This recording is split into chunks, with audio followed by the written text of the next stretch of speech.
Please check the draw again. I see some people say they haven't received the draw. Please check the draw again. The draw was released an hour ago.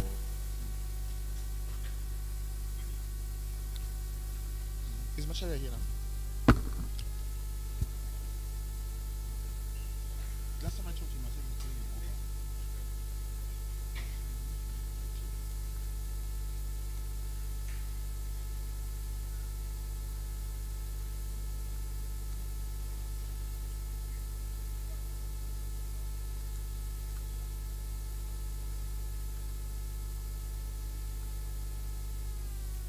Eliane from Strathmore, are you here?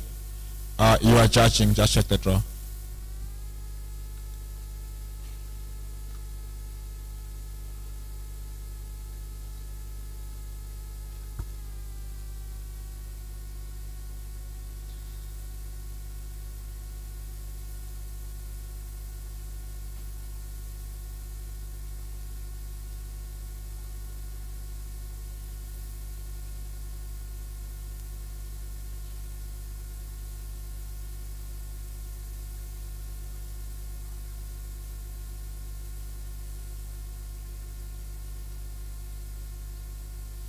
Okay, motion. Do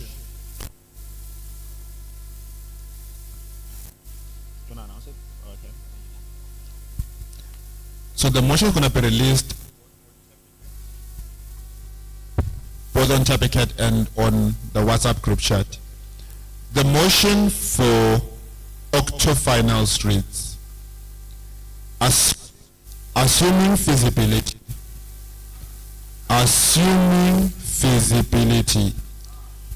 You can sit out if you don't want.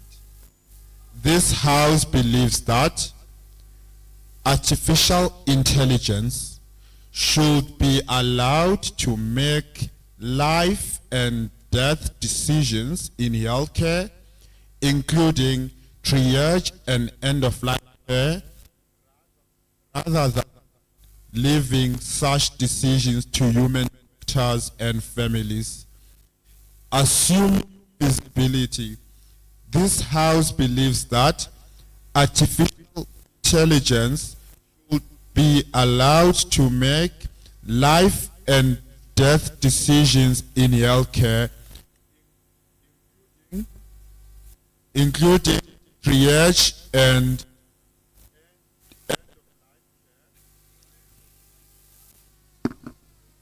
Assuming feasibility, this house believes that artificial intelligence should be allowed to make life and death decisions in healthcare, including triage and end-of-life care, rather than leaving such decisions to human doctors and families. The time is 34 past, the base in 15 minutes. Yeah, go and prep.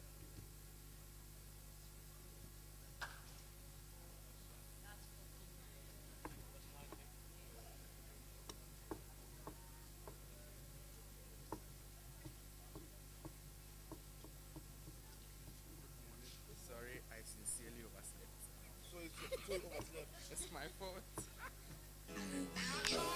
It's our party, we can say we want. It's our party, we can love who we want. We can kiss who we want. We can screw who we want. Red cups and sweaty bodies everywhere. Hands in the air like we don't care. Cause we came to have so much fun now. That somebody here might get some now. If you're not ready to go home, can I get a hell no? Cause we gonna go all night till we see the sunlight. Alright. So la-da-dee-da-dee, we like to party. Dancing with Molly, doing whatever we want.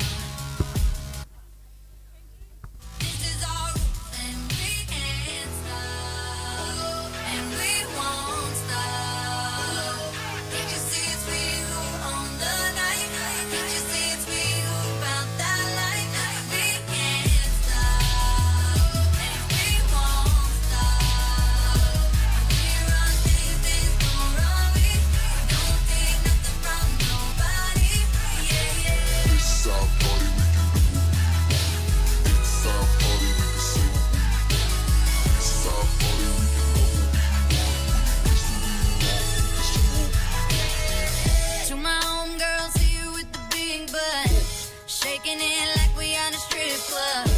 Remember, only God could judge ya.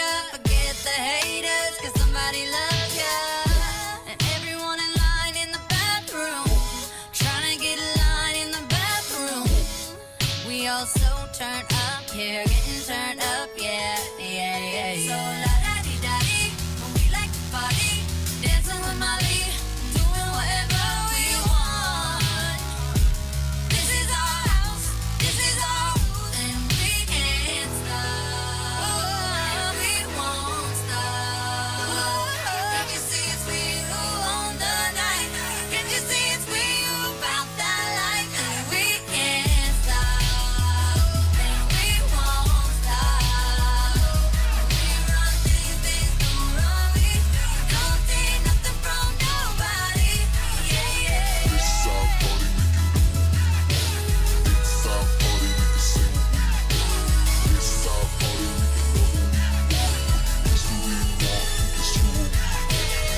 It's our party, we can do what we want. It's our party, we can say what we want. It's our party, we can love who we want. We can do what we want. It's our party, we can do what we want to. It's our house, we can love who we want to. It's our song, we can sing if we want to. It's my mouth, I can say what I want to. Yeah, yeah, yeah,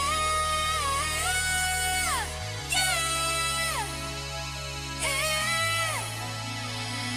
And we can't stop, and we won't stop. We run things they don't run we.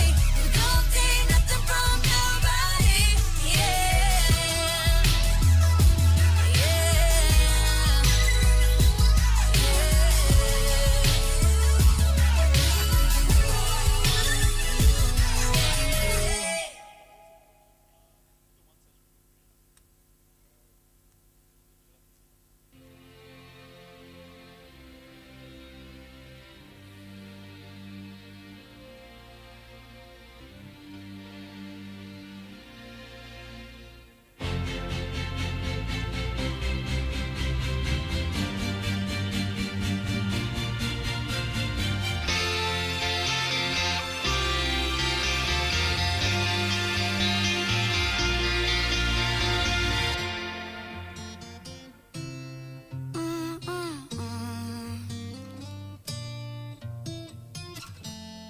Flowers in hand, waiting for me. Every word in poetry won't call me by name, only baby. The more that you give, the less that I need. Everyone says I look happy when it feels right. I know that you're wrong for me. Gonna wish we never met on the day I leave. I brought you down to your knees, 'cause they say that misery loves company. It's not your fault I ruined everything, and it's not your fault I can't be what you need. Baby, angels like you can fly down here with me. I'm everything they said I would be. La la la. I'm everything they said I would be. I'll put you down slow, love you goodbye before you let go. Just one more time. Take off your clothes, pretend that it's fine. A little more hurt won't kill you tonight. Mama says you don't look happy. Close your eyes. I know that you're wrong for me. Gonna wish we never met on the day I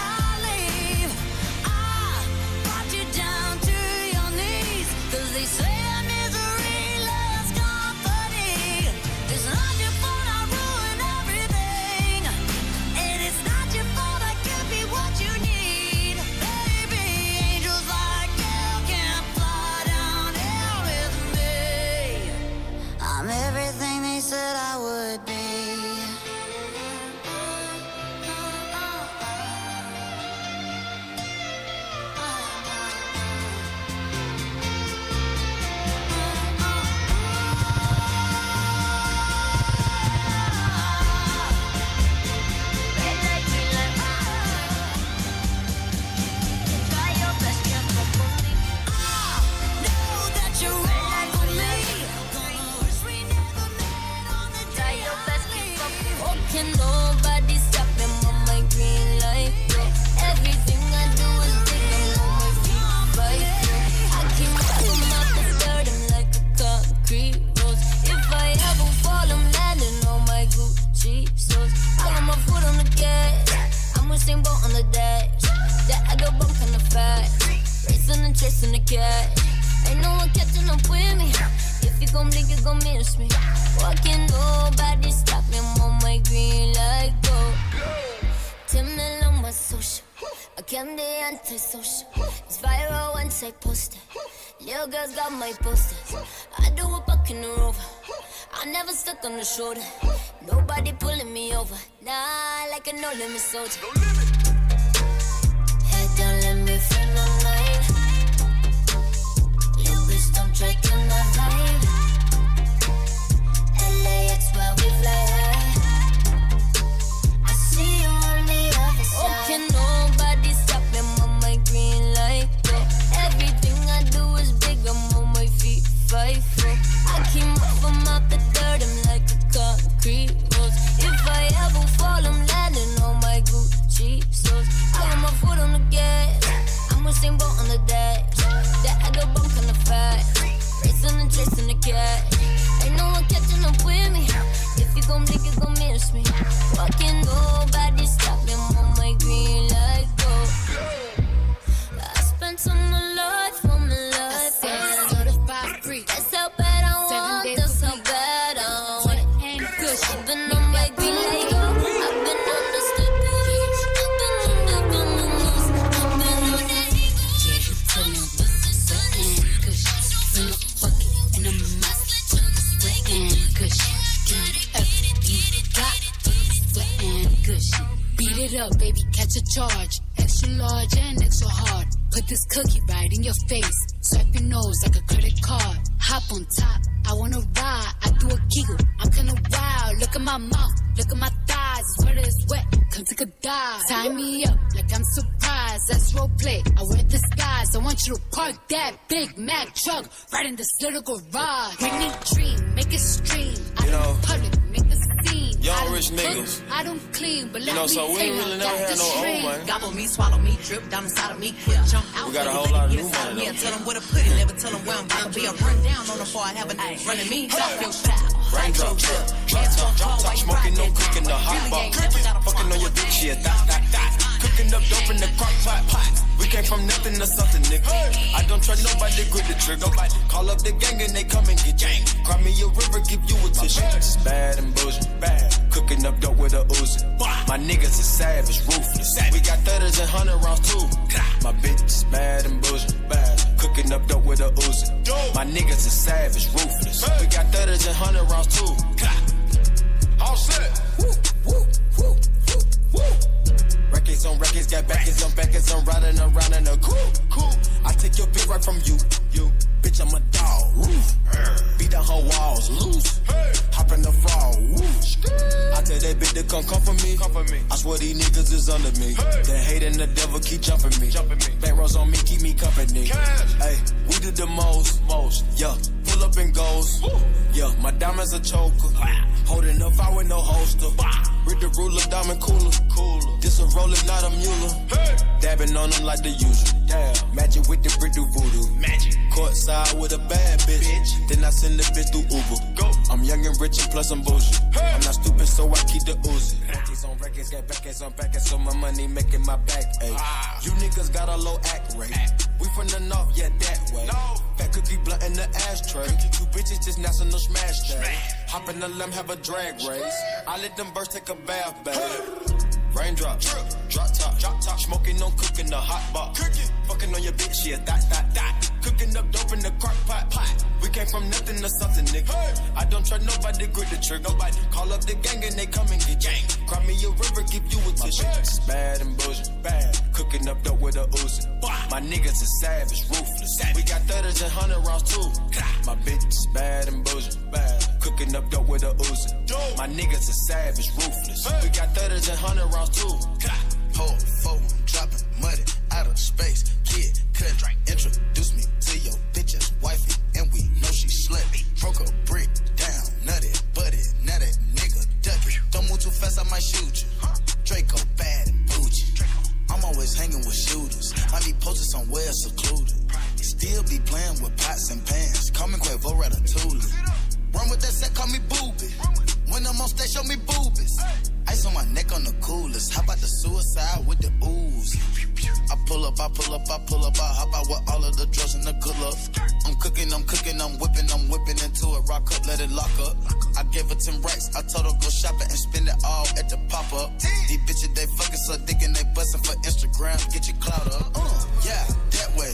Float on the track like a Segway. Don't come around here with no fucking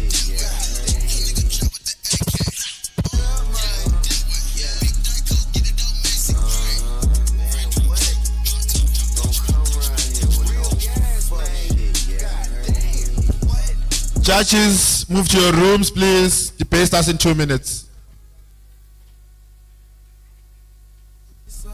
Man, I'm the type to roll up something straight off the pound, and as soon as I wake up, don't really fuck with you niggas, but that's the results when you young and you famous. No, I ain't chasing these bitches, I'm making these millions and running my label. Gotta be family and shit, only room for day ones if you sit at this table. I don't be doing that shit that the mother fools do, found a whole nother angle. And I be smoking that shit that them little niggas hitting, they coughing get strangled. And your bitch didn't know about me till you show my pic to her, now she entangled. I roll up, get twisted and lay low. 250K pay show, a couple of million, that's payroll. I'm loving the feeling, let's double the digits. A trip around the world, I done made those. Can't be with the girl if she can't pose. I put YSL on her ankles. Do dinner at places you take boats. I'm out in Detroit in a mink coat. Tucson, Arizona, some pink toes. I'm smoking in London with freakos. They dealing with losses, a lot on their team, but I'm not, I'm the one that they cling to. I got some cards with the top and a couple do drop, that means some of them see through. Ain't even reaching out now, I'll be up in the house, they be coming for me too. Yeah, I'm the one with the mean moves. Yeah, I'm the one with the green, when I pull up, they smoking weed too. Yeah, I'm the one that'll see some fuck shit and say we'll never be cool. Baby, fuck with me and get some better shoes. Fuck the sweetie with a better mood. Join the team and you'll never lose. Follow me cause I'm the main influence. I don't really talk, I do it. Want it all, but it's not included. Big motion, that's lots of movement. Keep saying they got lungs and prove it. Which Rari I got the new? They got no real problems, but if I got problems, believe I'ma say some. Man, I'm the type to roll up something straight off the pound, and as soon as I wake up, don't really fuck with you niggas, but that's the results when you young and you famous. No, I ain't chasing these bitches, I'm making these millions and running my label. Gotta be family and shit, only room for day ones if you sit at this table. I don't be doing that shit that the mother fools do, found a whole nother angle. And I be smoking that shit that them little niggas hitting, they coughing get strangled. And your bitch didn't know about me till you show a picture of her, now she entangled.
teaser.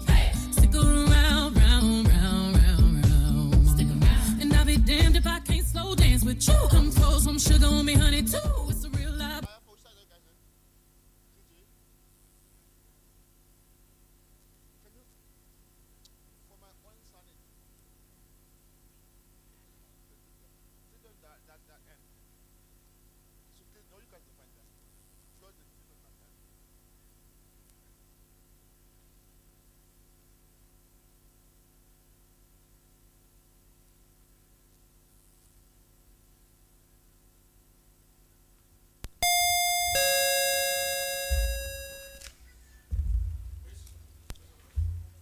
They are here. They went to get something. Huh? No worries. If you see the bearers in this room, tell them to rush. Huh? I don't know. I don't know where they are. Let me call them. Hey guys, which side? Just sit here. Hey. This side. Yeah. Fancy. Yeah, they'll look at us. A very important thing. It's fine now. You sit this side.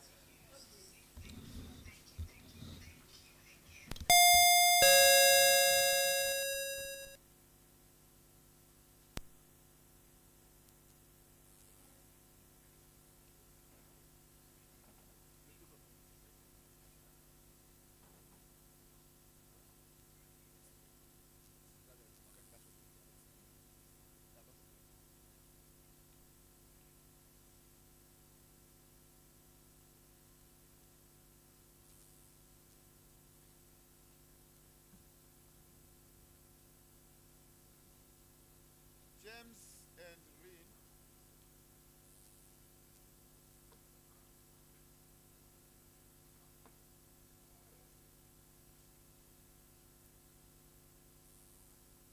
Just here at the front.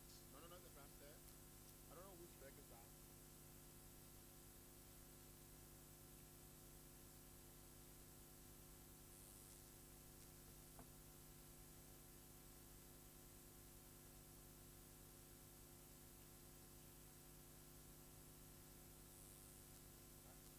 Just put it near the flower. Near the flower. Because we don't hear. Just there.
Okay, let's get cycling, please.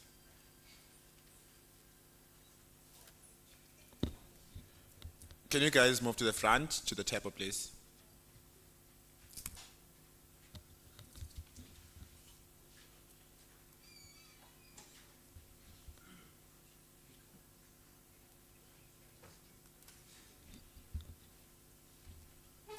Okay, welcome everyone to the octofinals of PADC 2024. My name is Mace. I'll be your chair for the round.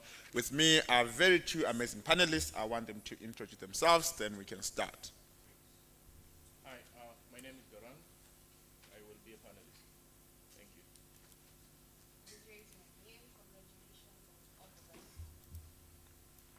you. Okay, so just a reminder to all teams, all rules still apply, the same rules that happened in the preliminary rounds. Just to be very, very clear, and I see this is very, very common nowadays in debating, teams, you need to respect the preferences of like the POIs of the speaker. That is, for example, like if they want you to just like raise your hand and ask the POI.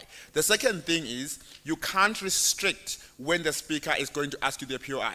All this thing of saying I'm going to take my POI in the 5th minute, don't do it. If you know you're going to take it in the 5th minute, that's okay, but don't tell us. Just reject the POI till the 5th minute. Teams are encouraged to accept 3 POIs across both speakers for engagement purposes. This is very, very important because in a close comparative, in that reason, if you don't take those 3 POIs, we might flip the decision for that reason. With that in mind, then, the Prime Minister, when you are ready, you're here.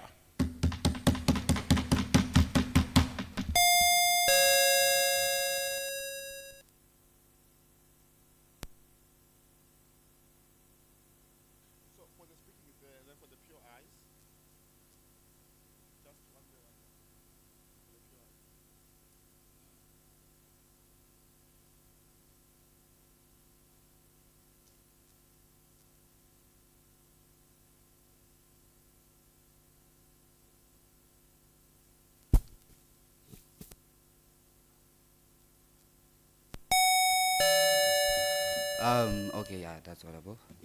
Hi, my name is Lerato. I haven't started. My name is Lerato Mofokeng, and Prime Minister.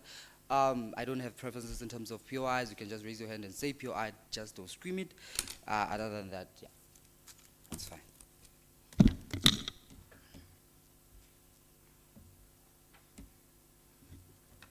I'll begin speaking in 3, 2, 1.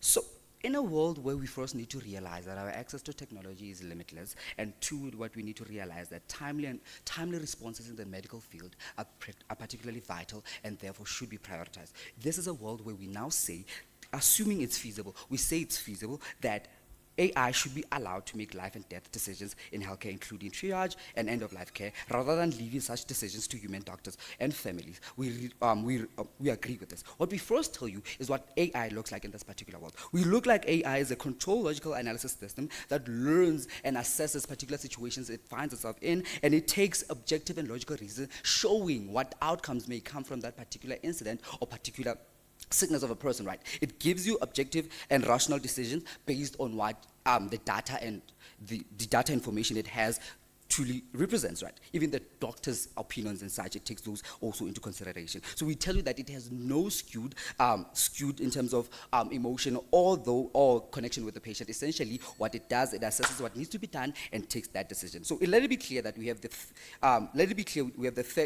fiat of feasibility in this debate. So there's no need to debate that. So what we first need to recognize is what medical doctors represent in this particular debate. We see that medical doctors, in essence, are human beings. Essentially, they make connections with these patients that they work with, essentially create emotional bonds and such things. And also their human nature also tells them that intrinsically there are certain people that you need to save over the others. Like the entire idea that you need to save a child over a grown adult, right? These particular points of view kind of create a skewed form of view that we don't accept as OG, right? Also, what we look at is that this entire fact kind of skews decision making. So what do we value there? As OG, what we paint to you, we say objectivity needs to exist within the medical field. We tell you that there needs to be scalability in terms of reacting to crises. We paint to you an entire world where there's a medical emergency crisis, where people are like dying, or there was an accident in such an incident. We tell you that in that particular accident, how do doctors react in status quo? One, they react in manners that they assess the patients themselves and like put on tags of whether the person has the possibility to live or not. But that particular assessment, what does does it then happen to, what does it then influence the doctor in such a manner? It influences the doctor in such a manner that even if you realize that this particular patient has no possibility of surviving, what you do is prioritize that particular patient over one who has the ability to survive. Because that's what they think, that's how they think, right? That no, just because this person's about to die, let me focus on them more and the other, right, than the other. But the entire essence is AI would show you the entire outcomes of the situation and make you take an objective decision in terms of reaction. This is what we value over that. We say there needs to be a form of like crisis management that is more effective. What do we then tell you? We tell you that in concepts of social standards, where now a person is close to death, and therefore an end of life decision needs to be taken. The entire alleviation of emotional burden that the AI creates is that it creates a logical outcome. Yes. I just want to understand, AIs are built on intelligence of human beings. What's the exclusive factor? Because even doctors can be rational enough to make decisions.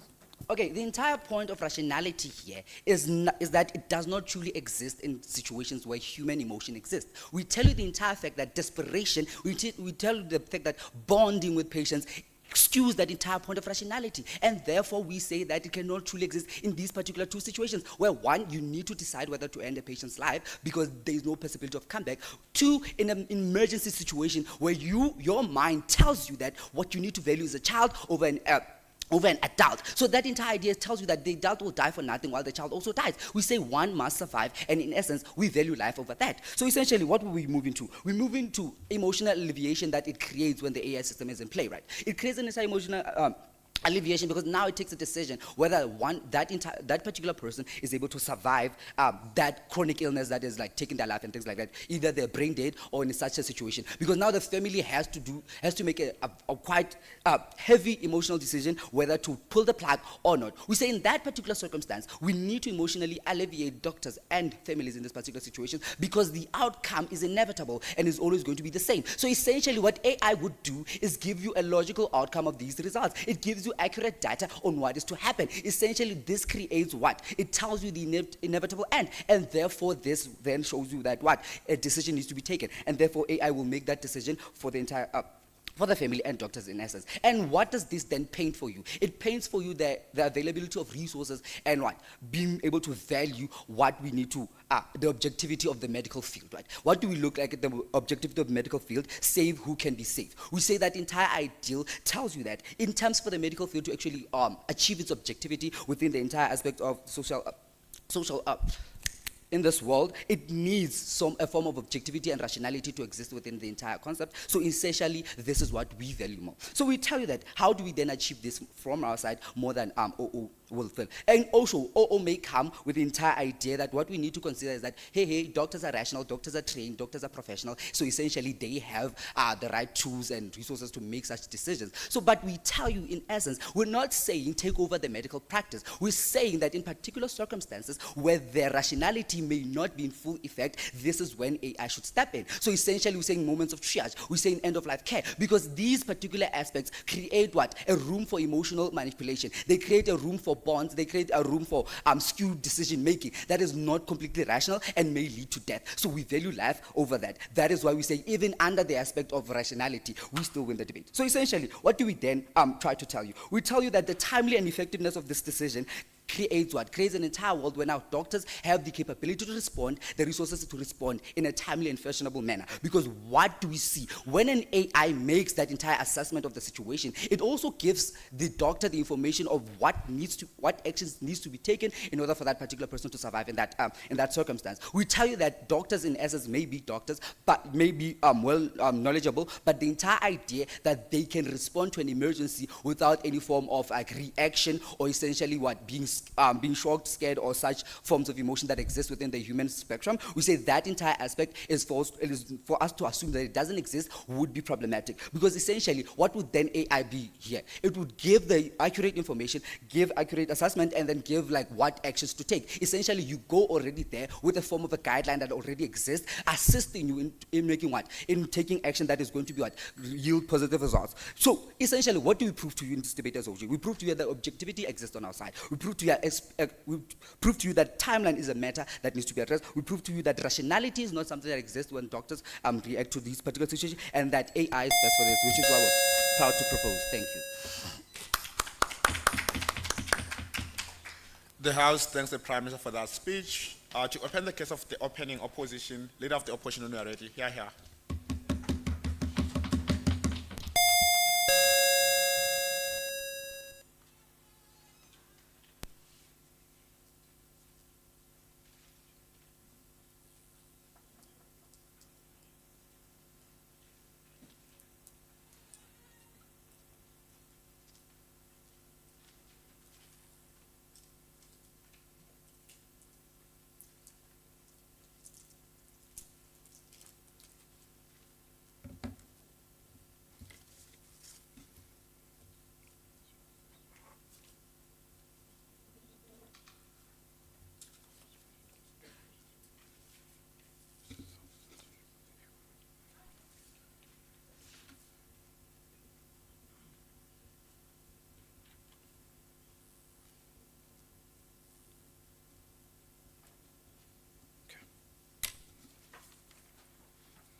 Okay.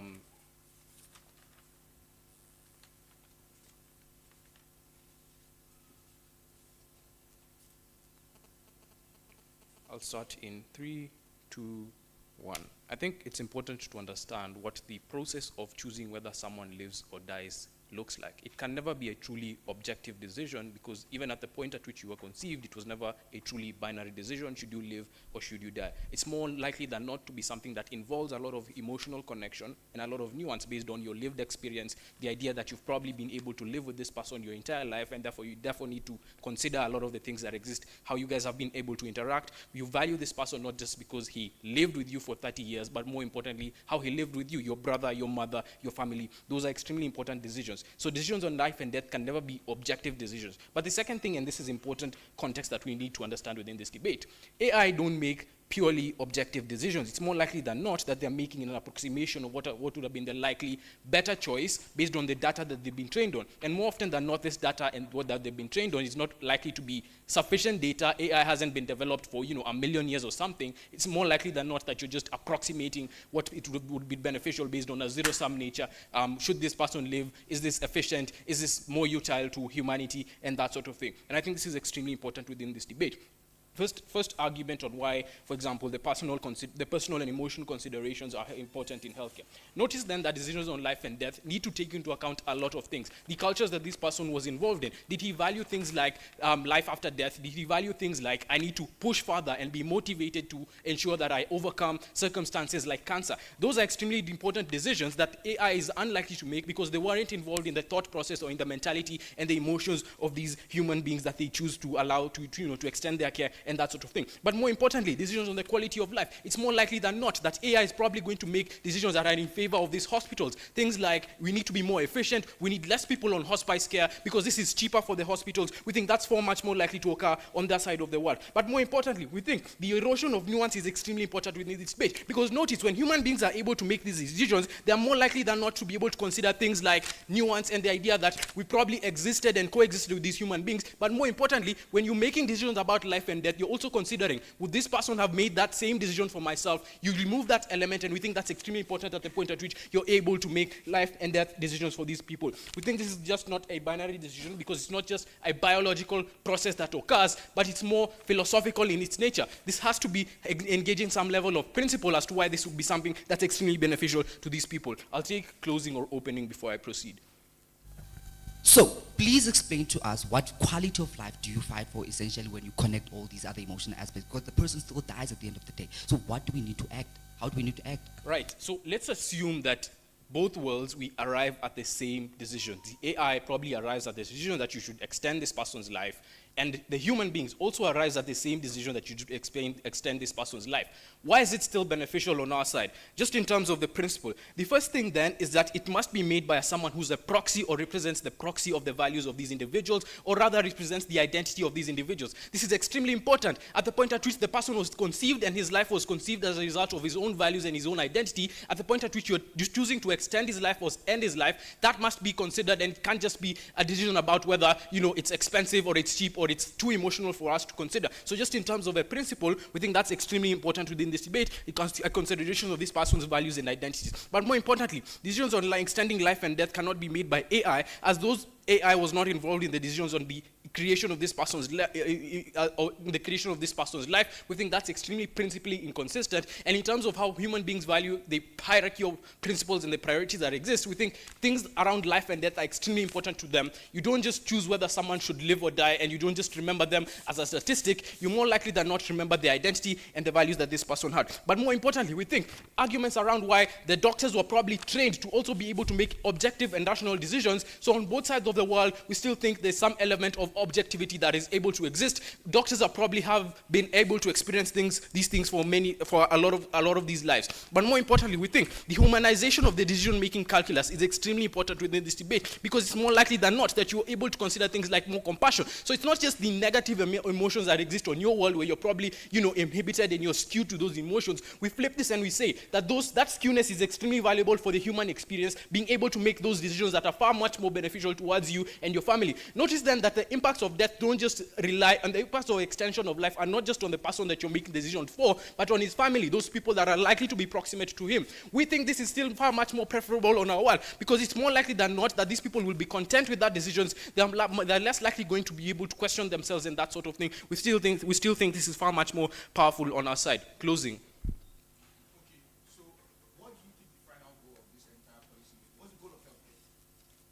To provide better healthcare for individuals. The next thing then that I'm going to engage in is why this is likely to be weaponized or used by a lot of these people that are in healthcare to be able to make decisions that are far much more beneficial for them. Because notice that hospitals oftentimes look at things like, is it cheaper for us to keep this person in the extension of life and death? And more often than not, they look at things like, should we provide insurance to this person? This is end of life care. We don't really need to be spending that much money on these individuals. On their side of the world, it's far much more likely that the AI is probably going to push these things at scale and make sure that these people are using these things to be able to make these decisions that are far more efficient for them, but far less emotionally compassionate for these individuals. We think that's far much more likely to be a harm on their side, given that it leads to more self-censorship of the decisions of these family makers and the people that are more proximate to them. The fact that you're unable to consider a greater amount of nuance, the fact that you're unable to generally consult with the people around your family about the decision about whether we should care about these families, and you rob people of the opportunity to know what could have been, because at the point at which the AI makes decisions, it's far much more likely that it's irreversible. We think this is a far much more consequential decisions for these people to make. But notice then that on our side, it's still irreversible on both sides of the house. On our side, it's still far much better, because a human makes these decisions is far much more likely to have considered far more factors rather than just the objectivity of the decisions. We think all of these arguments around why these emotions are skewed, it's far much better on our world. So the idea around choice, the humanization of that decision-making process is extremely important within this debate, and we're able to bring that to you guys. But more importantly, these people talk about why you alleviate people of the emotions and that sort of thing. But we've proven to you why the necessity exists for these emotions to exist in life and death situations, given that these decisions are oftentimes more likely to be philosophical and principle-based rather than just binary decisions around emotion, around efficiency, and that sort of thing. But more importantly, the idea around a consideration of reciprocity. Would this person have been able to make decisions for him, for the same decisions for himself as I would have made for him? And I think that's something that's extremely important within this debate. We're proud to oppose.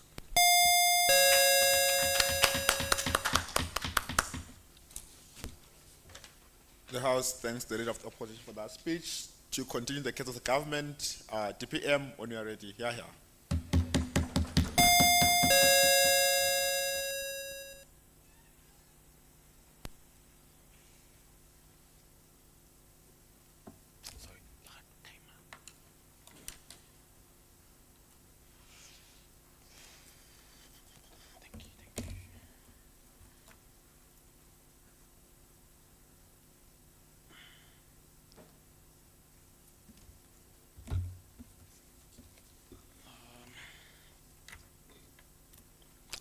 Testing. Okay. I'll begin in 3, 2, 1. All right. House, we clearly came up here and contextualized and characterized AI for you, right? We tell you that artificial intelligence in this context will be a controlled and logical analysis system that learns from humans, right? So in a way, there will still be an element of control by the humans or by the doctors in this sense, right? We only value it because it takes objective and logical and rational decisions based on data to determine inevitable outcomes, right? So we value AI in this debate because it takes the elements of human objectivity and rationality, right, without them being muddled up by or skewed by emotion, right? It takes these two things without the emotional elements behind them, right? And also, might I add that AI is modeled to act on logic and rationality only, right? And the function of AI in this context is to merely assess the quality of life, not necessarily assess the economics behind one's life or death and how that affects the hospital's image overall. So that entire point that OO tried to bring up here entirely falls out, right? And also, again, let me just go over what our Prime Minister came up here and told you, right? We told you that medical doctors, right, in this context, are educated and logical individuals who are prone to emotional decision-making, right? So as a doctor, there are many factors that skew your judgment, and for example, these people work long hours, they form emotional bonds with the patient. So, right? So when it comes to them making proper decisions, it can often be drastic or not really have the outcomes that we really want, which is ineffective in the case that we are debating in, right? So the world we painted for you was a world where we are in a proper medical emergency, right? There is no time to be thinking about there is no time for you to be trying to be acting compassionate in a way, right? When it comes to the decision-making factor of this, right? So these patients will still be treated with care. They'll still be treated with compassion by the doctors. But the AI in this particular situation will be the one making the decisions, because what we want is objectivity and effectiveness, right? That's what we want. Also, again, the first and major point that we came here is that we want objectivity in decision making, right? Again, we concede to the fact that human beings have objectivity. They can be rational as well, right? But we value AI because, again, its decision making or its objectivity or rationality is not modeled up by emotional connections of some sort or goodwill to the patient, right? We want them to be able to assist these patients as quickly as they can, as efficiently as they can, and AI can assist in this matter, right? And we also gave you the point of timely and effective decision making, right? But before this, any POI? Doctors have vast experience when you're working in a theater. That means you actively have information and past lived experiences. Why doesn't that make us less efficient? Thank you for that. That is true. And that is why we're saying AI is a controlled and is a controlled system in this debate, right? So AI obviously learns from human beings. That is basically the entire point of AI, right? It is artificial intelligence. So it learns from our intelligence. What we're saying here now is that yes, this AI system will be taking the good or the objectivity and the rational parts of these doctors. The parts that you are mentioning now, the AI is only going to take those without the compassion and emotion behind it. I hope that answered your question, right? So like I said, we value timely and effective decision making in this instance because now there's consistency in speed as well, right? The AI will be able to assess. They mentioned something about proximity as well, and that is not something really a doctor can do without it being muddled up by emotion again. So AI will be able to not only assess these patients efficiently and effectively, but they'll be able to do it with much consistency in speed, and that is what we want in the world we patent for you, right? This is a world where we need to decide whether or not these people are going to live, right? This is a world where we need to see if these people can continue on with life, right? And again, we told you here that we value logic over emotion, right? Again, doctors have these things, and that is okay. But we gave you factors that show how these concepts or these things that we're claiming the AI will have can be skewed in human beings or doctors per se. They work long hours. They are forever on the clock, right? And again, they have emotion. So if we only take these aspects of logic and give it to the AI, then can we have the much needed outcomes that we want in situations like this, right? So we want the AI to be able to make logical decisions and all that. Opening. May I take you? No. Okay, so that is essentially what we give to you today. We tell you that as government, we value logic, objectivity, and rational thinking in this debate, right? Doctors have these elements as well, but we want them not to be muddled up because, again, this is a world where we're in an emergency situation, right? And I could not be more proud to propose. Thank you.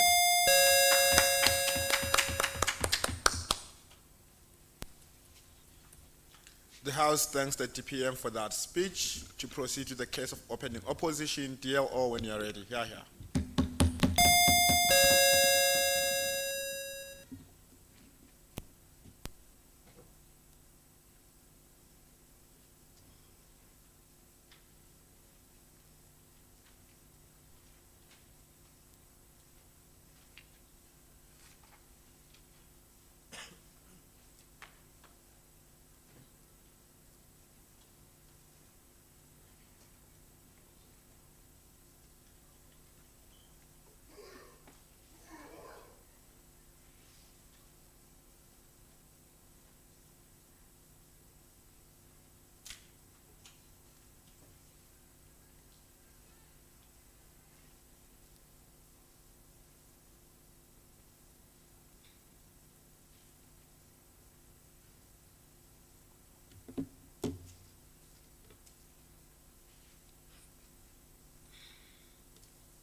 Okay.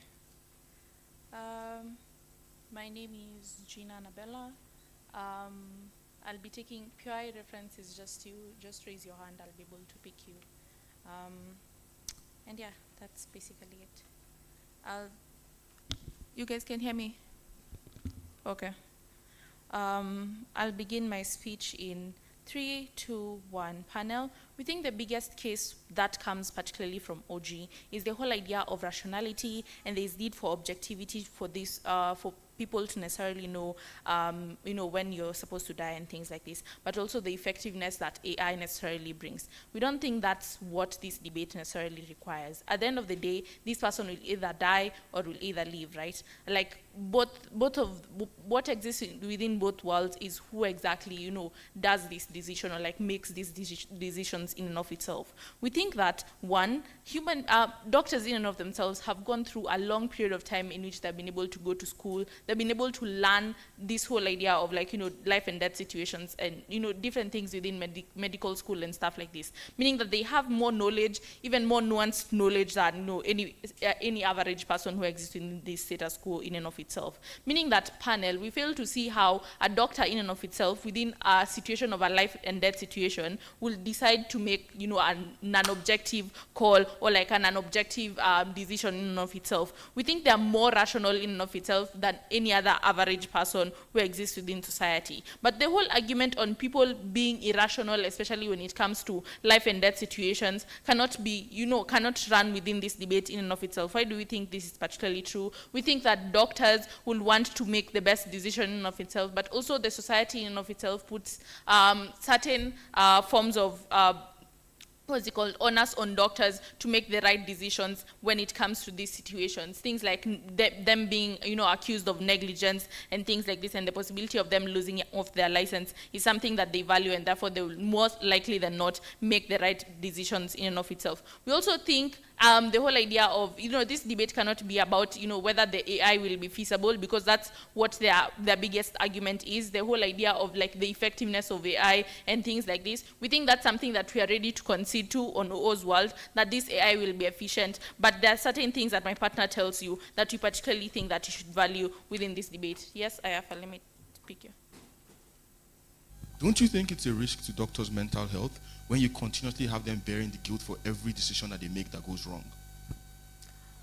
Panel, we think that in and of itself, decisions that you necessarily make, these are, and even the consequences of it, you're like, for example, the mental health that he necessarily talks about. We think this pain and the mistakes that you necessarily make as a doctor are things that build you up to become a much better person within the society, and therefore you can easily make much better decisions in and of itself. We fail to see how that is achieved on their world at a point in time where this is decided by AI. But also secondly, in terms of like mental health and things like this, these people can be able to go for therapy and stuff like this, but also that and also the decisions that they necessarily make are things that they can be able to take them as their own choices that they've been able to make in and of itself, and we think that's something that's valuable. Just moving on to what my partner tries to touch about, right? We think there is a value for human touch and humanity itself on how various decisions and various situations are handled, right? We think human beings are more willing and open to accept and contend with human-made decisions, like especially with regards to life and death situations.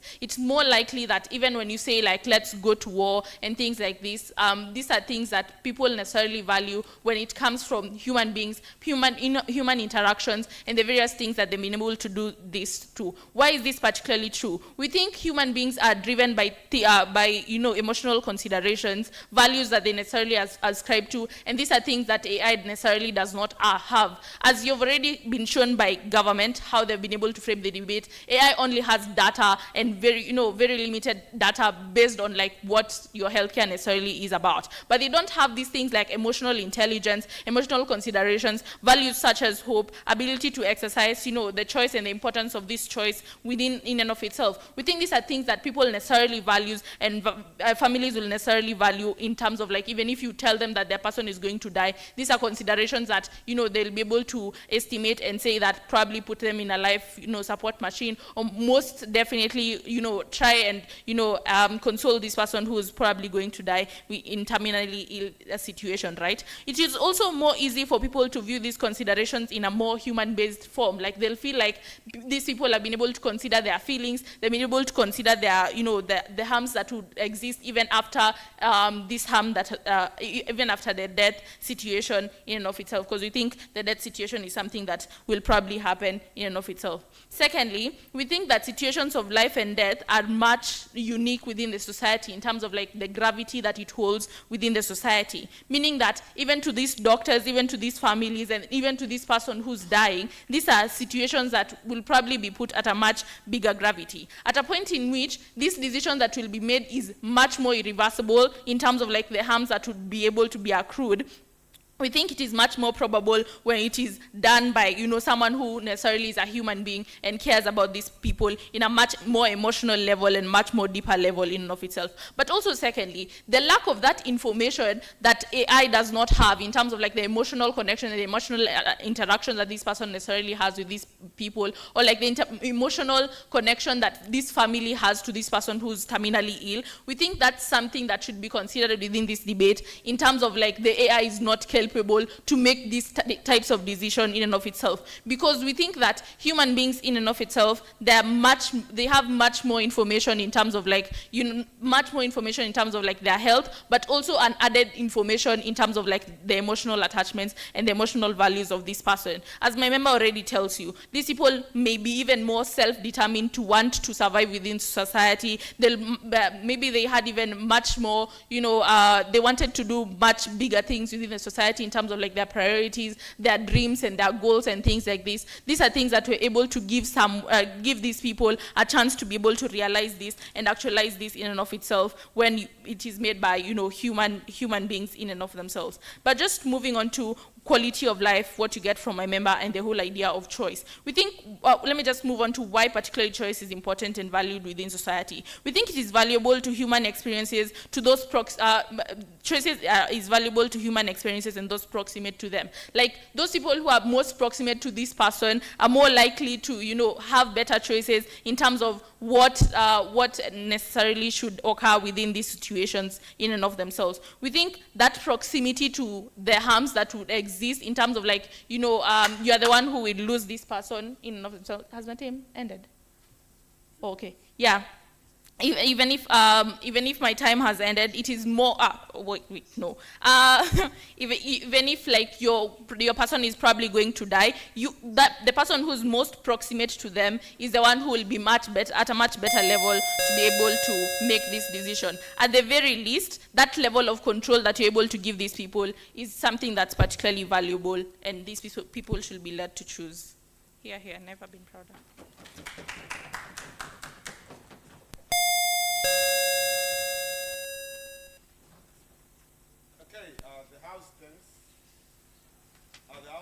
The DL offered that speech. This marks the end of the opening half. To open closing, member of government when they're ready.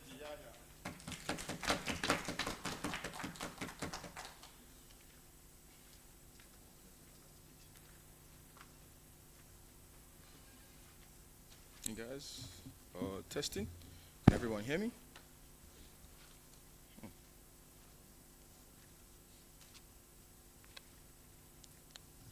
Can everyone hear me? Okay.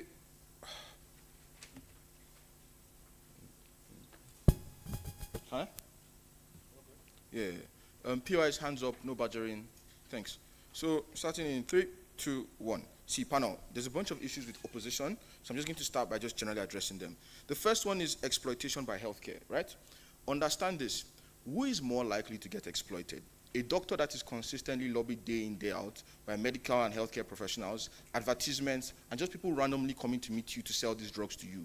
Or an AI whose sole priority is just to prioritize saving lives and making sure people live. You've been literally coded to do that. I think it's significantly more likely that healthcare lobbying probably works in that way. It's why we have things like the opioid crisis from the Sackler family, because lobbying doctors is a lot easier than lobbying data, lobbying statistics. This is common sense, guys. Let's do better. Now, moving past that, humanization being a good thing. We think humanization is bad because you need to understand this. One, in most life or death situations, the kind of narrow situations that end up being made, they are oftentimes going to create negative outcomes, or oftentimes create death, right? Because if someone in a coma, eventually they're going to die. If someone that had a dangerous, deadly injury, statistically they're going to die. But the one thing that you now have to do is you have to make decisions about that. What happens there when you have to make decisions about that is that every single time that person died, you have a degree of culpability there because you made a decision that influenced that outcome. Even if the outcomes were inevitable, you don't know that. You can't perceive that. And you are never truly sure that you maximize that outcome. The one thing that happens here is simple. Is that you're able to significantly shift the blame towards the AI. Fully able to say, the AI gave what was the best possible suggestion based off data, and then we stuck with that. That removes a significant amount of guilt from you. Why is that guilt so problematic? Because of healthcare professionals and people. We don't think that an average person can see their dad, their parent, their family members on health and extending life healthcare, even when it's absolutely tearing their pockets apart, and they know that there is no possible solution or plausible solution, and pull the plug. Those kind of problems are the exact kind of things that happen. At the point in time where they eventually, due to poverty, now have to make the choice to pull the plug, two things happen. One, they've spent a large amount of money to maintain a situation that should have not been maintained in the first place, and they still feel that guilt inevitably. The solution that we give you is that AI gives you an opt-out mechanism of this entire problem by saying, this is the problem, this is how you opt out of this. Now, onto the nuance on doctors. Now, every single time a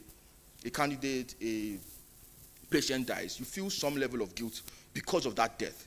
And the problem is, if you are a doctor, people are entering in, especially if you're in places like the emergency room, in surgery, entering in, day out, and you're performing high-risk surgeries. When you then have to make life-altering decisions for these people, it becomes aggressively problematic. Because even if you try to recover from the guilt and grow stronger, you don't have the time to recover from the guilt and grow stronger. You don't see dead bodies and wake up and say, oh, ginger, and next thing you forget about the death. You don't do that. You soak it in. It harms you. It ruins your mental health. It's why doctors have so much burnout in the start status quo. We need to save our doctors and allow them to actually do their jobs properly. AI creates a stopgap mechanism that removes those kind of burdens from them and significantly saves their lives. We think this itself is very relevant. I just want to understand, doctors take leave, doctors can get therapy because they have access to those funds. That's what hospitals also help them. So there's nothing exclusive. We Okay, can let help. me clarify. When doctors take leave, when doctors go for therapy, that means there are less doctors in the hospital, that means more people suffer. It's common sense. This is very straightforward. So every single time a doctor has to deal with a death and take leave and you work in the area, it means that you have like half your doctors, at least 25%, sitting out things just simply because they are being overworked and they have to deal with guilt that can be cut out. At the point in time where we make this process more efficient and we save a lot more lives, we think it's just good. It's common sense, guys. Now, nuance. The supposed nuance and understanding of specific situations that allows doctors to be efficient. Guys, context, nuance was the exact same thing that caused the opioid crisis in America. The fact that doctors had absolute trust for white people and the ability to resist drugs is what made them give them high amounts of opioids that ended up giving them that crisis. Nuance is not always a good thing. Sometimes it creates objectively bad bias. It's exactly the same reason why black people don't get catered for as best or as well as they should in that situation. These are the kind of things nuance also does. The assertion that nuance is a good thing is very problematic, especially when the comparative is a data-driven system that is able to evolve to optimize outcomes. Understand, AI doesn't just respond to data. It takes in new data, it takes in new experiences, and then goes beyond what that data says. That is why it's called artificial intelligence. So, at the point in time where AI is able to evolve past that data and still consume all that data to make better decisions, it's an objectively better decision maker than someone that acts on nuance and 20-year-old biases that exist within that system. But panel, we're going to take them at their best case. Let's assume that doctors are super rational. Let's explain why they are still bad and worse off decision makers than the average AI. Guys, fact one, doctors have limited information. Our brains can only hold so much. We can only process so much at a certain speed.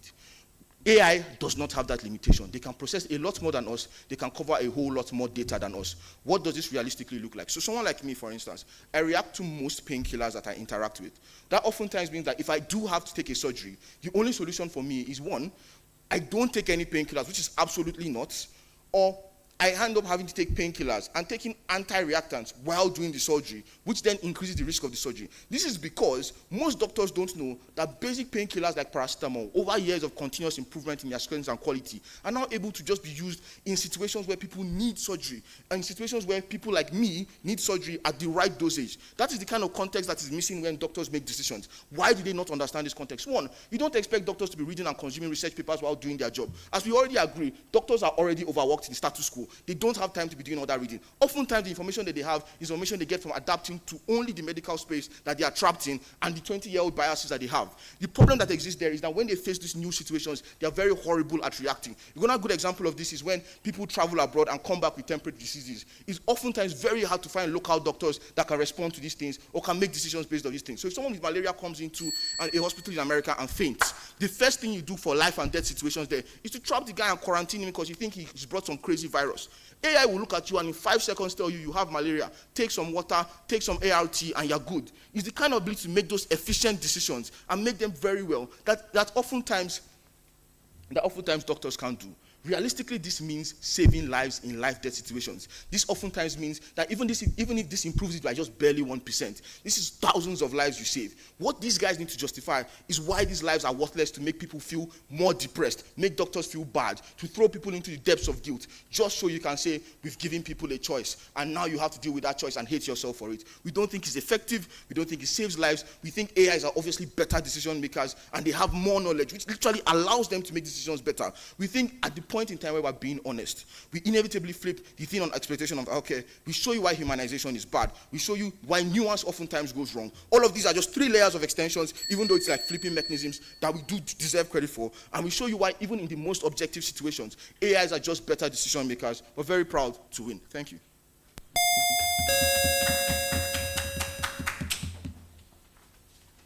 The House thanks the member of government for that speech. To open the case of closing opposition, member of the opposition, when you are ready, here.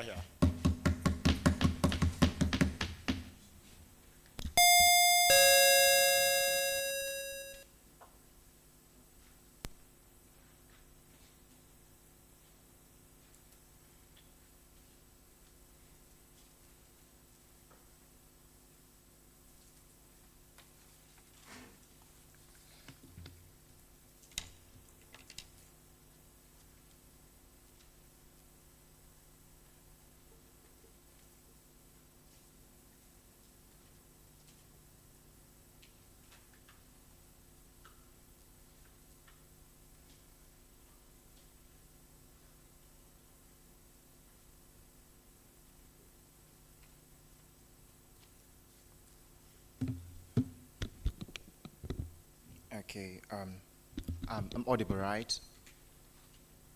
Okay, shout out to James. It's a new partnership, the first tournament we're doing. I think that's good. Also, thank you for pushing me to do this tournament as well. Yeah, and for carrying me thus far. And the Chids family, I hope I'm able to make you proud as well.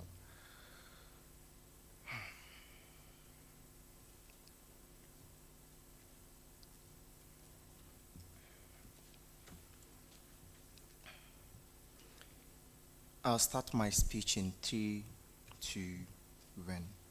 Yaf is wrong when he says you have fewer doctors. I don't think you have fewer doctors. You have more graduates within this world because it has largely been personalized in society as an ideal course or an ideal profession to most likely take. But I think also in a world where you have things like tech, there's a constant replacement of individuals, of tech in itself to take on these medical prescriptions entirely, and most likely do things like operations ultimately. Things like massive robotics within medical care services ultimately do exist anyways. I think the delta is about the decision-making calculus, and that's very important. One thing is for sure, that at some point someone ought to die or ultimately live. The question is, who ultimately ought to take these decisions? Is it most likely AI or the individual? What we contend on side CEO is to say that the fact that there's an emotional attachment, that is crucial. Because regardless of that specific outcome, these individuals are most likely going to be affected. The two things that we'll prove here. Why that urgency is important, but secondly, why in most cases on our side of the house, you have a betterment of healthcare systems, you don't get that comparative on government bench. I think the fourth thing,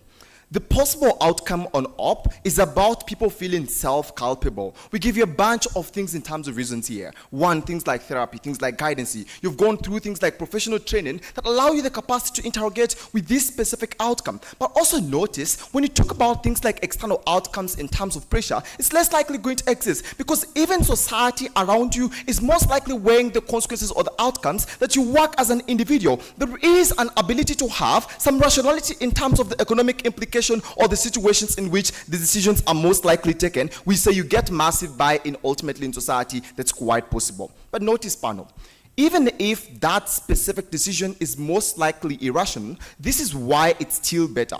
We think the sanctity on human life is important because it leaves the decision to ultimately human beings. One, we think you give them the fundamental value on dignity to decide on the outcomes of that fundamental life in and of itself.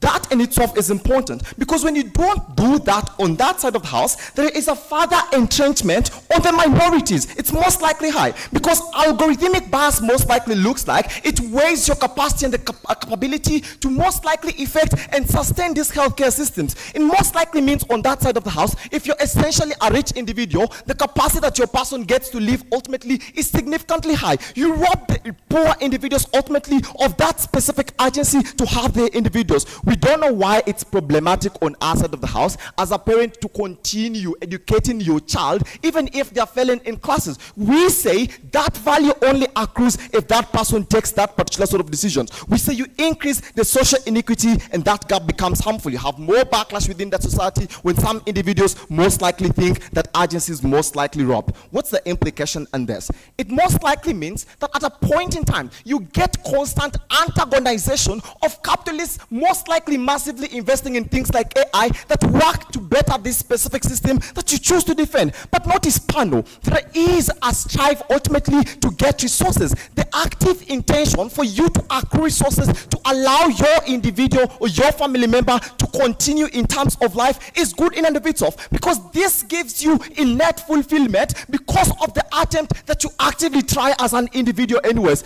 Even if you most likely choose otherwise, that this person dies in the worst case scenario, we say that's still better for you because you're able to accrue that you've probably contributed to society in extending a life anyways. You're most likely making these decisions and most likely saying that this is largely going to go to things like organ donation anyways. This gives you internal validation because you actively choose as an individual that you created a new life. You rob these individuals the single thing that they will feel proud of. That is something that is ultimately hard ultimately. We think that urgency in terms of your ability to move on is very important. At a point in time that's proximate to your closure, we will defend that specific world. Why then do you enormously get bad systems existing that side? You can fiat in this debate the reactionary tendencies that would most likely exist in terms of AI in itself. We say that becomes bad. We think the perception around healthcare systems is about trust and things like acceptancy, because it has a twofold impact. One, on the responsibility and accountability on who is most likely going to be questioned. We say again, to the extent that things like legal implications could most likely exist, they tell you no delta on who gets to sue AI. But notice, even if you most likely succeed, AI is portrayed in that side of the house anyways, to portray to be most likely correct ultimately. It most likely means that they're less likely going to win lawsuits in instances where they choose to hold these people accountable. But in the worst case scenario, you're like suing things like corporations that still have a high incentive on like exploiting these specific legal loopholes, and this becomes largely harmful. But why does it become better? Because doctors are engaged in the picture, I think there's a more proximity to them making mistakes ultimately, and this would exist. But the question on that legal implication becomes important on how they actively improve themselves for these specific legal consequences not to accrue to them. That becomes important on how massively you improve these specific structures. We show you why this is an incentive to antagonize AI as a whole in a kind of like medical operations from these individuals as an attempt of this content, which actually means you less likely get the capacity to improve the things within that structure. I'll just take POI. I need to clarify to me, why is it a good thing that doctors that get sued for making decisions to prioritize saving your life because you don't like those decisions, getting away with it is a bad thing? Okay. I think if there are specific situations in which you ought to make a good decision and you tend to make a bad decision, that accountability threshold ought to be on you. Yes, we do agree that you ought to take the decision, but that must be proximate with the likely outcomes being better anyways. You have a bunch of like more bad decisions being made if you're less likely to hold them accountable. If they know no one is likely going to hold them accountable, the capacity on our side of the house lies in that incrimination ultimately, to the extent that you're able to value those specific outcomes, and that becomes something the better. I think the chat on opening government is a bit out. That is to say, things like financial mobility become important. We're able to express why money is not solely what these individuals will largely value anyways. The entire incentive that they're able to continue life in its off, the side incentive that they're able to actually most likely make a meaningful decision is what gives them that validation. We're quite unsure why money matters to these individuals and why they wouldn't choose otherwise in the vast majority of instances anyways.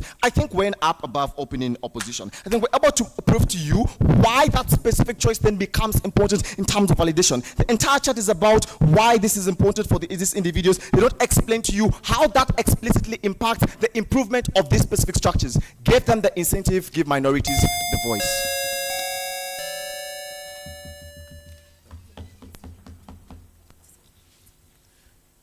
The House thanks the member of the opposition for that speech. Before the government whip, one of the panelists just want to step out for a second. That's good. Yeah, just a minute or two.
The House invites the government whip to conclude the case of the government bench. Hear, hear.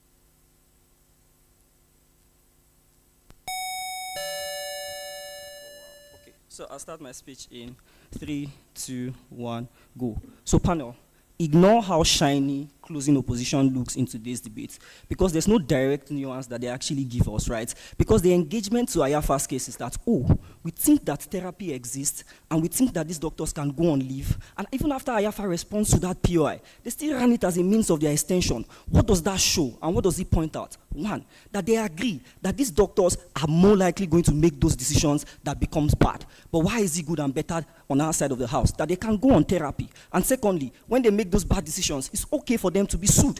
Why is it more important for how doctors should feel in today's debate rather than that principle of efficiency and saving lives? We think that's the core of today's debate. At the point where they shift it on closing opposition, things just becomes relatively better on our side of the house. But what does it look like? We think that as much as you can concede that therapy and all of those particular things just delays as much doctors that we can have available, means that you decline that argument of efficiency. We think it's very much important. You need to punish them for that. But the next thing they tell you is that, oh, we think that the sanctity of life means that humans should make those choices. And just on the grounds that doctors will feel better, just that they extended someone's hope and life, even when the person fails, means that they have shifted the debate again to how doctors will feel rather than efficiency and saving lives. We think that's the most important principle that should exist in today's debate. At the point where they don't respond to it, you can't rank them above their opening. The next thing they tell you is that, oh, we think choice is very, very much important in status quo. But note that the health system already overrides choices just on the grounds of degree of professional decisions.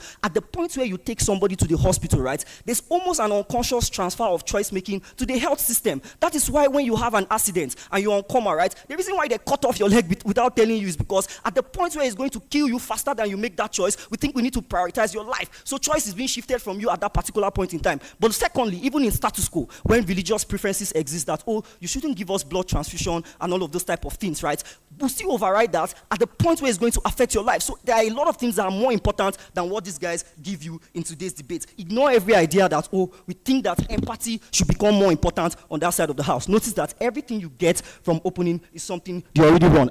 Everything you get from opening is something they already run. So when we get to opening, and just on the grounds of my engagement, you see how they are not even different in the first instance. So let's just do what OG and OO gives you so that deliberation just becomes relatively easy. So the first thing you get from OG is that AI is not skilled emotionally. Okay. The response you then get from, OO is that these same emotions is why they are going to make good decisions. By comparison as a whip, just so that it becomes very easy for, panel to deliberate and just give CG the first, whatever comes second, I don't know. Okay, so at the point where you concede that people are going to, emotions is the reason why they are going to make those bad choices. The response you get to OO makes it look like a stalemate, right? That is the same emotions that are going to result to good choices. This is because you can have cases of success on OG side and also have cases on success on OO side. But that's a flip that becomes a stalemate, because what becomes more important at that particular point in time is that even when we concede that, oh, doctors can be very rational and doctors can be good and do a lot of good things and make those particular choices, right? Just on the grounds of Ayafa's intelligent brilliance that comes with telling you why AI looks so intelligent and will evolve and make better decisions just on the grounds of assimilating more data faster than every human, makes it more important than anything you get on that side of the house. I'll take you.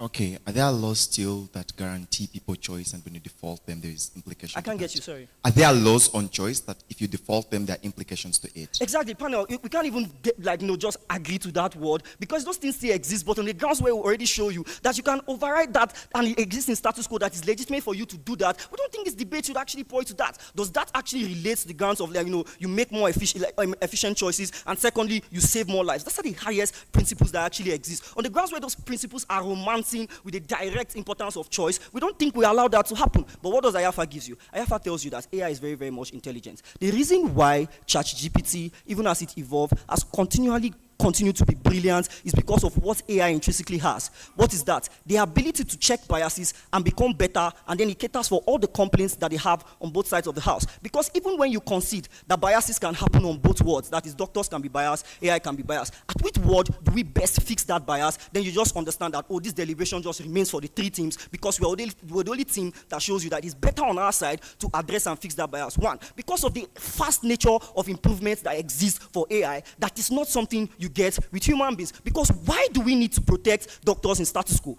Just accounts on the grounds of that efficiency that we speak about in today's debate. On their word, it says, oh, doctors can go to therapy, we lose doctors. The second thing they tell you that, oh, we think that doctors can actually be sued when they make those decisions, right? We want to save doctors all those particular things in status quo. And at the point where AI becomes culpable for those decisions, right, it means that we save those doctors in line with what actually happens in today's debate. Just count, right? On the grounds of efficiency, which house gives you those sort of fast outcomes and all of those type of things, we then speak in today's debate. At the point where we take away their argument on choice, at the point where we take away their argument on what rationality looks like, the only thing left is on the sanctity of human beings. Panel, we cannot limit today's debate to how those doctors will feel after making those decisions, right? That is not the most important thing in today's debate. Because the satisfaction they want to give doctors is that, oh, we think that I need to satisfy my own human righteousness because I've been able to extend a life even though I failed, right? That is less efficient than what you can get from AI. Because AI is going to assimilate as much data faster and possible to just look at this situation and say, oh, we think that this is the case where this person needs to die. Why is that more important than what they give you in this world on the grounds of still protecting doctors? First, is that we save doctors from things like, those suing and all of those things that we talk about. And secondly, you don't even need to go for therapy and all of those type of things, because therapy still exists on our side of the house, but you don't risk the idea of mental health in today's debate. At the point where today's debate ends, right, what would the deliberation look like? Panel, at the point where you're going to compare us to OG, first of all, OG says the rationality is that at the point where emotions are not present, that is why you make those decisions. We say, even at that point, right, where you are still going to make wrong decisions, there are facts that you can adjust those biases faster than any other thing they give you, means that we just naturally rank above OG. But when you go to OO says those emotions is the same reason, and the empathy is the same reason why you're more likely going to balance, make good decisions. Notice that no team gives you any direct, any direct linkage that links emotions to better choices, right? That thing is missing on the grounds of their speeches. And then if closing doesn't do that, it just means that you can't credit anything that just comes from that argument from their OO. So at the point where it's not a golf bench wing, we just think CG first. Anything you decide at the end of the day becomes relatively better. Today's debate must be on efficiency and saving lives. On the grounds where we are the only team that gives you that principle. These guys just want doctors to feel good. These guys just want people to have their emotional connection and it becomes better. We save families the sort of trauma that should exist. We save doctors from being sued unnecessarily. We save doctors from going to therapy that waste the time for our healthcare system. We are the only team that just preserves that principle of life and do it very, very much efficiently. Proud to see you in the quarterfinals. The House thanks the Gov Whip for that speech. To conclude the up-bench case and the debate as a whole, opposition whip when you're ready. Here.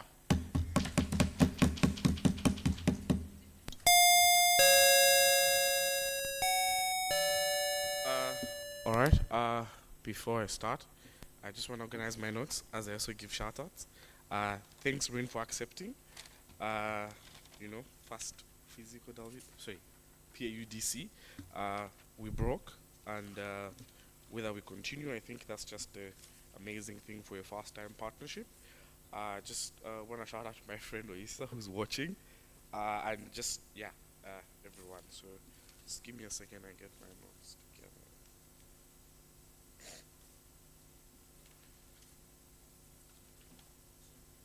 It's okay.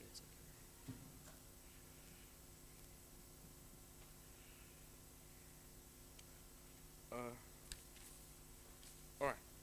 I'm gonna start my speech in 3, 2, 1, go. After IAFA characterizes this type of decisions, they proceed to argue efficiency. I don't understand why efficiency is important in these particular decisions. If they also claim that the decisions tend to often be fixed, it is unclear why efficiency becomes extremely important in the situations when you decide whether someone is going to die. Notice this. On our side, comparatively it's better because IAFA says you don't have access to information. Notice, you don't need a lot of data to decide, you need the crucial data. How does that person feel? And we actively have things like robotics that Rin tells you. We have the robotics that actively help us in those scenarios.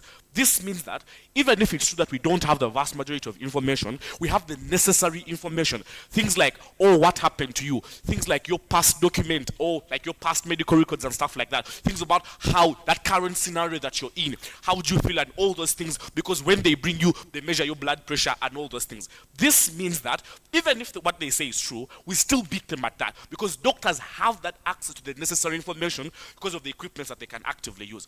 But secondly, if you blame AI, you don't have the deterrency because people end up blindly trusting AI. That is why, but comparatively, on our side, you can actively fire doctors. Notice, the extension Rin gives you is important. Rin analyzes the implication and tells you like legal implications become important. Notice this, on their side, when you go to trial, you are unlikely to lose to that AI. Because notice, they claim that AI has all this data. AI only makes decisions with data that we feed it. The data that we feed it is biased. Who comes up with that data? The big conglomerate companies, the pharmacy companies. This means that shows you why Rin's argument is right.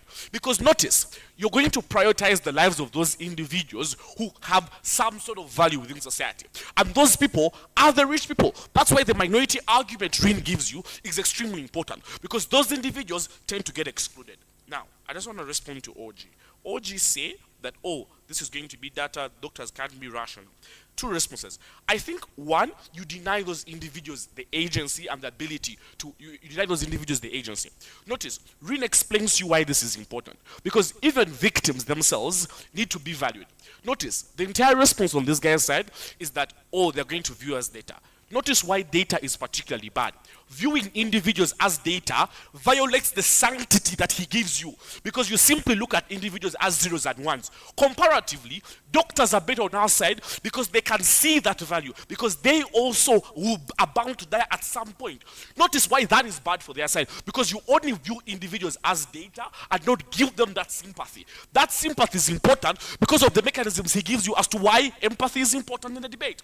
OG say, oh, you create objectivity. I would like to just say, I think objectivity already exists. Things like standards, like procedures in medical systems actively do exist. Procedures, for example, when you're told to choose between the wife or the baby, and they go to the man and he makes that choice. So I think procedures do exist, and I think there's a certain level of objectivity in the system.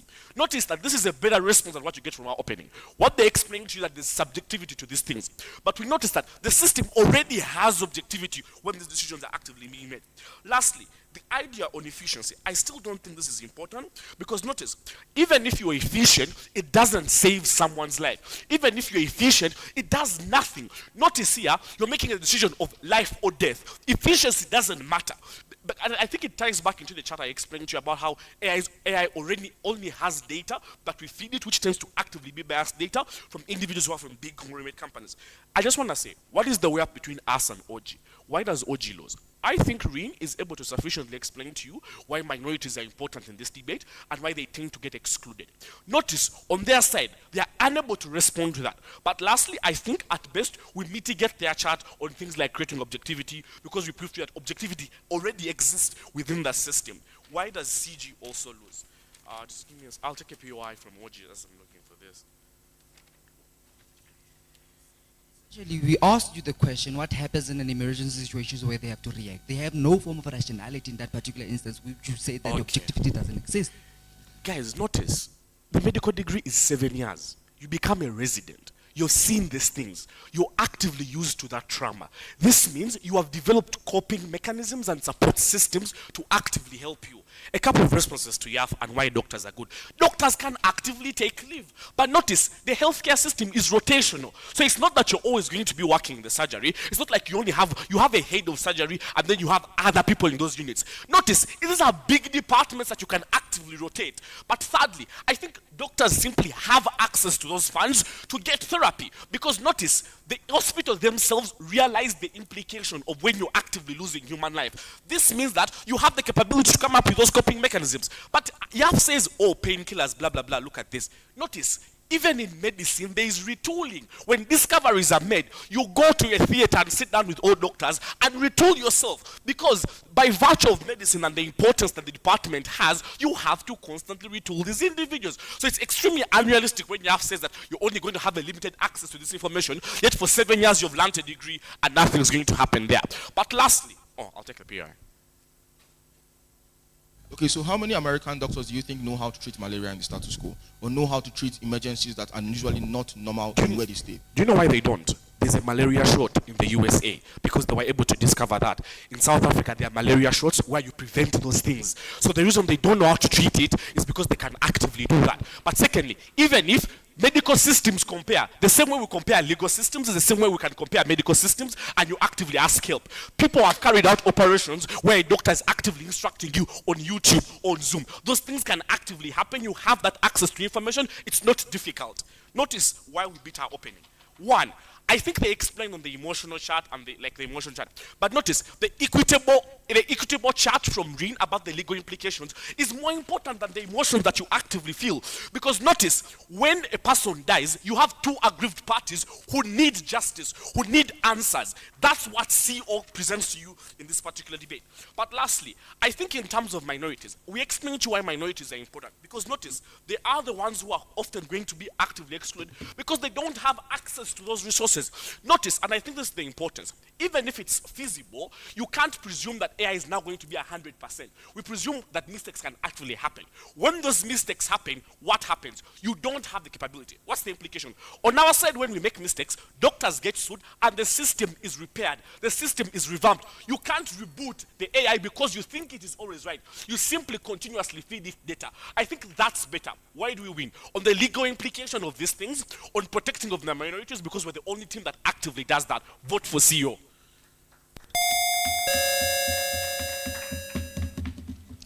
The House thanks the OP for that speech, and thanks to everyone. It was a very, very, very good debate. My panel and I are going to step outside and we discuss later on during the break announcement. I don't know, maybe after lunch or after public speaking, I will announce the results and we'll have quarterfinals right after. And all the best to all the 4 teams. I wish you well, and if you don't make it, commiserations.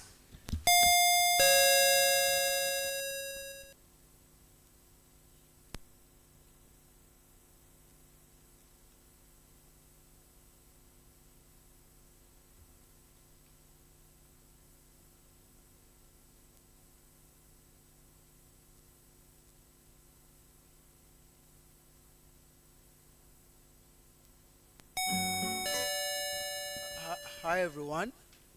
We're going in for public speaking, quarterfinals. The draw is in the group.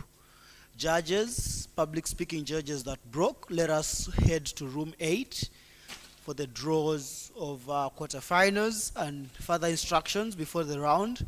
All public speakers, kindly go to your rooms. We are going to request for the debate judges to deliberate from outside, not within the rooms, because those rooms are going to be used for public speaking. All public speakers, let us go to our rooms. All public speaking judges, let us meet in room 8 right now. Let's do that right now. Any speaker that misses this round, CAP or Equity will not have any say. You will automatically be disqualified from the round.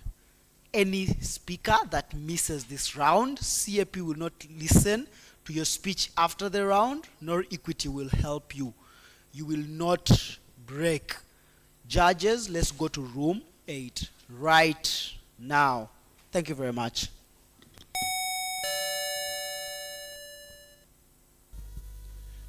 Okay, hey everyone. No.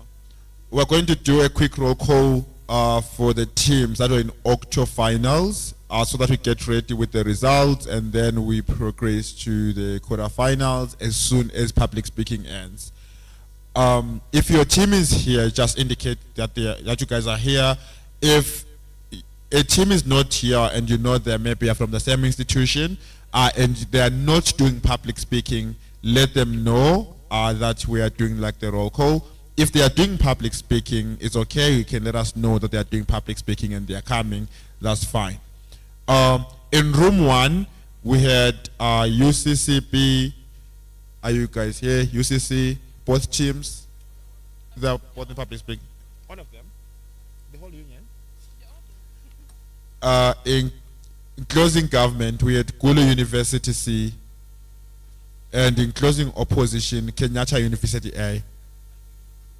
Kenyatta University A. Okay, they are here. So we're only missing UCC for that room.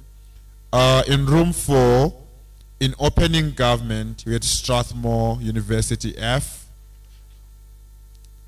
Strathmore University F. Okay. In opening opposition, we had United States International University Africa D. In closing government, we had Cavendish University Uganda A. They are here. And in closing opposition, we had University of Nairobi B. They are here. Okay, so right. So Nairobi is a part of Sydney as well. So you have Nairobi and GCC, Nairobi B. In room 6, in opening government, we had United States International University Africa A. In opening opposition, we had VETS B. In closing government, we had National Open University of Nigeria A. Sam and Eze, are they here? Definitely not public speaking. Definitely not. And then in closing opposition, Jomo Kenyatta B. Okay, so we're missing Eze. Okay. In room 7, in opening government, Islamic University in Uganda A.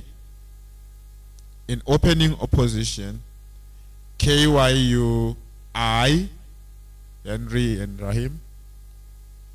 In closing government, University of Nairobi A, Jane and Paul.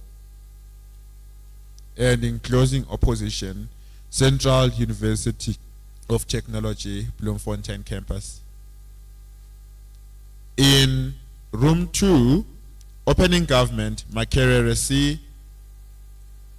Opening op, Jomo Kenyatta A. In closing gov, Namibia University of Science and Tech. Namibia. Okay, they're missing. And in closing up, University of Cape Town A. In room 3, opening government, African Leadership University, Rwanda B. Takura and Smart Israel. Where are they?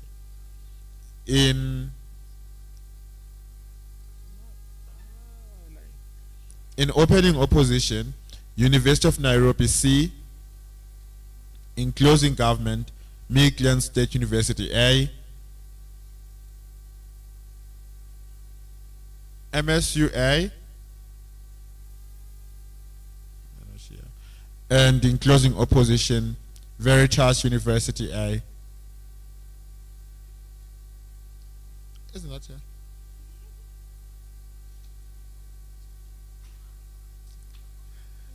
In room 10, the very important room. In opening government, it was important because I was judging the room, not what you think. In opening government, Central University of Technology, Free State, Welcome campus. In opening up, Strathmore E. In closing gov, Veritas B. I don't know you guys. Raise your hand. And in closing up, KYU D. And in room 5, in opening government, we had Gulu University D. In opening up, we had Gulu University A. In closing gov, we had Strathmore C. And in closing up, we had VETS A. So, again, just Rechecking if your team is now here. Nairobi B, MSUA, and then African Leadership University, Rwanda B, and all teams from.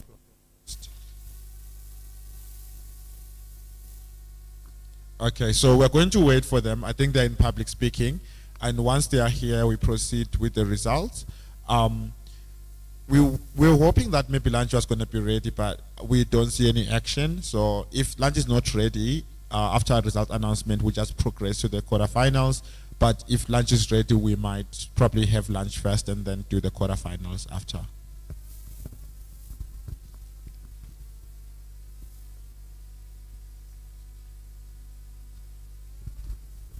Hey guys, council-related announcements. For the country reps that were in the pre-council meeting, we are sadly still waiting for most of you to reach out so we can form a group and add you guys so we can communicate. So please reach out. For the country reps that did not make the pre-council meeting, it would also be appreciable if appreciated. Not appreciable, sorry. It would also be appreciated if you guys decide to reach out to me so that your countries and the wills of your institution can be well covered. If you are not the country rep, but you get the feeling that your country rep might be incompetent, please go reach out to them to clarify that they have reached out. Thank you guys. Love and light.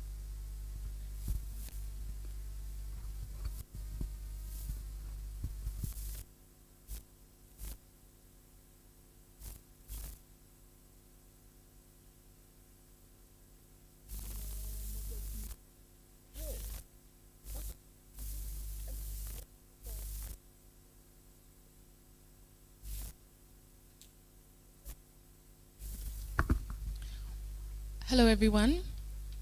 While we wait for teams to make it and for breaks for semis to be announced, breaks to quarters, my apologies. Obviously, the quarters motion is ready, and the motion song for that quarters is Circle of Life, Lion King. Circle of Life, Lion King. So you can enjoy it while you wait to find out if you made it to the quarters or not. All the best and have fun.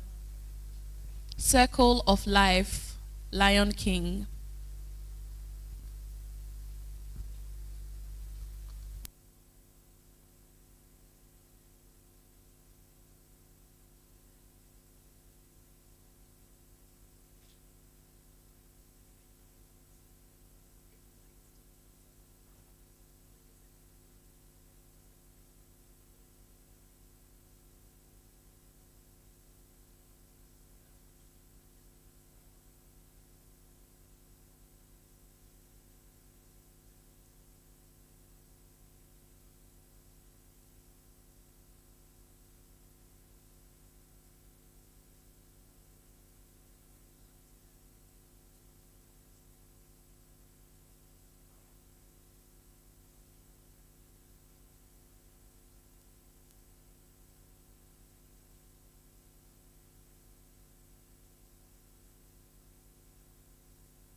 From the day we arrive on the planet and blinking step into the sun,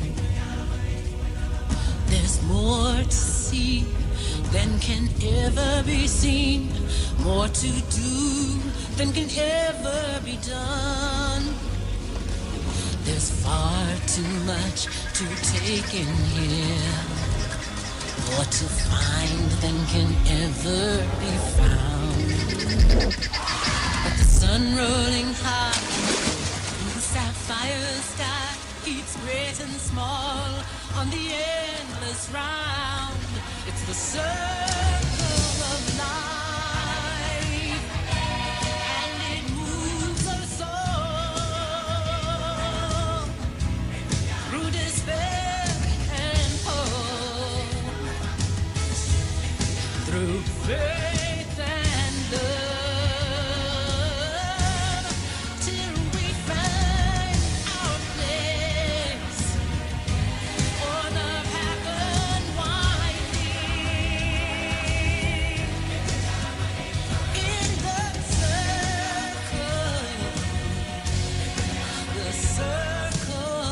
of life.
From that day we arrive on the planet, and blinking step into the sun.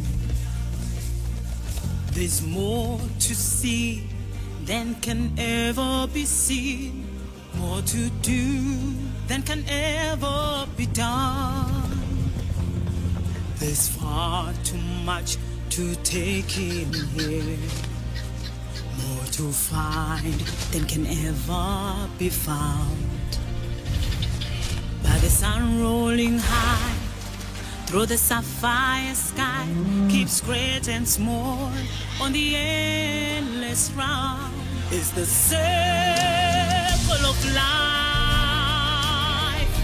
and it moves us all through despair and hope, through faith and love, till we find our place on the path unwinding,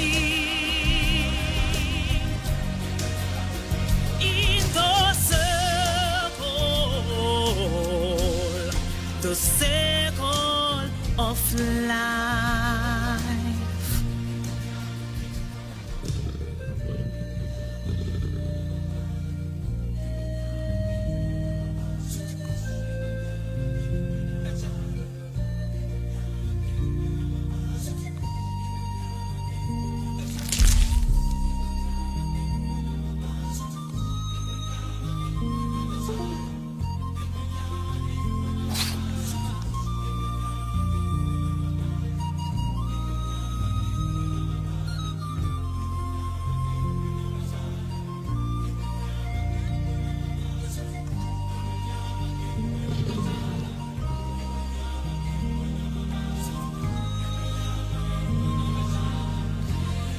the circle of life, and it moves us all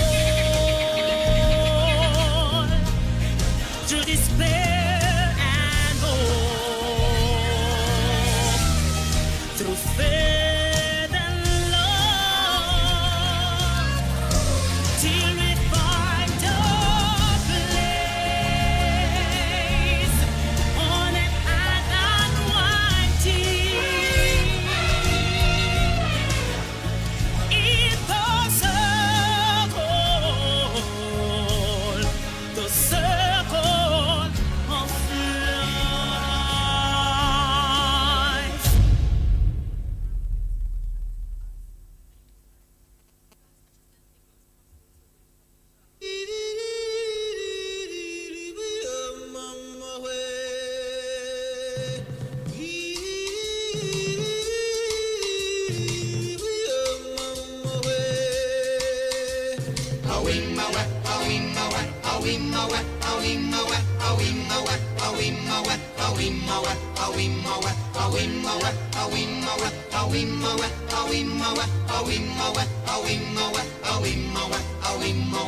In the jungle, the mighty jungle, the lion sleeps tonight.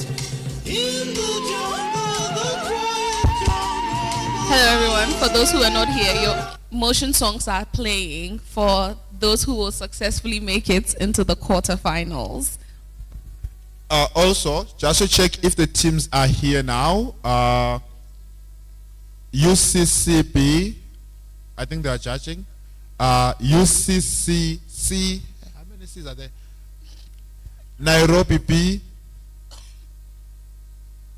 Namibia, University of Science and Tech, Africa Leadership University, Rwanda B,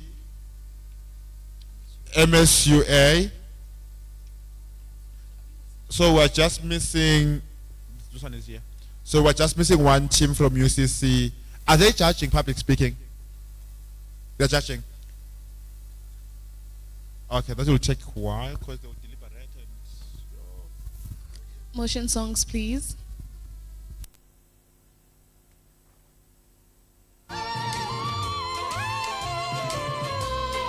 Hush, my darling, don't fear, my darling, the lion sleeps tonight. Hush, my darling, don't fear, my darling, the lion sleeps tonight.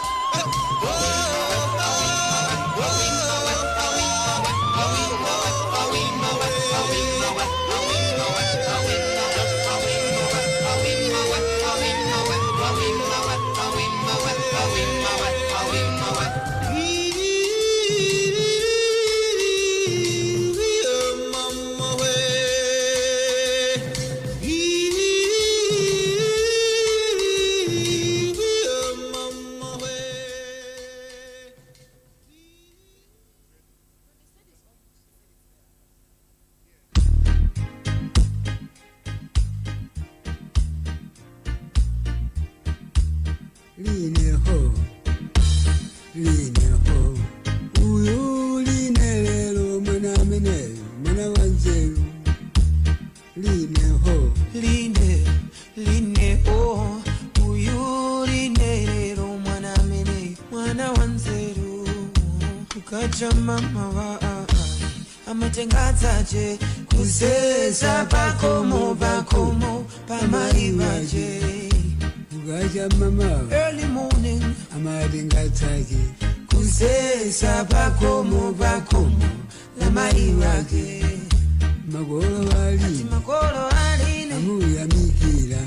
akuti line lero mwana mene, mwana wanzeru. Magolo wali, Makolo aline, amuya mikila. akuti line lero mwana mene, mwana wanzeru. Line, oh, uyu line lero mwana mene, mwana wanzeru. Tinde, tinde, tinde, tinde, tinde,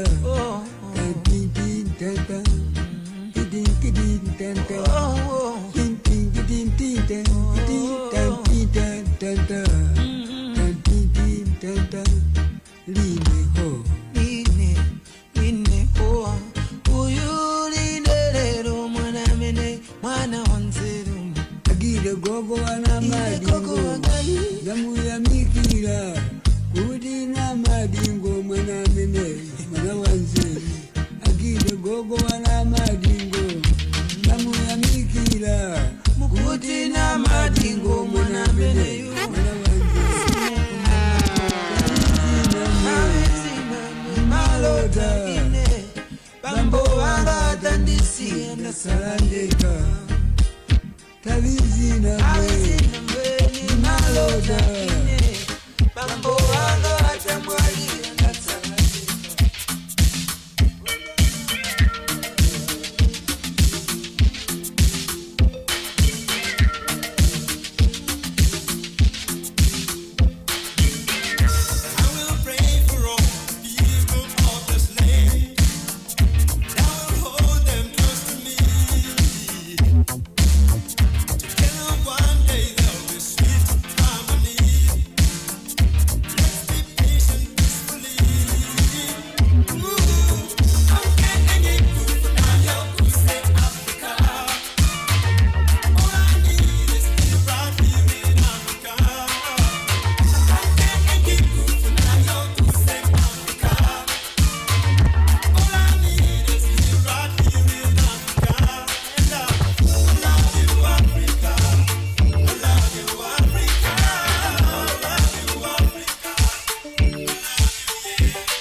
In room 1 we had UCC A or B?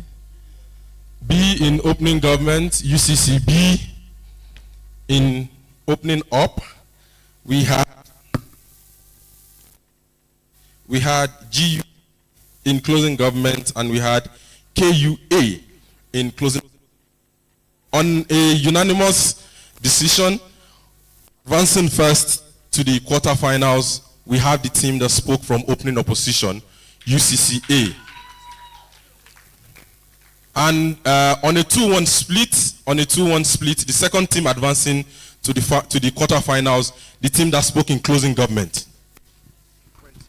Wait. What you announced and what you gave us is different. So can you confirm?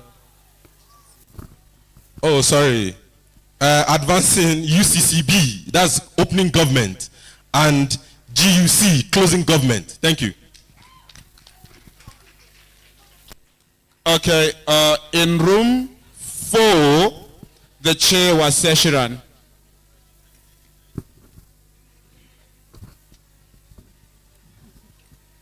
Call it love and devotion. Call it a mom's adoration. Foundation, a special bond. Hi everyone.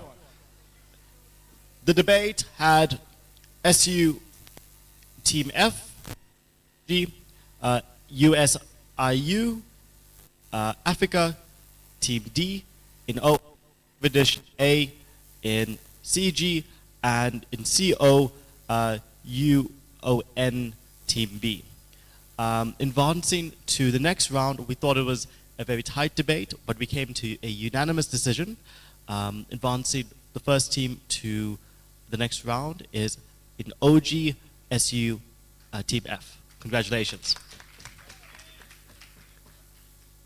The second team advancing is closing opposition UON Team B.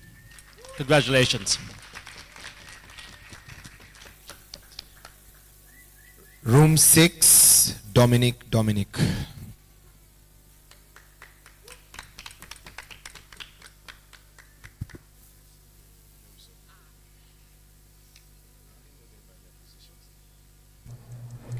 In room 6, we had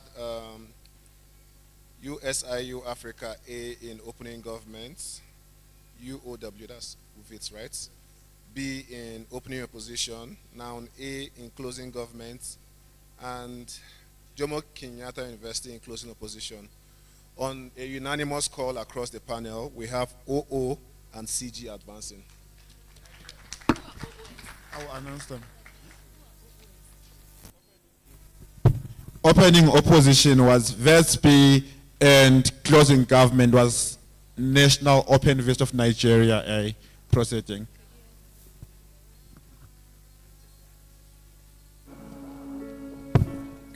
So in room 7, we had IUIU Mbale A as opening government, KYUI as opening opposition, UONA as closing government, and CUT Bloemfontein A as closing opposition. So in this particular round, the teams that go through unanimously are team in opening opposition, KYUI. Sweet baby, your sex has meaning. And the second team going through is team in closing government, UONA.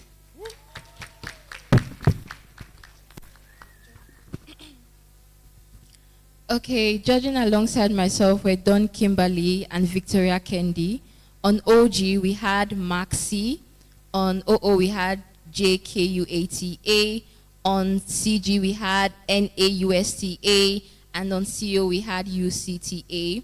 On a unanimous decision, the first team proceeding to the quarterfinals is a team on CO, UCTA. And after a very tight discussion on a 2-1 split, the second team proceeding to the quarters is the team on closing government and NAUSTA. Congratulations, closing half, and commiserations to the opening half. Can we please call Alexandra Adote?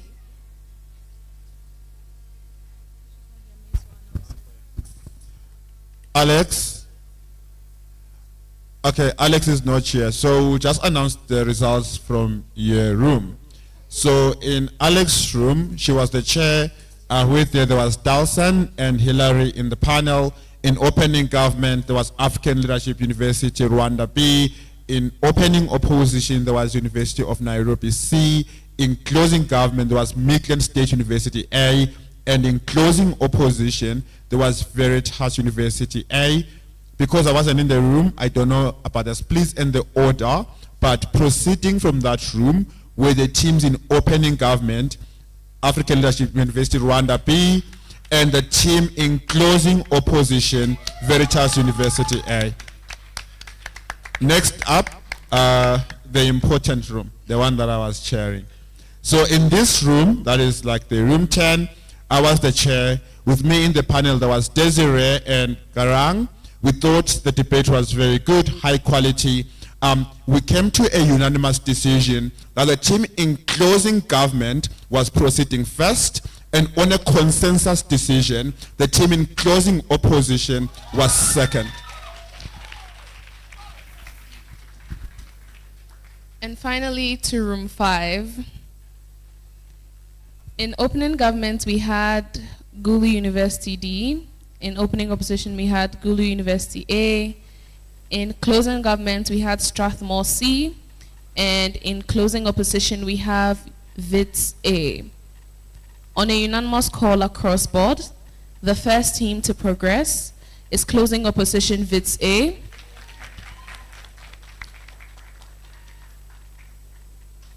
And Strathmore C. Okay, so we are going for lunch. The teams that are in quarterfinals. Do you want lunch first or let's just debate? Do you want lunch? Lunch? Do you want lunch?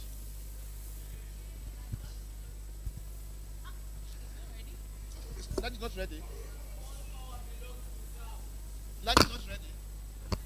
Okay, so we have been told that lunch is not ready. So because lunch is not ready, we will just proceed because we are already late. No, with the balloting starts in semi-finals. The draw for quarterfinals is public. In room 1, opening government, University of Nairobi B, Veritas University, closing government, Strathmore University F, and in closing opposition, Kyambogo University D. In room 2, still in room 1, the chair will be Temi, paneling with Chris Foley, Hilary, Joy Hadome, and Lorraine. In room 2, in opening government, Veritas University A, in opening opposition, VETS B, in closing government, African Leadership University Rwanda B, and in closing opposition, National Open University of Nigeria A, and in the panel, Alexandra will be the chair, paneling with Dominic, Eileen, Kagia, and Dina. In room 3, in opening government is VETS A, in opening opposition is Strathmore C, in closing government is Cape Coast B, and in closing opposition is Gulu C. In the panel, Amos will be the chair, paneling with Adrian, Desiree, Sesh, and Stacy. In room 10, this room, but not now. Opening government, Kyambogo University I, opening opposition, University of Cape Town A, closing government, Namibia University of Science and Tech A, and in closing opposition, University of Nairobi A. In the panel, Garang will be the chair with Dawn, Macharia, Beatrice, and Taufik.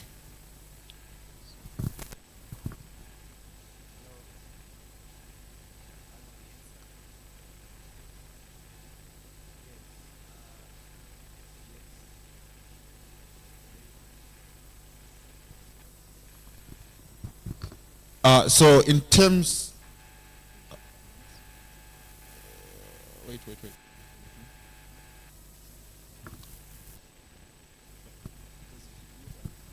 Yeah, so I'm trying to. This is.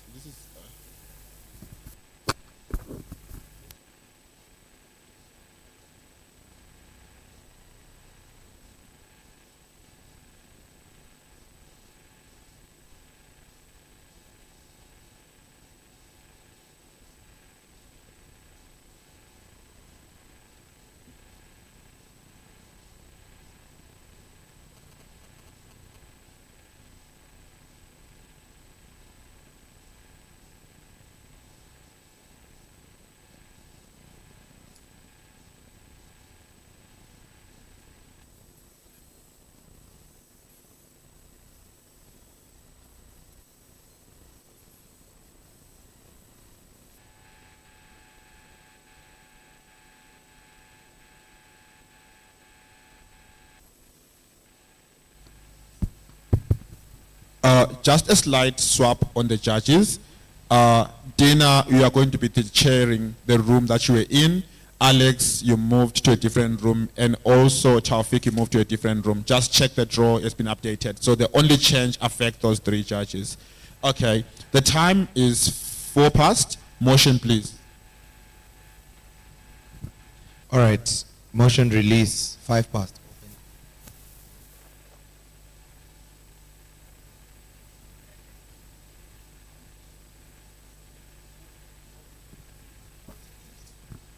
Okay. We're going to hold motion release. Oh, there is Smart. Can you see him? Is anyone missing their partners?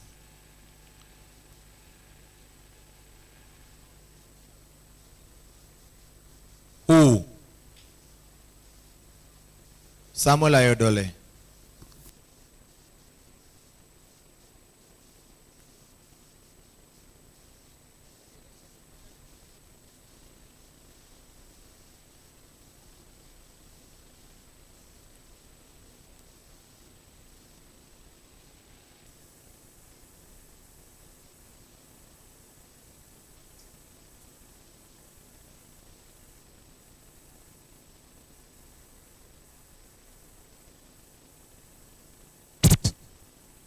Sex has meaning. No, this time you stay till the morning. Duvet days and vanilla ice cream. More than just one night. Panel. One thing that team government comes and assumes is that actually secession movements only actually exist in autocratic states, right? And even if we are to take them at their best case, can you understand what is the nature of these autocratic states that they actually debate in? Is that even when these secession movements come up, they are going to be oppressed. So what's the likelihood of these secession movements succeeding on their side of the house? There is no likelihood. That's just for engagement.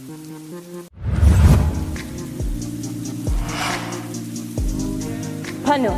One thing that team government comes and assumes is that actually secession movements only actually exist in autocratic states, right? And even if we are to take them at their best case,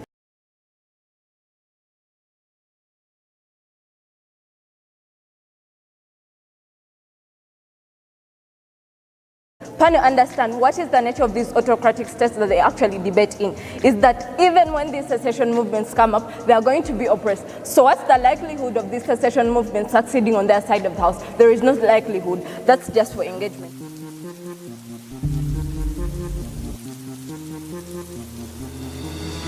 When we allow the secession movements to be granted independence without even the confirmation that is coming in from the central government approval, we are going to promote things like democracy, and we are going to reduce conflicts, right? And then this leads into because there is why there is a problem is because you got to realize that central governments tend to abuse rights of this particular region.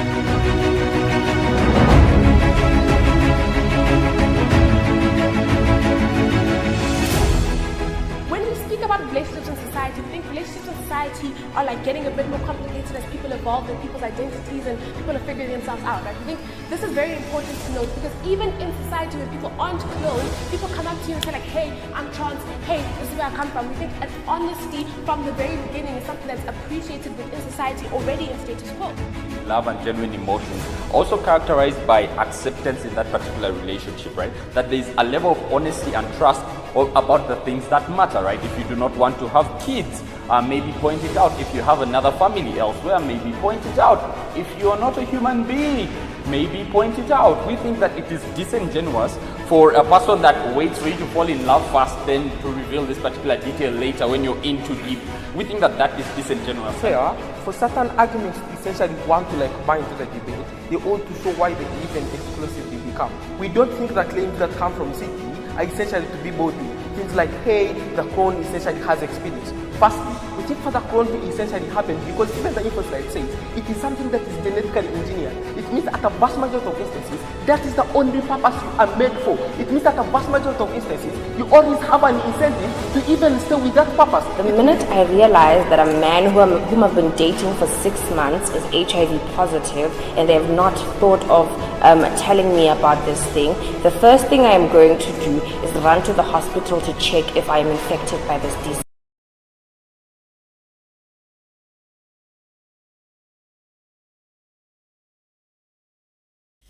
The link, the food tab is there. So please, if any complaint is coming, it should be that you have seen the food tab before you're assuming like they gave you probably a 0 before like reaching out for the complaint. So the tab is out and you can access it. So please, while filling your complaint, tell like if there's a way you can send us a screenshot so that we don't go back reaching out on something that is not there. So yeah, that's it. The second thing I'm going to do is to cut ties with this man. Why? Because we believe that telling a person about your health status or your HIV status is particularly important because that impacts the person's health, right? That puts the person that you are in this relationship with at a significant risk, right? Now, when you tell her, in fact, it's actually just being an inconsiderate person, because when you meet a person and you do not disclose such information that is so significant that it can change the formation and the entire structure of a relationship. We believe that such things are very important to disclose from the very beginning.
Great honor for Kyambogo University hosts the Pan-African Universities Debate Championship 2024.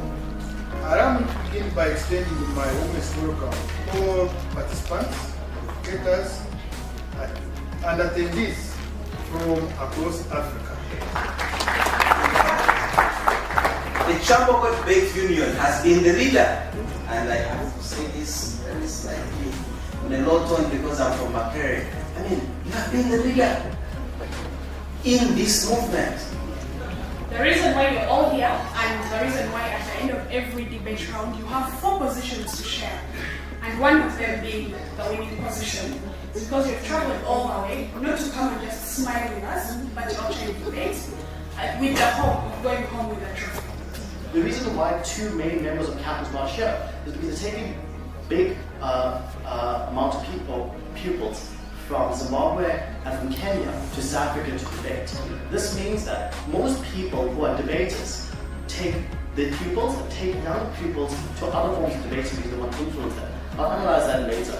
So I think the biggest issue with them is that they tell us that there's going to be there's major issues with structural issues of debating. You see this, right? I think debate attracts like-minded individuals. What is this about, right? All of you are here because you like to argue, you like to debate, and you just like to consider different ideas. What does it mean, the concept of love, right? At the point in which any single one of you would be engaging people outside of this debate context, you look argumentative. You look really hard at it. You look necessarily like somebody who doesn't necessarily want to concede. Because you just don't understand how this other person goes about arguing, right? Because there's a different formality to how they necessarily argue. I would like to thank the National NGO Forum, our platinum sponsor for PABC 2024, and philanthropy for development. In an equal manner, I would like to thank Kyambogo University who agreed to host this event, and in the same spirit, be a goal closer, Kyambogo decided to give his 2 hands. We'd like to thank you so much for being part of this event. My name is Joy Halome. I'm one of the DCAs for Pan-African Versatility Championship 2024. I'm going to be working alongside Seshiran Govenda, Kalia Samuel, Masharian Juguna, Maxine Peterson, and West Samuels Empowering. You'll be seeing them very often. As we gather here today to kickstart this incredible event, we are not just here for a tournament, but we are here to create lasting connections, exchange ideas, and explore the powerful potential of dialogue in driving change across Africa.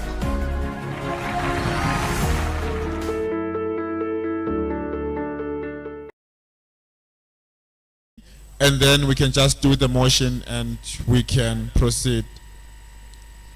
So, teams in room 1, opening government, Nairobi B, opening opposition, Veritas B, closing government, Strathmore F, closing opposition, Kyambogo D, James and Rin. Okay. In room 2, opening government, Veritas A, opening opposition, Vets B. Show in the bathroom. Okay, okay. In closing government, African leadership, Rwanda. Just call them to come in, please. In closing opposition, National Open University of Nigeria, A. In room 3, opening government, Vets A. Opening up, Strathmore C. Closing gov, UCCP. Closing up, Kulu C. In room 10, opening government, Kyambogo I, Henry and Rahim. Henry and Rahim. Anyone who knows where Henry and Rahim are? Okay, thank you. Opening opposition, Cape Town A. Closing gov, Namibia A. Closing up, Nairobi A.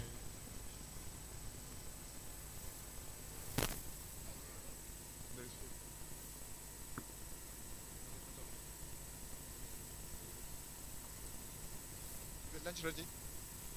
Okay, lunch is ready, so we won't, yeah, just go eat. If you are debating quotas, please be back at maybe 3:45 maximum. If you are judging, maximum is 4 p.m.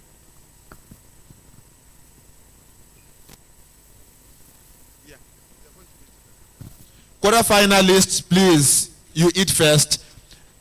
Yeah, we're not discriminating, but quarterfinalists, please go eat first. And judges as well in the quarterfinal, immediately after the quarterfinalists, you guys will eat. And then everyone else will eat after. Guys in quarterfinals, please move. Go eat. Ayafa, I know you're hungry. Go and eat, sir.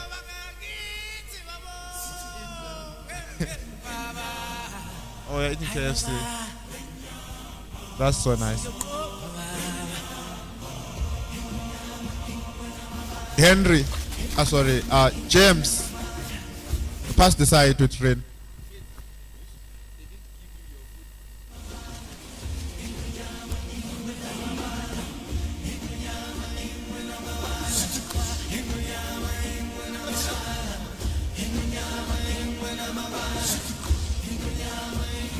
From that day we arrive on the planet and blinking step into the sun. There's more to see than can ever be seen. more to do than can ever be done. There's far too much to take in here, more to find than can ever be found. By the sun rolling high through the sapphire sky, keeps great and small on the endless round, is the circle of life, and it moves us all through despair and hope, through faith and love, till we find our President of place. the Uganda National Students Association, the students leaders from across the continent, and distinguished guests, ladies and gentlemen. It is with great honor and privilege to be in the midst of the present and the future of Africa, which lies in your hands, the students of this continent. In a very special way, I would like to welcome students from across the continent to Uganda. Uganda, the pearl of Africa, and your second home.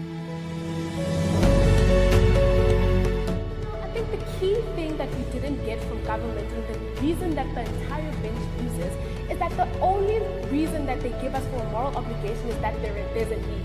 But they don't connect the two. Just because there's a need in a society doesn't mean that there's a moral obligation of the willingness to fulfill it. Just because society is struggling doesn't mean that it's your responsibility to fix it, because they haven't been able to give us that. It is common to believe that violence and chaos are the two most important ingredients for long-lasting impact and change in the social and political sphere, right? The same way particular individuals at this same tournament confuse sporadic screaming and vicious attitudes for determining factors of a great and valid game. Right? We need to ask this question. If we were to make a decision right now, imagine we're like the movement, right? And we want to transition to either a political movement with leaders or we want to stay as a grassroots movement. We've not yet made any decision. How are we going to vote? So I'm going to show you exactly why we are already winning over opening golf. So the first thing here is that they all are just prioritizing infiltration. I'll show you why infiltration is not even the most important thing. That's not what they can be defending. So they say that infiltration is more likely to happen in our world. Note one, Chair, I'll speak to you as a Kenyan girl who attended the protests of rejecting the finance bill in Kenya. We went out to protest. There were a lot of numbers. We mobilized people through technology. People just said, let's go reject the finance bill. People used Twitter. A lot of mobilization was made. TikTok was there was a lot of engagement through TikTok in the first place. People were able to receive this information in the first place. This specific sort of framing already tells you that people within Kenya were already informed enough through technology and already had access to this specific sort of thing anyway. Secondly, mid-protest, there's a certain group of individuals in Kenya who decided to create the Gen Z protest party, and they say that, oh, we want to go and formulate the Gen Z protest party. The most immediate response that was made was that everyone, through the technology and social media, they actively rejected, and they say we do not want a political party in the first place. So, my dear students of Africa, it is your duty. We are all called upon to conduct and act upon the necessary measures that we need to take.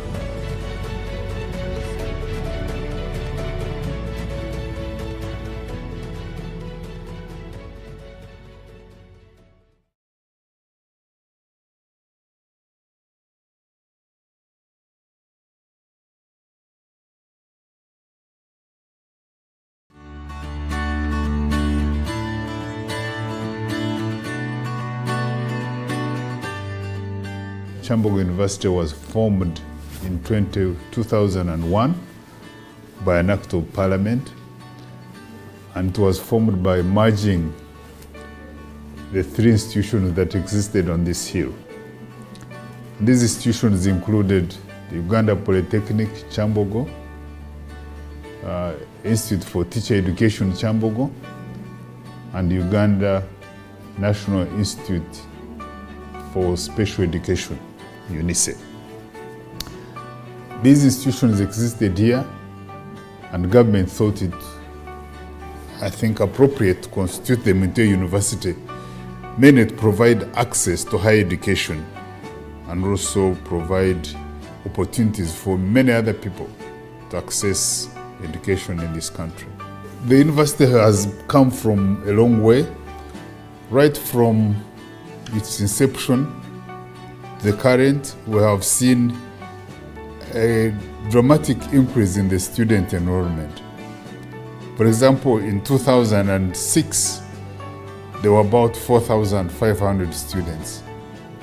Now, as we speak, we have 33,000 students on campus and about 35,000 students in our affiliated institutions, which are the national teachers' colleges and the primary teachers' colleges, quite many, and also in the early childhood centers, all of those affiliated to Kyambogo. And we have also seen a marked increase in the number of programs we are offering on campus. And some years back, about 2-3 years back, we took a deliberate decision to stop offering many diploma programs, but we retained those which are critical and which are not being offered by any other institution. For example, the diploma in biomedical engineering, that is unique here, and also some diplomas in special needs education, because we pride ourselves as the largest institution offering education to people with disabilities or learning challenges. So the university has focused on providing masters and PhDs. And for the first time in 2019, the university graduated its first PhD students. So because of the increase in the number of masters and PhDs, we have seen a dramatic increase in the number of graduate fellows, graduate students, those graduating with masters and PhDs, together with an overall increment in the number of students graduating from the university over the years. In addition to providing access to higher education, the university has established learning centers. We have 2 learning centers, one in the west of this country in Bushenyi, one in the east in Soroti, and we have started sort of looking at areas where another 3rd center can be set up in the north of this country.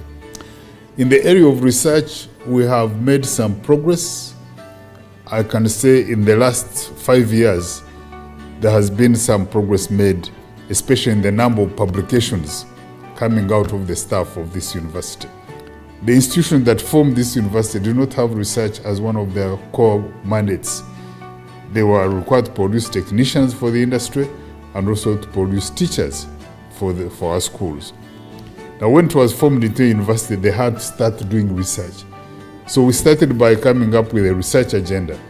We formed a research agenda which is inclusive of all areas so that anybody in the university can find an area where they can do research, but focusing on areas important for our national development. In order to get people to write proposals and do research, we started on an ambitious capacity building program through training workshops, through sending people to a number of trainings, so that the capacity of the members of staff to do research can be enhanced. And because of all these policies and capacity building and research that is being done and publications, the ranking of the university has been improving over the years. And for the first time, I think about 4 or 5 years ago, Kyambogo University was ranked among the top 200 universities in Africa. I think we are now ranked about 171 among the universities in Africa. And in Uganda, we are still ranked number 4. Another area we have focused on is physical infrastructure and ICT development. If you move around, I'm sure you will see a number of new buildings that have come up in the university. We are lucky that we benefited from HEST program, That was Higher Education Science and Technology Program, funded by the African Bank through the Ministry of Education and Sports. They gave us a number of structures. In addition to rehabilitating and renovating all our engineering workshops, we got new buildings like the Central Teaching Facility, a big facility that accommodates about 3,000, 4,000 students. We got the virtual library, and that is a library that was meant to have ICT enhanced capacity so that students can access the materials online and they don't have to go and sit there and read. We also got the multi-purpose science complex, the technical teacher education complex, engineering complex, and because we're able to save money, we're able to build another structure for architecture and surveying. And we also had the business incubation center. Before COVID came, we used the capital development budget to renovate most of the structures on campus. We rehabilitated the main gate and the gate in Banda. We rehabilitated a number, created new roads on campus, which really improved the whole image of the university. And we're able also to overhaul the sewage system, the entire sewage line of Kyambogo University. And this created some peace among the students, because the major complaint we had before was issues related to sanitation. So when that was done, sanitation improved. In addition, we have improved library services through the virtual library, through subscription to international organizations, through subscription to databases that give us e-resources. So one can access the latest publication, the one that was given out this morning, by online means through our library. And this has been in addition to buying physical books and also e-books. We have also built capacity in ICT. I think Kyambogo University is the leader in provision of solutions, ICT solutions to education management through development of systems. One time when Makerere Visitation Committee came here, they found we had a system which we called eCampus. And they say when they looked at it and the way it was serving the university, they said this should be rolled out to other institutions.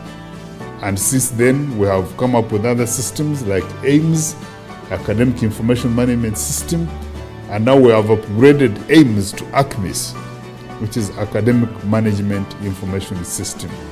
And we're working with the Ministry of Education, the Ministry of ICT, to roll it out to all public universities. This has already been done.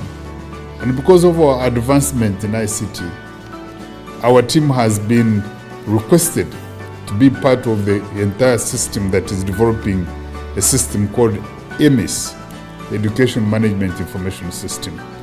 And this is going to be the education system to manage the entire education sector as required or directed by the Minister of Education and Sports.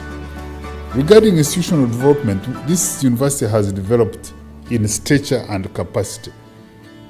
We now have a new strategic plan, 2020-2021, up 2024-25, and this has been aligned to the NDP3. We have come up with a number of policies which have ensured peace and stability on campus. Now, through the restructuring, the committee found it important to establish a unit which they called Advancement and Alumni Relations Unit. This is a unit which is charged with the responsibility to reach out to the alumni so that the alumni can contribute to the advancement of the university. It is the same unit which is charged with resource mobilization. We realize that government funding is going to continue reducing as we go along. We had issues of COVID where funding went down dramatically with the budget cuts of about 40%. And even after COVID has gone, the budget cuts continue. So the university must mobilize its own resources to be able to continue operating. And this will be by using the assets that are available at the university. Alumni specifically refers to graduates or people who have gone through that institution. But each institution has a liberty to define what they want their alumni to refer to. So in this case, we are referring to alumni as those people who have gone through Kyambogo University, through its precursor institutions, and also through our affiliated institutions. So why are we engaging the alumni? The alumni are the most loyal supporters of the institution.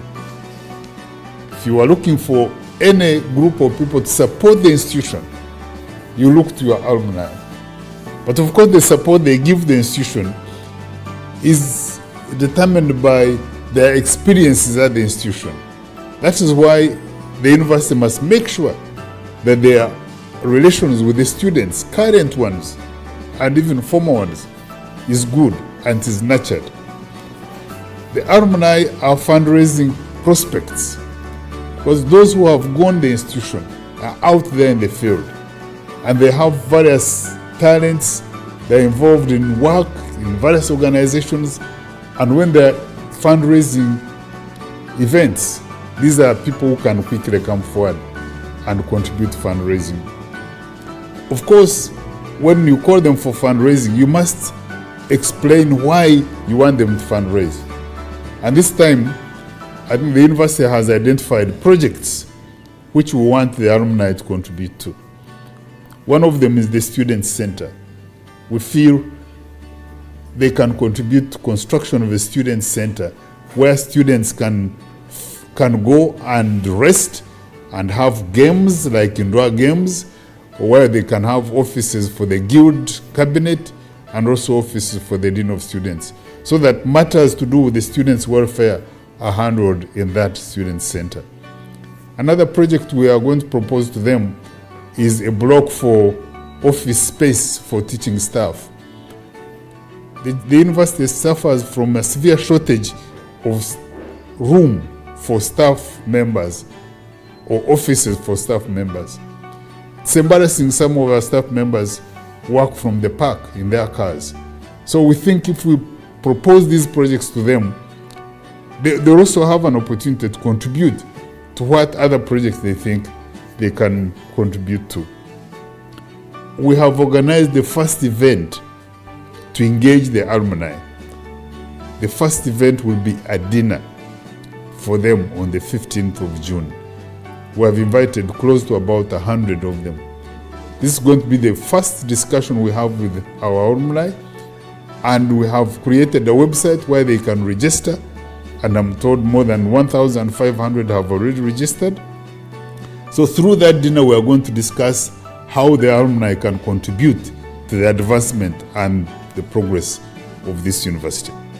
So we are inviting our alumni, those who have gone through Kyambogo as a university, those who have gone through the precursor institutions, UPK, ITEC, and UNISE, as I mentioned, and the institution that existed before that, and then those from our affiliated institutions. We're inviting them to come and help the institution to grow bigger, to grow stronger, and more successful.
Ayafa Tony. Veritas B. Is it in here now? Strathmore F. Kyambogo D. Veritas A. Vets B. African Leadership University Rwanda B. National Open University of Nigeria A. Vets A. Strathmore C. Cape Coast B. Cape Coast B. Okay. Gulu C. Kyambogo I. Cape Town A. Namibia A. And Nairobi A. Okay, all the teams are here. Motion.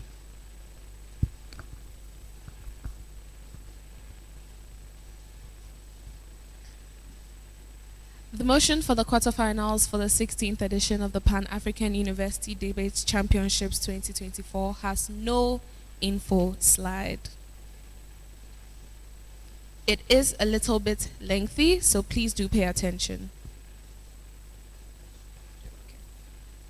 The motion reads, this House opposes the practice of companies patenting or trademarking cultural elements or phrases that do not originate from their country of domicile.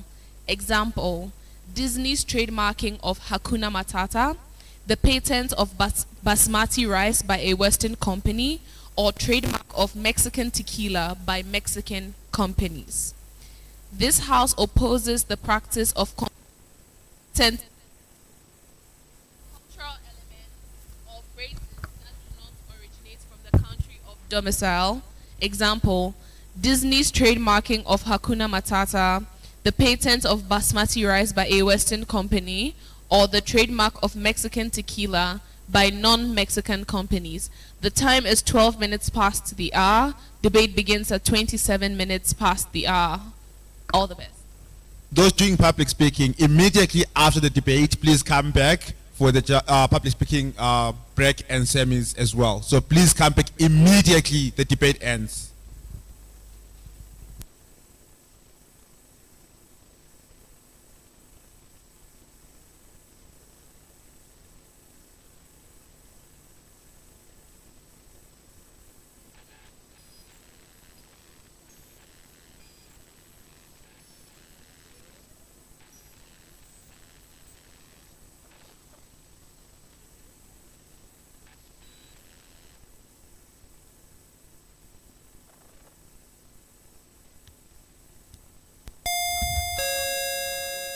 Room 10, we're about to start. You can move that next to you. All teams that are not in room 10, can we please... Does it really move? To that. Address the masses. Mr. Ambassador.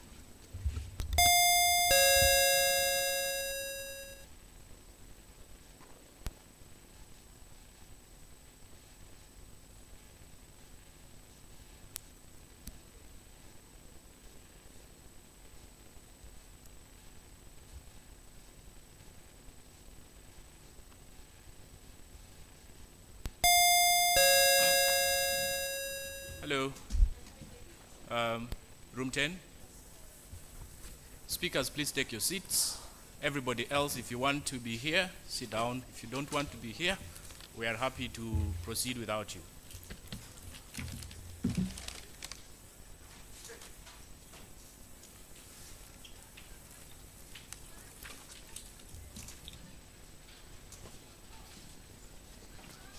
Guys, OG, CG, OO, OG.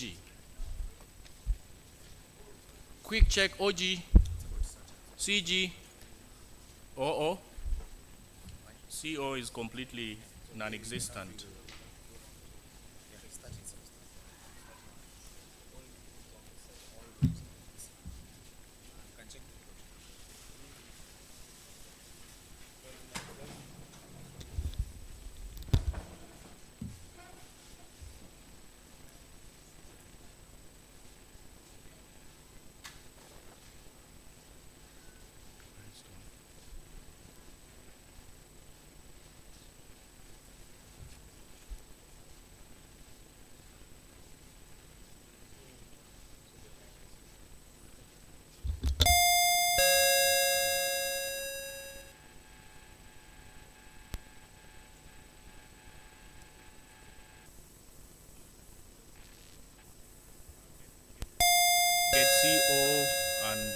OO.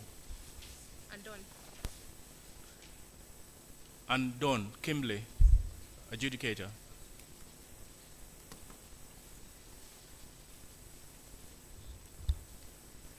Dawn Kimberly, the adjudicator for room 10, and the entirety of the opposition to bench.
Gav, is there a mic on your table?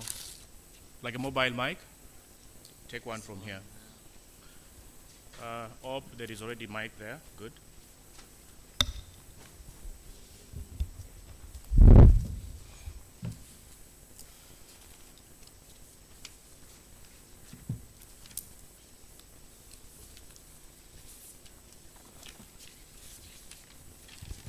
Testing.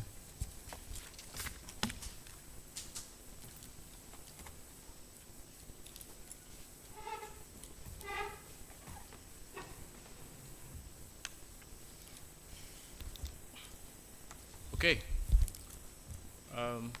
CG, where's your teammate? Sorry? Okay. That's this marathon when they are as free as they want to be, right? As they are coming, first of all, I want to congratulate you upon breaking this far and pray for you to break further. It's very important. And my name is Garang Quart.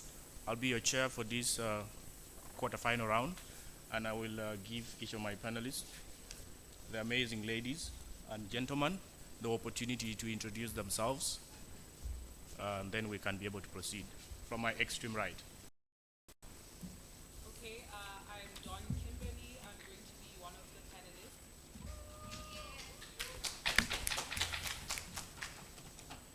Hi, I'm Beatrice. I'll be one of the panelists. Good luck, guys.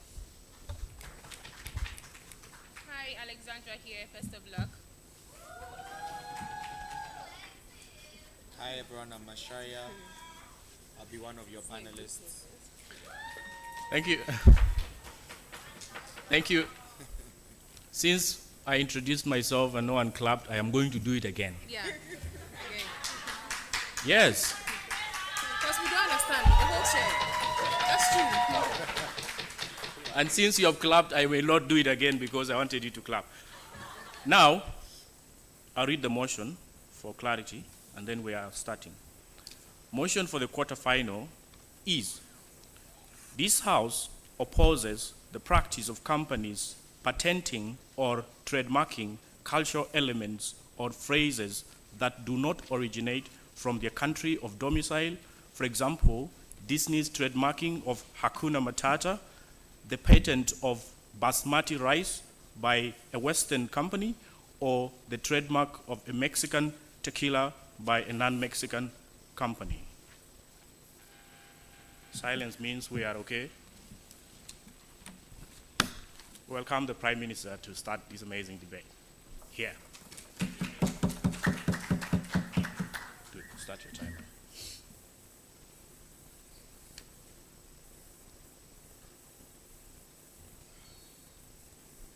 PM, we're ready when you're ready.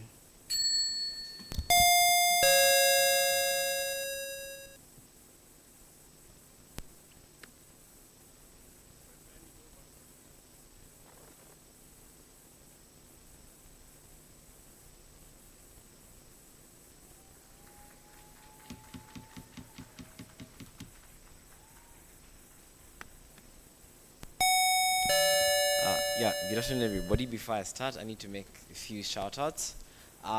It's very important. Firstly, I broke yesterday, but also got heartbroken, so healing from that process too. That's irrelevant. Shout out to my union. This has been something that's been building up for a very long time. These are the results of what has been consistency, and we're proud to see it. We're proud to be the instrument that you use to see that consistency. Shout out to the entire union, shout out to MDU, shout out to KYU, shout out to Savior, because he has gone to the depths of the world to ensure that we're able to get such platforms. It's very important. But also shout out to OO. I really like them, they're a big vibe. Yeah, if you have POIs, just raise your hands, I'll be able to see you. Okay, I'll start when I'm ready.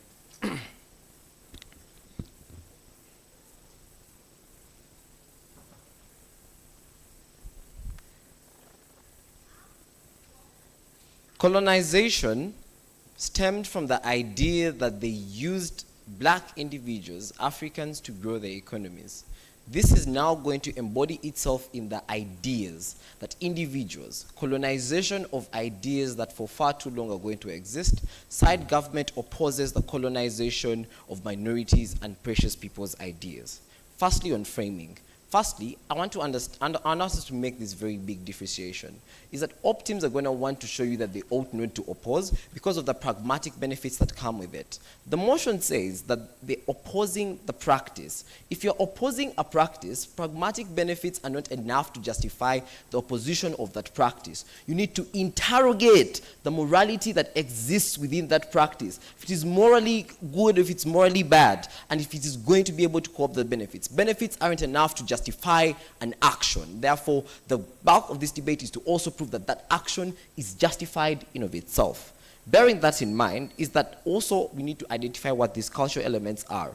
Notice that cultural elements in of itself don't exist in a vacuum. They've been made from innovation, a projection of society's own suffering. Quick example, when the white people decided to develop the Negro stigmatization stereotype, black people in the America decided to modify this to nigger to be able to help defend themselves against the stereotypes. The term nigger was a projection of black people's suffering for generations and for years to come, for years and still going on till this day. The concept of japa in Western Africa is a concept of subjecting of people suffering under people like Tinubu and people like leaders who don't want to give them elections. These ideas and these cultural elements that they create, these cultural narratives which are also part of the elements, don't exist in a vacuum but are a message from these very individuals who exist in endemic suffering to be able to project their voice and their ideas. There's going to be a very likely argument from opposition that is going to be about how they're able to extend their ideal. I want to throw that out of the debate so that they can prep something else. Notice that this is going to dilute the idea in of itself, right? Because even if you're going to get this Mexican leak and give it to non-Mexicans, they're never going to project it in the way you want to project it as a Mexican culture individual. They're going to dilute your culture. That leads to misrepresentation of your identity as an individual. That is bad because in of itself it means you are no longer projecting your own identity, but an identity that's been controlled for you by corporations. The corporations decide that's how you should look, that's how you should be presented. We don't think that it's an intrinsic benefit. We say that as long as you dilute your ideological purity, people will never understand your ideals, where they stem from, what's beautiful about your culture and in of itself. But even if that's not the debate, I'm going to do two things in this debate, and I'm going to give you a principle and a pragmatic. And I think this is going to be very important. Firstly, on the principle, the first argument here is going to be as to why it causes modern day ideological slavery. The premise to this argument in of itself is that the reason why slavery exists is that there are specific things that you give to these individuals that they give you less pay, that they use and exploit you to ensure that they use those things to get themselves pragmatic benefits. What does this mean? It means during the time of colonialism, these guys came, exploited and took African labor because that is what was most proximate to their needs to sell them then. The Industrial Revolution needed labor, cheap labor that they couldn't get from their own countries. This is what led then to these individuals to now come and take us. This is is something that was dear to the African community by that time because also our labor was needed to create more innovations and more ideas. They handicapped that of us and claimed it for themselves to grow their economies. First level on principle here is that they have used this very labor to grow the economies that now want to rob us of our ideas, that project them. We say it is morally bad for you to come and stab someone in the back and take what is most dear to them to grow yourself, but then again come back and take the last thing that they have holding dear to them. This is double jeopardy and double punishment to the very minority group. You say, A, you want to give reparations, but secondly, you want to defend in most scenarios in of itself to give them ability to now give themselves platforms. It creates ideological consistency for these corporations and these individuals who are represented by these states to ensure that they provide solvency for those things. We say on this level alone, it is very bad for these individuals to now want to use these guys, and again, I'm not sure why this is bad. But also, this engages the best case that comes out of the pragmatic benefits they'll give you that come out of this. It shows you that in of itself, it is very bad to use someone else's ideals to become better and leave them marginalized, because these guys can't argue that there are benefits, because the workers that are Mexicans that work in these companies are given peanuts to take money back home. They don't have enough to even take their kids to school, but that's the best they get as a reward for robbing them of their identity. We oppose that from side government. But today, how is this projected today? The idea of content, and this is done in the exact same way, is that societies, the colonizers no longer need labor in of itself because they have AI and technology. What they need is ideas that we don't have, ideas that are sellable, because their ideas aren't pragmatic and are not as rich as the African identity, in a minute, and as rich as the African identity. They use the African identity to hoodwink themselves into getting more money because their own ideas have already generated them enough money. They need a diversity of ideas, so they come and take the ideas cheaply because they don't give those things. Even when they forcefully take it, they have expensive lawyers. They have good lawyers and can bribe judges to bully themselves into trademarks and patents to claim these ideals. We oppose that word because they do it in the most lucrative ways. Our governments can't check them because our governments are freaking receiving aid from these very countries and corporations that are bullying us till this very day. Before I move to why that's very bad on a fundamental level, Menzi. Panel, those are buzzwords, not a case. Henry still hasn't told you how any of what he tells you happens on our side actively harms individuals from being able to practice their culture. And exactly, and I'm going to get to that. There is a very important principle here on instrumentalization. Notice that individuals shouldn't be used as a means to an end in of itself. This is complete instrumentalization of taking these ideas. Notice that these are individuals that have suffered. They have gone through suffering to create these ideas to ensure that they create better sustainability for their world. What this has led to in of itself, we say, is that it has led to instrumentalization, the depriving of people's dignity, because everybody can associate with your identity, but also mold it in the way that they see fit. We say we oppose this. It's not contingent on any pragmatic outcomes. If they want to take away the argument, here's the framing for the argument if they want to engage the argument. Let's go. The framing of this argument is the slavery that happened in the Industrial Revolution. If you believe that the argument in of itself is justified, you ought to agree with what happened and what went down during the Industrial Revolution, because it is the same scenario and same context. It means if they oppose and support this world, they support what went down during the Industrial Revolution and slavery. Pragmatics, because we may not know what judges are going to be looking at in this debate. There's going to be a lot of money that is going to be got by this corporation of people's ideas. They need to analyze why African countries, why people in Mexico are getting so much ideas, why people in Kenya are getting basmati in of itself, how Hakuna Matata has helped Kenya improve its video media. These guys don't have media, they don't have structures, and now they're being elevated, which they can't prove in this particular side of the debate. The last thing on pragmatics is that these guys get more money off other people's ideas. Proportionality. Africans stay poor on their own ideas and they remain very impoverished and still prey to exploitation of cheap pay and more suffering. We oppose that world. Vote government. Okay, we thank the Prime Minister for that fine speech. We invite the Leader of Opposition to start from the opposition. Here.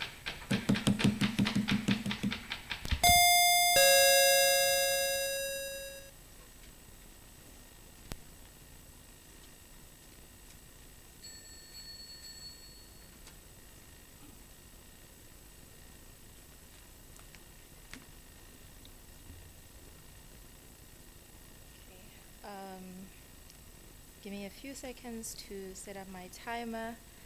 In terms of shout-outs and acknowledgements, I hope I'll be able to do that in the final. Okay. I will be starting my speech in 3, 2, 1, start.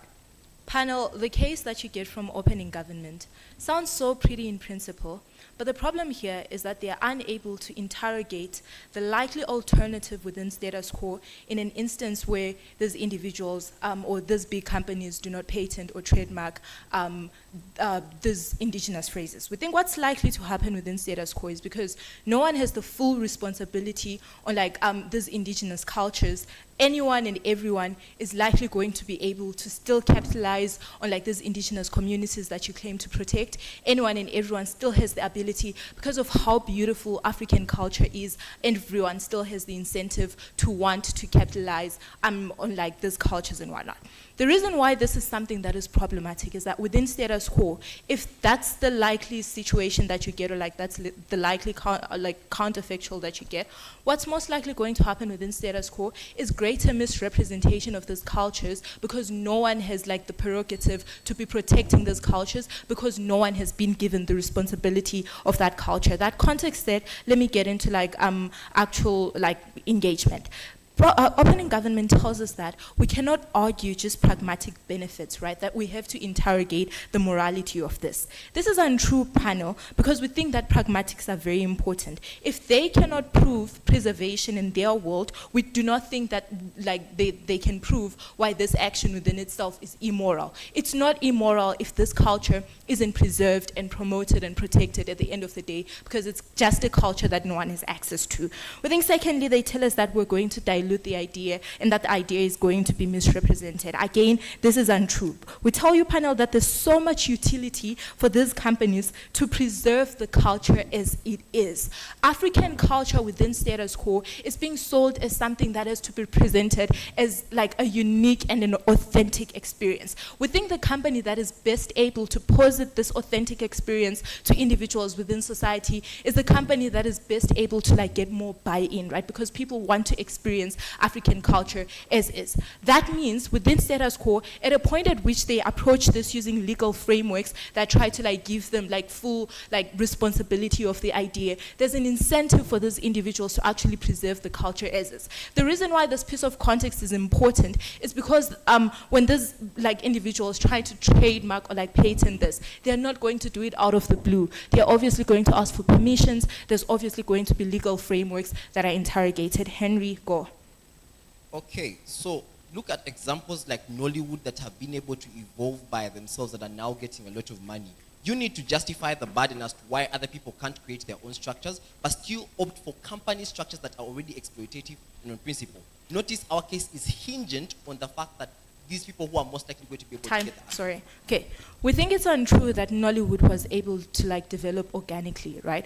We think that most of the Nollywood, the way Nollywood was able to progress itself within society was through being represented by other bigger filming companies such as Hollywood. We think, panel, it's very important to understand that even within status quo, Nollywood isn't as big as Hollywood, right? We think that it's important to understand that stories that aren't being presented on Netflix and other global channels do not necessarily get as much viewership as the stories that are being presented on Nollywood channels. So our case then, I think I've responded to the bulk of what opening government brings.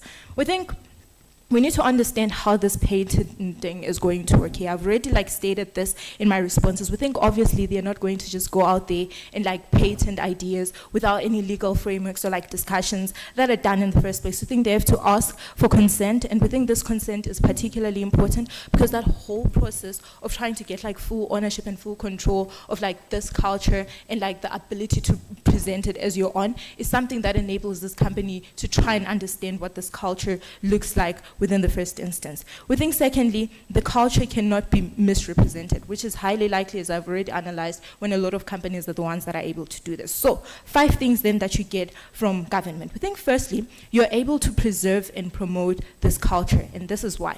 We think companies need economic incentives for them to be able to fully engage themselves with a project of this great magnitude. We think when those economic incentives do not exist, which you can only get when you're you're able to fully patent or fully trademark something, we don't think you're going to get a situation where these companies are like, or where these cultures are able to get like that buy-in, where people like want to like promote and preserve them.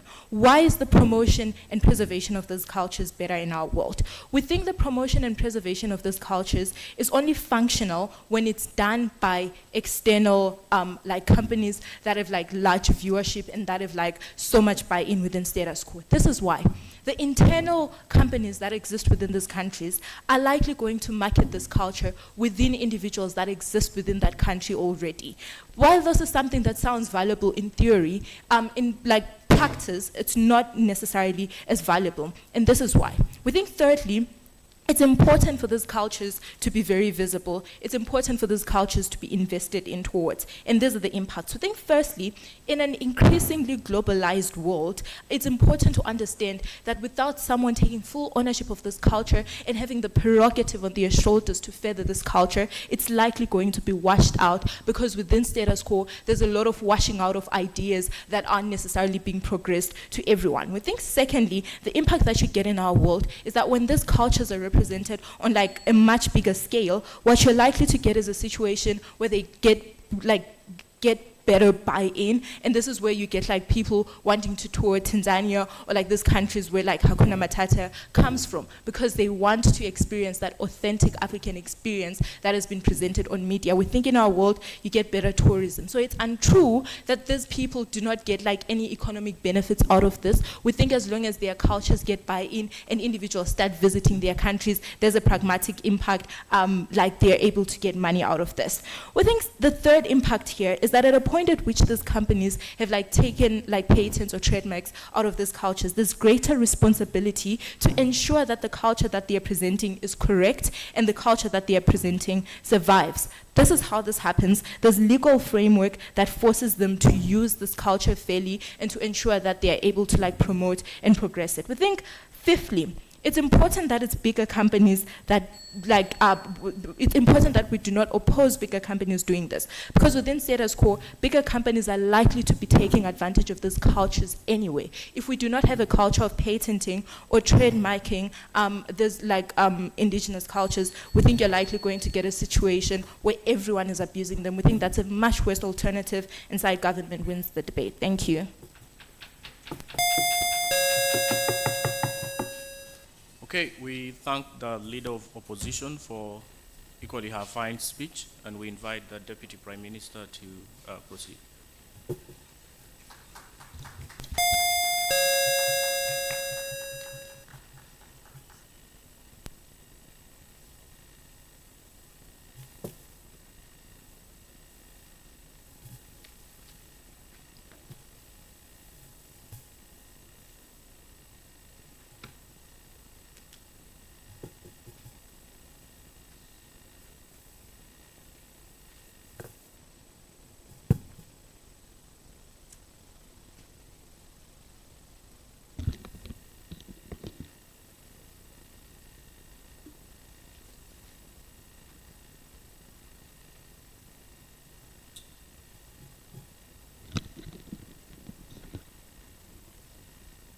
Voice check.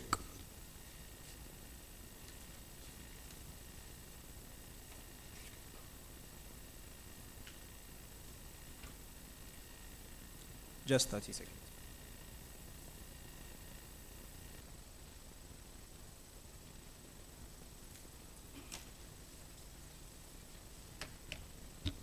Okay. So, hello everyone. Name's Rahim, as always.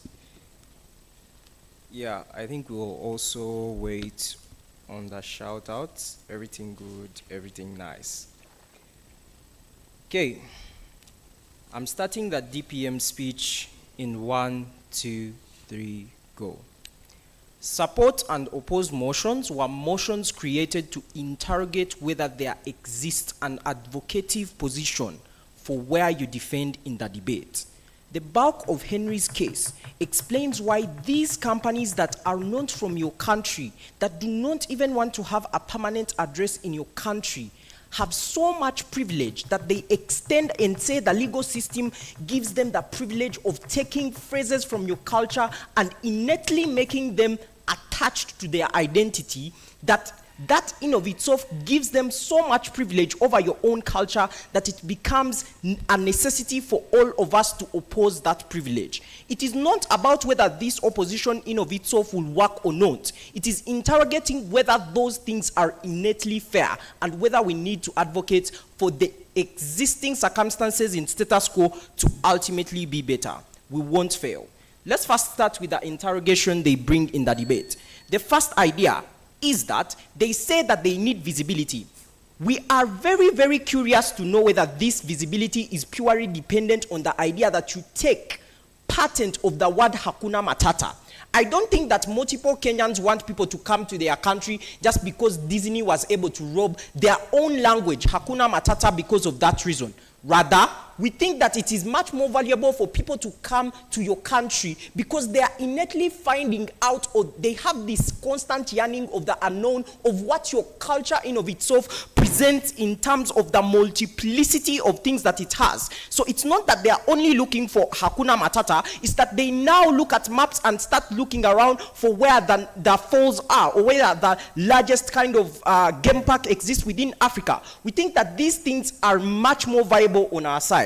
We think that if the analysis here is to claim that people can find out numerous ways to find your country much more visible, if it has to come at the cost of creating a patent of your own culture, it should be an industry, a company that is innately from your country. Why? Because it is that domestic company that has much more proximity to the situations you're in. It means that, again, even if the argumentation is about the preservation of that culture, who innately cares about it more? We think that people who are living within that particular country are people who can feel the cultural suppression when that at a particular level it's happening within that country, because they are much more closer to it. They understand the dynamics of the social movements that exist there. They understand the traditional leaders that exist there. But even if it's not that, the context in of itself creates an education system that is largely cultural based. So it forces them to learn about multiple cultures, and it forces them to also understand the dynamics of existing cultural trends. Local news constantly talks about the culture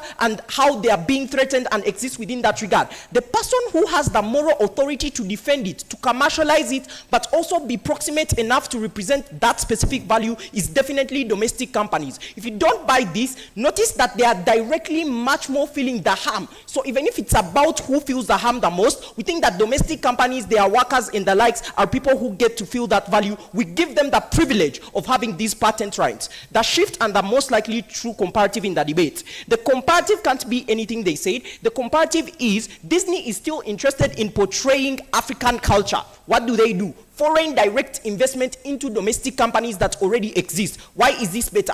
We think that to the extent that they now want to use words like Hakuna Matata, but they are not the ones who own the patents, they're most likely going to look out for an animation company that exists within Kenya. They're going to directly fund it or have some sort of merger on production of a particular movie that is going to portray that. The reason why this is better is because the analysis that Henry gives you about robbing the agency and the ability to commercialize your culture is an extension of colonization. We think this in of itself carries reparative value. That is to say, you're pushing money from where it was, from people who have privilege, and directly investing it within domestic companies to make themselves much more better and much more able to engage with the local communities that they already have.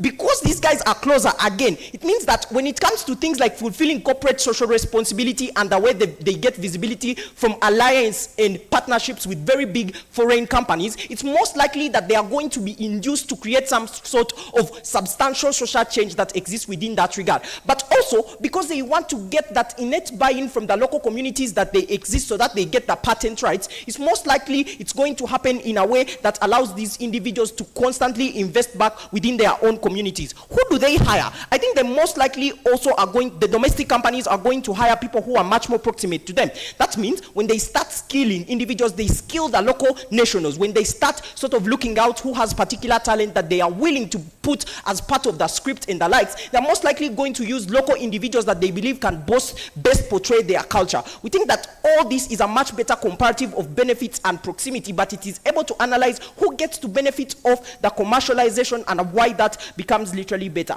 The second extension in the debate, we think that this is also an issue of an accountability in of itself. Why? Because when you give patents to very huge companies that already are very monopolistic in nature in terms of how they conduct themselves, you directly increase the propensity at which they are literally outcompeting the domestic companies. Notice they already have an innate understanding of foreign markets. They are literally very, very in the privilege of controlling those foreign markets to suppress you. What you do now, when you allow the patents for them to rob patents, you also allow them to steal out the value that exists on two levels. These things are a form of art. It means that what literally gives value to art is how unique it innately is. If you give the Disney company a monopolization of that concept of Hakuna Matata and how it is portrayed, you make all the other people producing movies about this, animations about it, that come from that specific community illegitimate. They are considered unoriginal and unethical and illegal within that specific regard. It most likely means that you reduce the propensity at which, even if cultural appropriation is happening,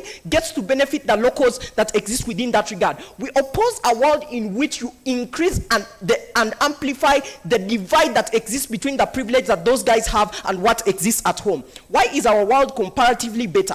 Two reasons. The first reason is on why we still give you the value that exists between improving the interaction of this. We are not stupid. We think they have lots of capital. We have our culture, our ideas. They define our lifestyles. We want the people to represent us better. By principle, it's still much more valuable. Secondly, we think that in of itself, it is able to offer some kind of accountability that exists within some regard. Even if culture is going to be misrepresented, underrepresented, and underused, the people who are most proximate for you to have some form of accountability are these domestic companies that are closer. We can ban you, we can talk about you in our local news. You're most likely going to cause accountability. Here.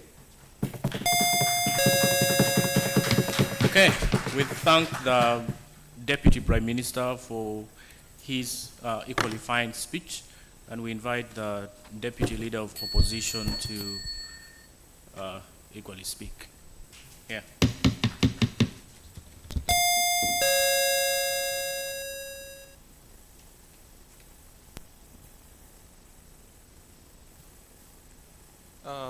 I think Rahim should have done his shout-outs, but it's okay.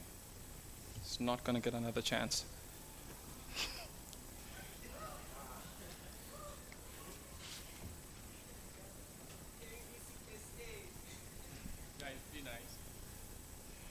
Okay.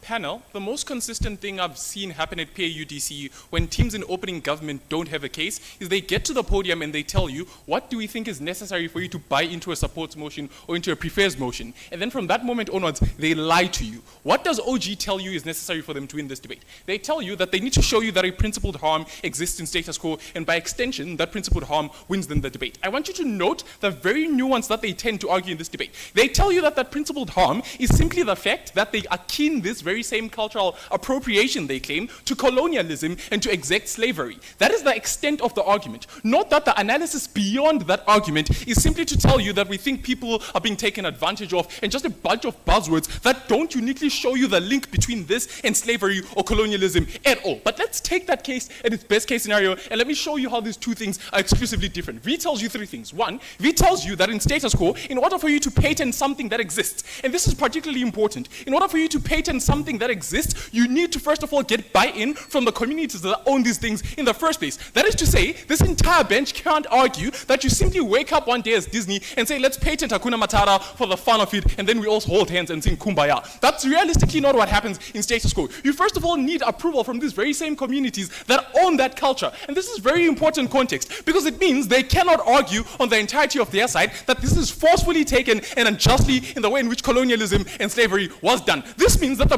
principle that that case stands on is gone. 2, they tell you that this isn't a debate particularly about like the preservation and pragmatics that you get from V's case. The reason why this isn't true is we think that culture is only as important as you can preserve it. That is to say, we don't think for the local communities in these areas, they care that their culture exists as an idea when it can be neglected by society and when it can die out. The most important thing is to ensure the continuity of that culture so that they can continue to exercise it well and so that the future generations can have access to that specific culture. What are the specific problems that affect the access to that culture? V tells you that globalization in status quo actively leads to certain cultures being watered down in most instances when they're unprotected. She tells you that when there's no active financial incentive for that culture to be protected, in most instances it leads to the dying down of that specific culture. What's the response that you get in Rahim's speech? Rahim tells you that what their side seeks to do is to make sure that local companies then instead are the ones that utilize this culture and make sure that it's protected. Why is this unlikely to happen in most instances? Say the very one example they give you of Nollywood. We tell you that the amount of people who have access to these local media are oftentimes those very same people who already practice that culture.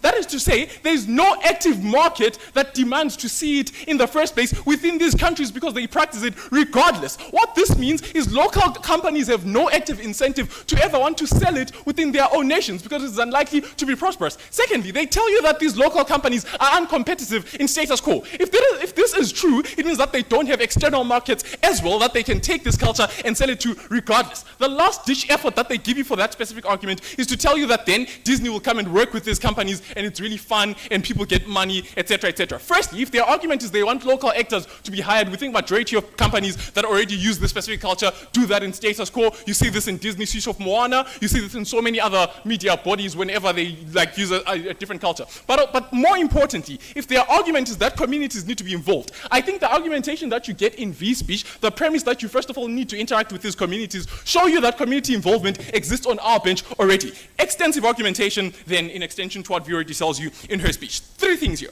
1, why do we think that formally recognizing this culture and patenting it by these very huge companies directly leads to that culture being part of the global tapestry, which means that all these cultures that have historically been neglected in terms of globalization and being important are now seen as huge contributing factors to what the modern day globe looks like and the types of things that we consider socially important. The reason why this is important for cultural progression and for it to be kept in the future is because when it is seen as an integral part of the global tapestry, it is way harder for it to be washed down and for globalization to take it away. That unique extension shows you that cultural preservation is likely to happen on our side. But more importantly, we think that in all instances, what this does is it develops a comprehensive system of legal frameworks that addresses what ownership looks like within status quo when it comes to culture. We think it is very important to notice that on our side, the very benefit of you being able to go into a system where you can try and patent culture calls into question what ownership of culture in itself looks like. The reason why this is important is because V tells you that if you don't have that,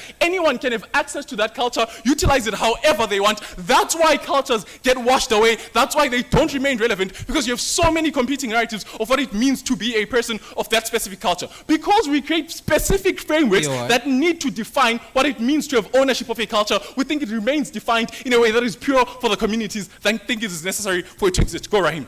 What you're saying, your argument is people from the Arabic world don't like rice. People from Kenya don't watch movies. People from Mexico That's lazy. Tequila. Next argument. What we think is particularly important to note in this debate, because genuinely their response to the entire argumentation I give you can't be to simply say, I say people don't like their own cultures. I told you why they already have access to them, don't need to buy them from other individuals within these societies. It's very simple argumentation. Next thing here that we think is important for individuals to understand, why we think economic incentive is oftentimes important in the preservation of these cultures, particularly within status quo. V told you 4 things here. 1, V told you that what that economic incentive creates is a direct need for that culture to continue to persist. In order for you to continuously use the phrase Hakuna Matata and for it to remain relevant within society, you need the culture which it comes from to still remain relevant and alive within society. Otherwise, everything that you are telling people is just moot air that they have no reason to buy into it. They tell you that they prefer a world where individuals simply go into these countries to just want to see all the nice things that exist without having to see all these big things from these large corporations that patent them. The problem with this is we think people need incentive to want to go into these countries in the first place. What majority of these shows create is an incentive to want to experience that culture from the get-go. We think that's exactly what leads to most individuals going into these societies, engaging with them, and them gaining active benefits. A pragmatic benefit then, because they tell you we have none and these people are robbed of money. Firstly, preservation of culture, which we think is the primary important thing that happens in this debate. But secondly, we think in most instances, because of the types of conversations that exist between these communities and these companies that use their culture, it means there has to be a consistent integration between these two, because these companies to consistently and understand how the culture evolves and what's happening within it, so that their trademark that they are using also remains relevant within society. It means there is an active incentive for those companies like Disney to also actively have and work within these specific countries, to work with actors from these specific countries in everything that they do. In any instance panel, we think we actively benefit the individuals that exist for these specific cultures. We don't think this is a debate simply about government standing up and telling you we think slavery was bad, we think colonialism was bad. That's non-contentious at all in this debate. They need to show you why primarily the cultures that they tell you are so important are preserved on their side. Proud. Okay, we thank the Deputy Leader of Opposition for concluding the debate from the open half. We invite the Member of Government to take the debate to the second half. Yeah.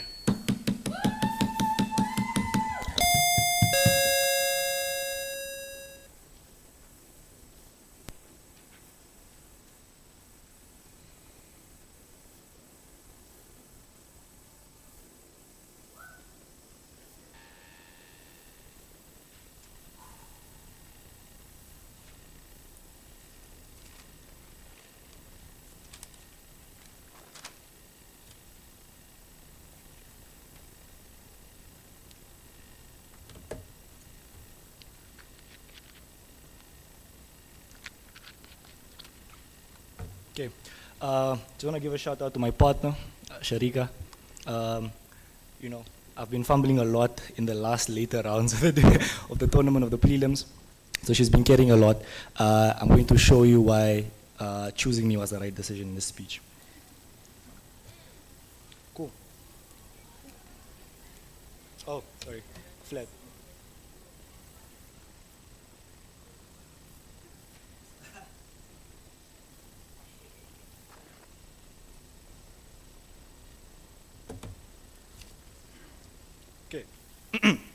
So my speech in 3, 2, 1.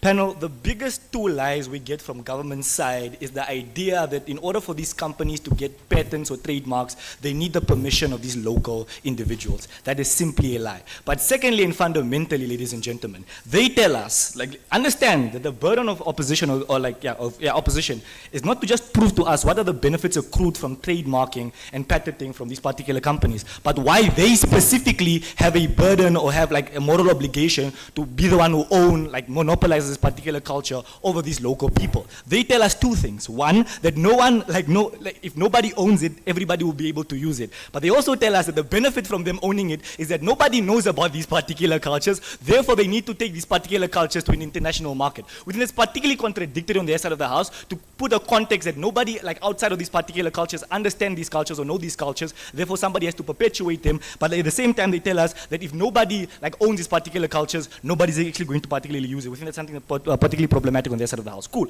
A couple of contexts or a bit of clarity. One, how does this patenting actually work and why is that particularly problematic? One, we think that these particular companies need to prove, that they principally require these particular copywriting from these particular copywriting structures to say that they deserve these trademarks or they deserve these patents, and so they sort of need to pass a bill in these particular trademarking structures. This is problematic on three fronts. One, these legal frameworks that they use to determine whether or not it's it's morally just for them to actually pass these patents or trademarks are set by Western societies. That is to say that there's an existing bias towards these companies that already exist within those particular frameworks. But secondly, that there's a lack of representation of these local peoples within those particular structures in the first place. At the point at which these people aren't able to actually determine whether or not it's morally just for these particular companies to own or have a monopolization over their own culture, we think it's particularly problematic in the particular instance. But thirdly, and most importantly, that these companies have more capacity to ensure that they are granted these particular patents and these legal frameworks or these particular trademarks in the first place. This is things because they're multi-billion-dollar companies, they're able to buy out these individuals, or secondly, that are more likely to be able to actually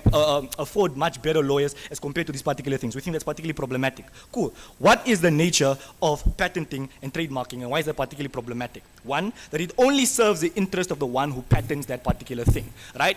And like it only puts a legal obligation on those particular individuals to accrue the benefits. Why is that true? One, you have exclusive rights over the usage, creation, and distribution of the thing being patented or trademarked. We think that for a long period of time, 20 or 50 years, these people aren't able to create things themselves. These local individuals won't be able to actually monopolize or profitize or commercialize their own cultures, or at least take them out to foreign borders. We think that so nobody's legally allowed to do so. But secondly, that all the benefits accrued from the distribution, from the creation, from the mass distribution of these particular things only go back to that person who actually owns the patent or the trademark. That is to say, at a point at which these local companies, for example, are able to animate these particular cultures and perpetuate them into international markets, these companies have a right to sue these local companies. That is morally unjust because these particular individuals didn't even have the legal obligation to gain that thing in the first place. There's something problematic on the other side of the house. What are the implications of this? This means, so this means that trademarking or patenting creates the avenue to monopolize their particular culture. We think that these people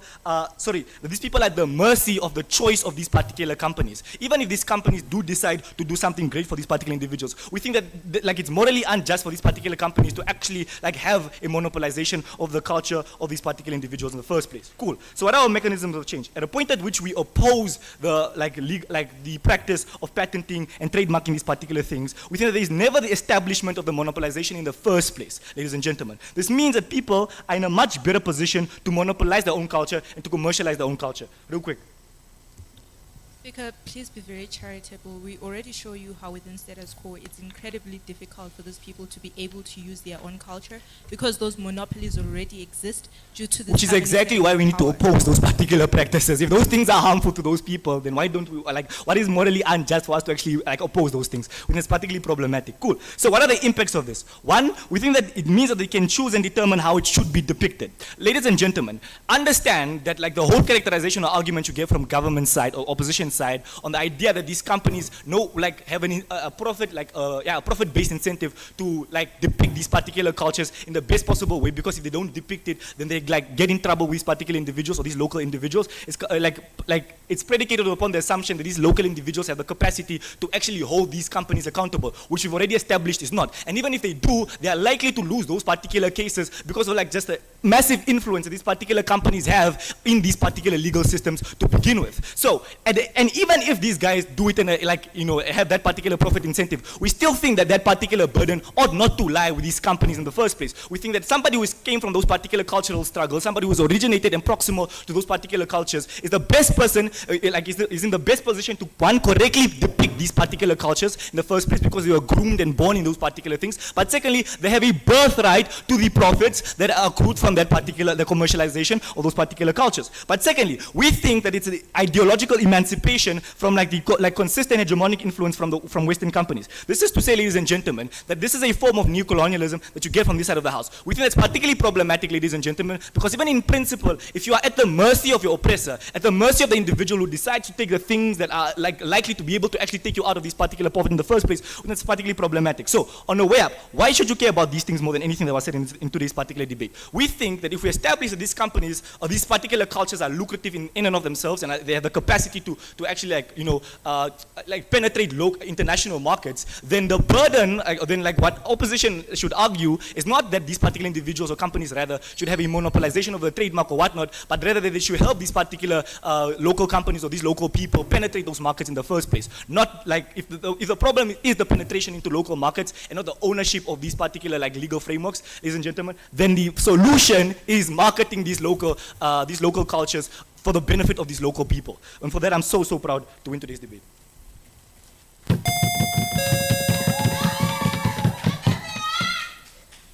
Okay, we thank the member of government for his fine speech, and we invite the member of opposition to equally speak.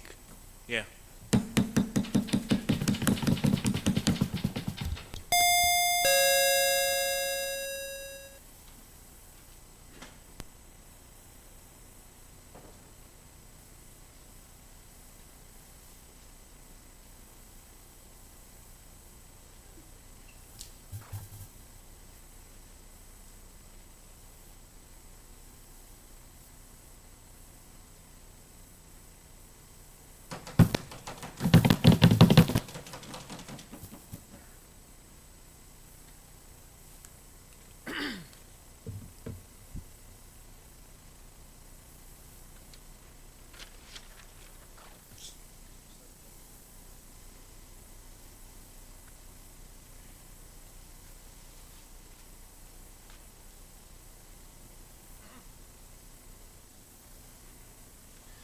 Okay, so hi guys. So I'll be a bit more humble and actually shout people out. N- Not because I don't think we won't win, I'm actually really confident. It's because you never know with these rounds, they're very unpredictable. Yesterday and today has been evident, so you'll rather just swallow it for now. Cool. Yeah, shout out to my partner, shout out to everyone that made their way to this tournament and did it in whatever capacity. Either way, you've done very well for yourselves. And yeah, remember to have fun.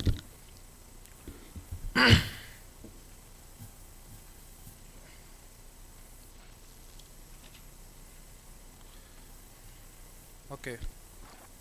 So I'm starting my speech in 3, 2, 1. This house has a responsibility to allow the custodians of these cultures to get the sustenance that they need in this world. I'm going to show you why this particular characterization is important and why it takes down the principle and pragmatic argumentation we largely get from government. A bit more nuanced characterization from us. We think, one, we exist in a paradigm that's largely capitalistic. It's played by capitalism, and the custodians of these things are the Western countries, right? The reason this is important is because these Western countries are the ones that bore these countries. These countries are from there, and they define how the rest of the world interacts with them. But then how does the rest of the world interact with them, and why and how do these cultures come about here? We think the existence of these cultures in the debate are likely to be in countries that are on the receiving end of this. Why is this true? Just intuitively, like US also has its cultural phenomena, but like US companies will like claim them and patent them. But that lack of capacity is what brings this debate, because like these things exist in Kenya, they exist in like Zimbabwe and that kind of thing, but because of the lack of structural advancements to make this happen, this is how you get other Western companies to fundamentally infiltrate this. So OO's analysis is great and brilliant, but it stops at actually preserving the culture. What CO is going to give you is what this culture fundamentally means to the people and its custodians, and how it actually helps them get sustenance, right? This is important because people living in sustenance is logically prior to actually preserving that culture, because they need to acquire something from whatever resources that they can get, and this will fundamentally help them exist, and then they can project the rest of the culture to the world just on logical priority. I think we know above that. Now on the principle, and I'm going to take down OG's principle for argumentation, right? We tell you self-preservation and self-sustenance for the custodians of this culture is more important. We value them living fast and eating fast, and then you can go and acquire all of these benefits. Maybe when they are stable, you can begin caring about who appropriates the culture. If they don't have food to eat, they are not necessarily going to care who's doing what when their stomachs are rumbling and that kind of thing. So then to the first idea, right? We think there is incapacity in the states that they've existed in, and like I've already mechanized this. So then why will these companies, these bigger companies, likely protect these cultures more even if they don't exist in these countries? We think a few reasons. Some of them were OO's mechanisms. What fundamentally what we'll add is, like in the capitalistic world, in the utilitarian, the end justifies the means thing, you likely want to be as accurate as possible in terms of presenting this culture. It's not going to be like diluted as these guys say anyway, because we think because of the scale of wealth that these countries have, I mean, they'll send their people to like go into this culture and live with these people. It happens all the time. You'll be given as much money if you want. We think these are just more structural reasons that allow this to exist, right? But then beyond that panel, I'm going to show you how a patent necessarily does this, because I think this is what fundamentally answers the question of the debate. One, I think you need a patent because it's the best way to protect yourself in a paradigm that's very capitalistic, where ideas, as opening government say, are the things that define like the competition or the edge you have in the market. So a patent best protects you because it allows your idea, your very coveted ideas, to be protected, and they can only be utilized by you. So this is then an idea of cultural appropriation, as they say, versus cultural appreciation. We appreciate this culture because we think we can do it at a better capacity in this world than these other people and the mechanisms that they have. Because notice what these guys say, but I'll get to this to the extent of my pragmatic argumentation. These guys say that it will be diluted. They value something that's fundamentally not diluted and that kind of thing. We think we value rich, that fundamentally feeds these people and like helps them sustain. But even beyond that, fundamentally, I think we value an idea that like allows these people to fundamentally then get the resources that they can allow to mitigate a lot of these pragmatic harms, right? So then we think the impact of this is that these countries are able to get the pragmatic benefits of what their cultures have to offer. Different countries are blessed by different things, but if your culture is fundamentally blessed by something that is unique to the rest of the world, we think it is just as a principal requirement for you to use it to be able to get something for yourselves, because we're not like blessed the same and that kind of thing, right? We think then fundamentally this takes down on weighing the principles that you get from opening government, right? Because opening government come and tell you it's a principle, it's moral and that kind of thing, don't dilute this culture. We'll come and tell you this culture does not do them any good fundamentally if they can't necessarily even sustain the thing that informs this culture. We think it's more moral to have the things that inform this culture be stable, allow it to exist, and then you can then acquire your benefits, those benefits that you want of keeping this culture pure. Because even in our best case, you fundamentally get the capacity to do this. Maybe when they get wealthy, maybe when they're able to self-actualize, they can then begin to rewrite the narrative because they actually possess these resources. We think that's something that cannot be achieved on your side. Secondly, guys, on the pragmatic argumentation and why we beat them on pragmatics. One, we think we take reach plus, and this taking them at their best case, we take reach and a slightly diluted messaging to the outside world over the purity that they have, but it reaches no one. Because there's nothing that that thing can do for them. Even people cannot appreciate the culture. Because we are okay with initial access. Like, we are not saying this culture will completely be diluted even in this country. The people that are custodians of the cultures in this country still keep it pure. But even secondly, the initial access that you get allows these people to come. They actually come and they'll find a tour guide, they'll be walked to these national parks, they'll go and see the Maasai's jump and that kind of thing. We think that's still a closer way to get a lot of that. So whatever impacts that they give fundamentally on that can't work, they refuse to take us, but I'll take you because I'm that good. We won't only get sustenance by selling culture, there are other ventures. But the question in the debate is, culture suppresses people, local people from that context. It informs what their lives are. Why shouldn't they be the ones with the privilege to have the patents to those rights? Okay.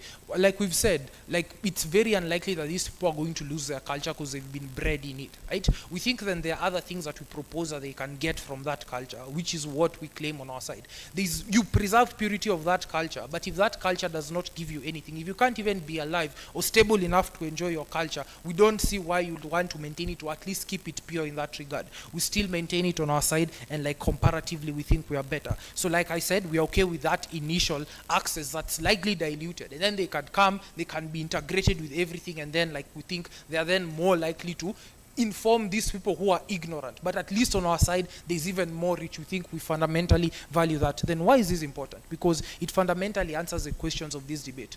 These countries do not have the capacity to do this. They need a foreign actor that might not necessarily be benevolent, but that capacity can be leveraged to that extent, and they can get a lot of those pragmatic benefits. My partner will come and do the weighing, but I've never been prouder to extend from closing opposition. Thank you. Okay, we thank the member of opposition for equally fine speech, and we invite the government's whip to conclude the debate from government. Here.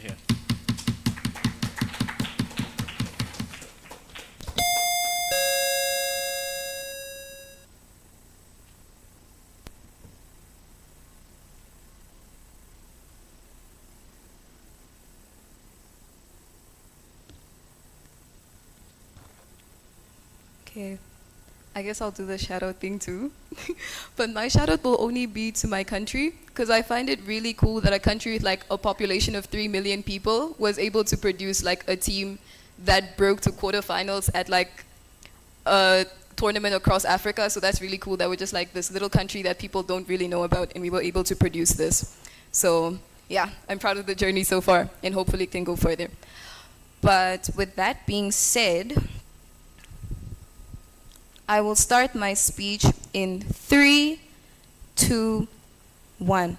Panel, notice that a lot of the benefits that opposing house says cultures will get from these patents is something that can exist without the patent happening. And that is something that they fundamentally ignore, right? People can still make movies about your culture without needing to own it. That exposure can still happen. You can still benefit from this. All of these things can still happen without a patent existing. What opposition needed to do was tell you why these things can fundamentally only happen once a patent is put in place. Why you should not own your culture, why it was important for you to not own your culture in order to see these benefits. And that is something that all three of them so far have failed to do, right? But let's actually get into the cases.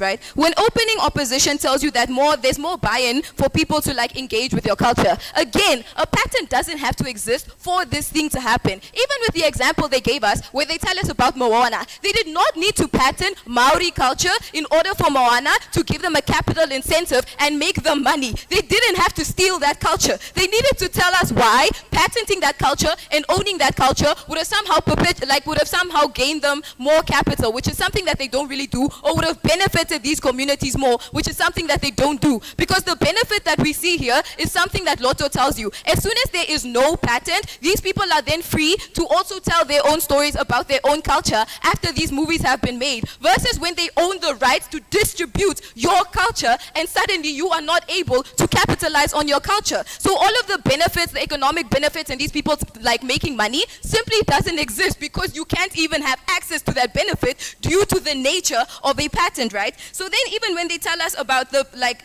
promotion, preservation, and how it's important to be visible, again, all of these things exist without a patent. Those are things that happen on our side. When they simply make the movie and don't put a patent on your culture, you still gain visibility. We know a lot more about Maori culture now. You still gain that promotion and that marketing. These are simply things that still exist within current status quo, and that is something that they have fundamentally ignored.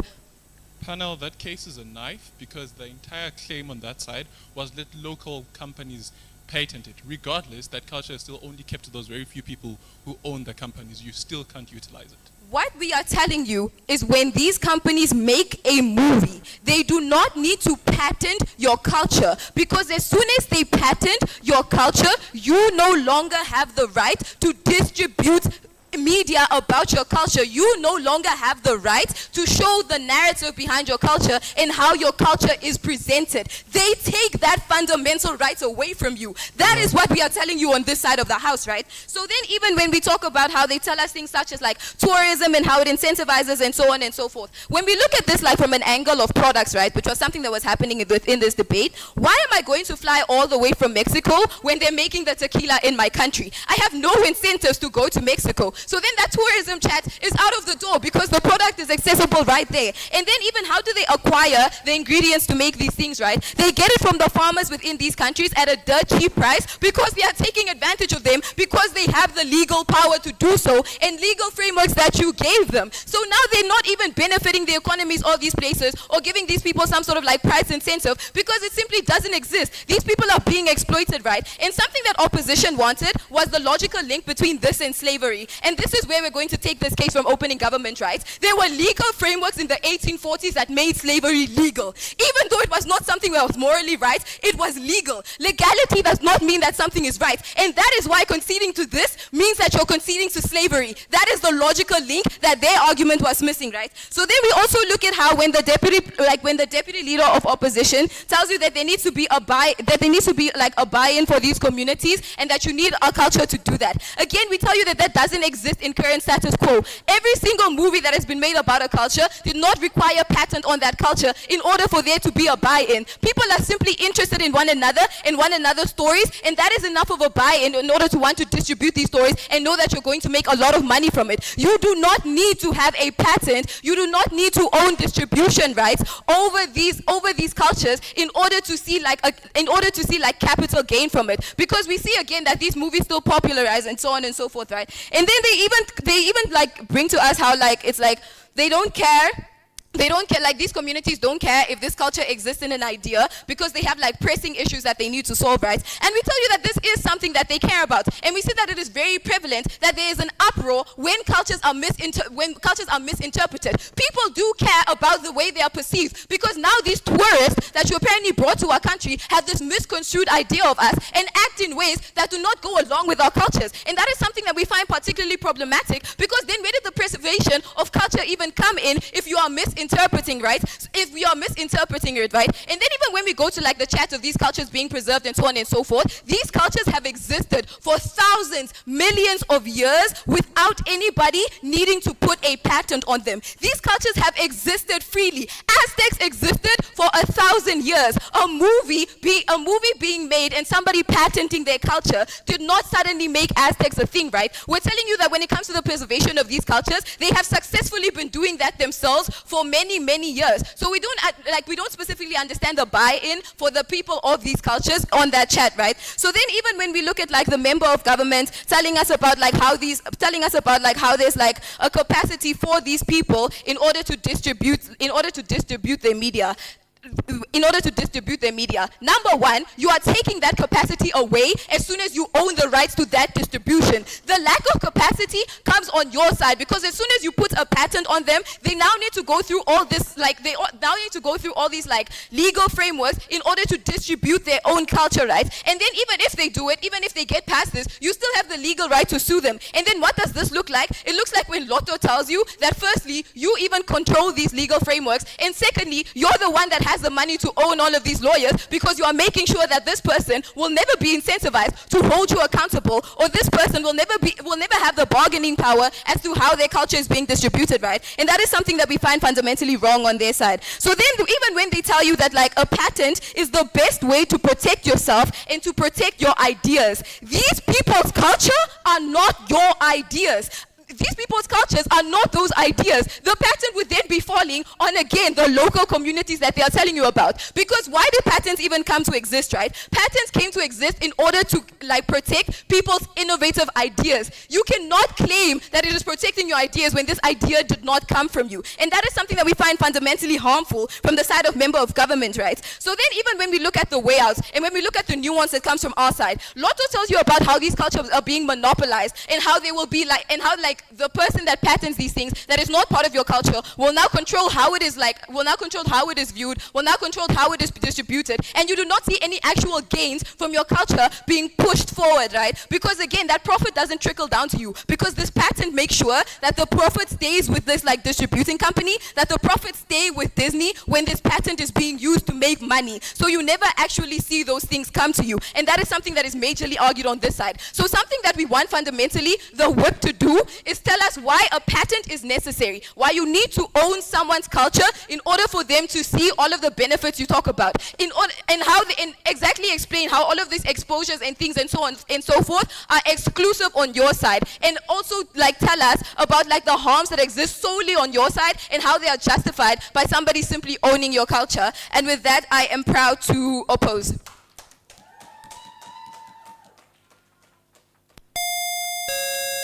Thank you very much. The government's whip for her fine speech that concludes the debate from the side of government. We invite the opposition's whip to also come and conclude the debate for the opposition and ultimately the entire round. Here.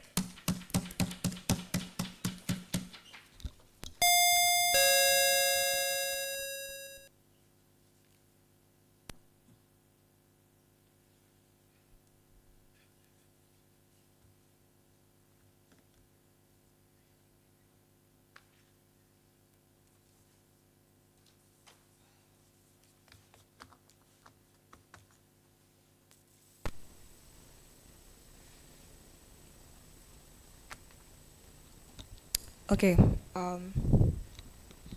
So firstly, just appreciation to my partner, Paul. It's been interesting. Hopefully we make it forward. And also much appreciation to Kenyan teams for making it this far. It's really nice to see us come this far. And also to other teams that are present. Okay. Starting my speech in 3, 2, 1. I feel like, sorry. My timer. Okay. Starting my speech in 3, 2, 1. The problem that exists with both government benches is that they assume Disney and even how it necessarily operates in these companies, they just exist in predominantly white societies. I feel like they even fail to cater for how most of these things necessarily exist. Disney is functioning in the USA where you even have black Americans, people of African descent who are already even influenced and informed by a lot of these cultures in the first place. I feel like that is even why they can go to theaters and watch The Lion King and even appreciate the culture anyway. This debate then becomes about cultural appropriation versus cultural appreciation.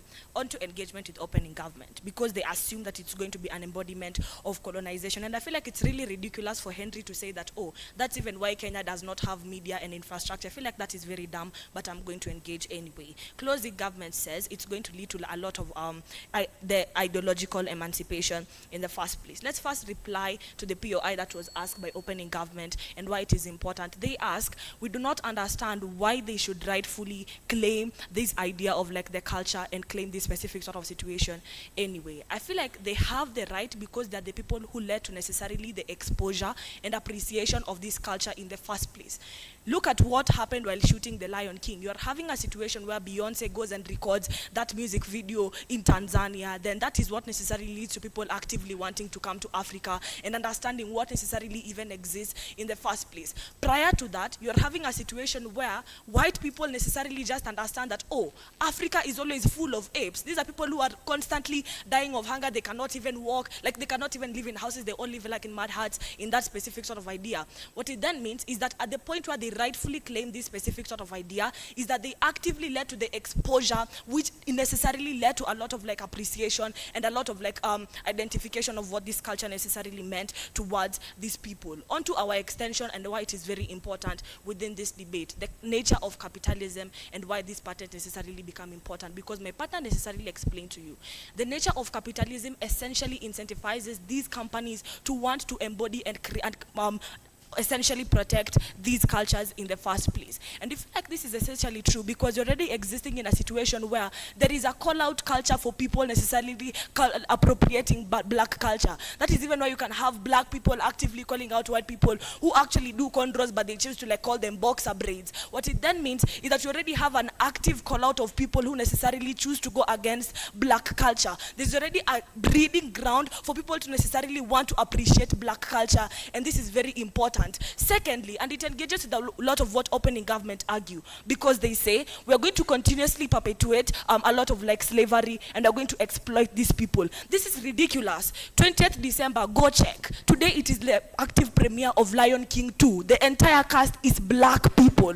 What it then means, these companies have taken active steps to not only embody and necessarily cater for the black people who are actively being represented by these cultures in the first place, but secondly, they're actively choosing to make sure the representation and appreciation of this culture is something that is going to be important. What it then means is that at the point where these companies actively led to the exposure and identification of the value of these cultures in the first place, which was something that was actively ignored and misconstrued by a lot of people within the global order, it is very important and justified for them to necessarily want to cater for them in the first place. Engaging with whatever we get from opening government, they come and give us the principle of morality, and they say it is important because at the point where you constantly allow these people to essentially like patent these movies, it is going to actively lead to actually exploitation, counter principle to that specific sort of morality. What it then looks like right now for you to air out Lion King in Disney, it allows a young kid who is 2 years old and lives in a white community to grow up and understand Hakuna Matata is a word that necessarily comes from like an African descent.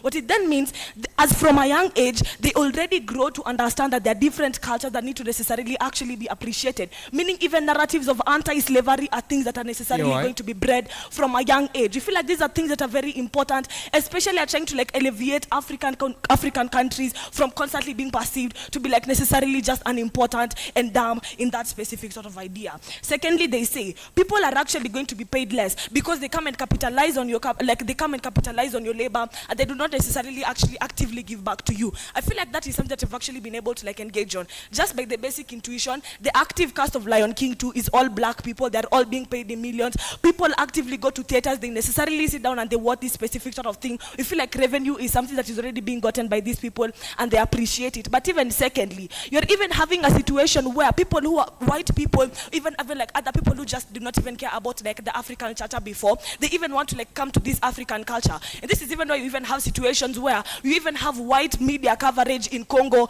addressing things like, oh, we are even having poverty and even the war that is necessarily actually like ongoing. What it then means, there is an active attraction of people who even before they tended to like, let me say, misappropriate and not even appreciate this African culture to essentially come back and appreciate this specific sort of culture in the first place. But again, thirdly, they say they have better alternatives because they feel like instead of you necessarily patenting this specific sort of like a phrase, it is much beneficial for you to essentially just fund these African countries and even like other local like companies anyway. We feel like this is ridiculous. It's like you're trying to say, let Safaricom actively fund Airtel because we feel like they actively like be competitive. We feel like the competitive nature, considering like the capitalistic world that has already been painted to them, is something that is very less, like it's actually very less likely for this specific sort of company to actively sacrifice and lose a lot of like the material benefit that it was actively able to like pour towards these African countries. We don't think that is valuable. Engaging with closing government. Firstly, they say that, oh, these companies need to prove why they need to claim them anyway. I feel like I was actually able to like prove to you why the power of being able to like give this exposure and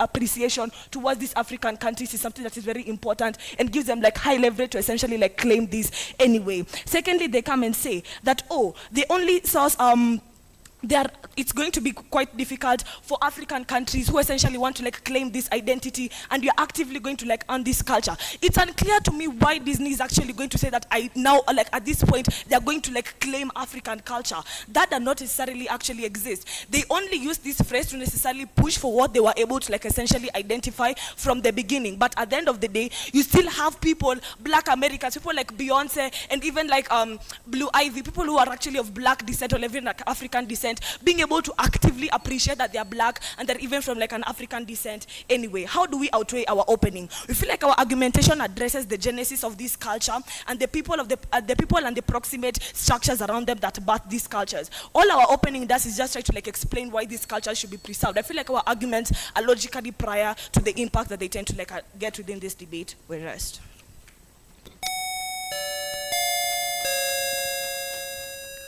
Thank you very much. The opposition's whip, and we thank everybody else that has been speaking here for the amazing debate.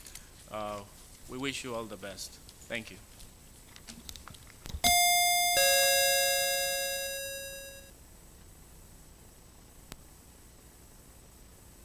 Watch what God is going to do.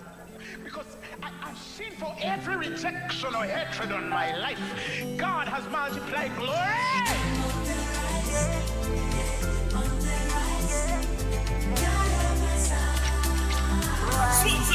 God is my body, God ye body, God ye body wangu, ye body wange. God ye body, God is my body, God ye body wangu, ye body wange. I'm on the rise, I'm on the rise. God on my side, I'm on the rise, yeah. Shidani, shaitwani, gita.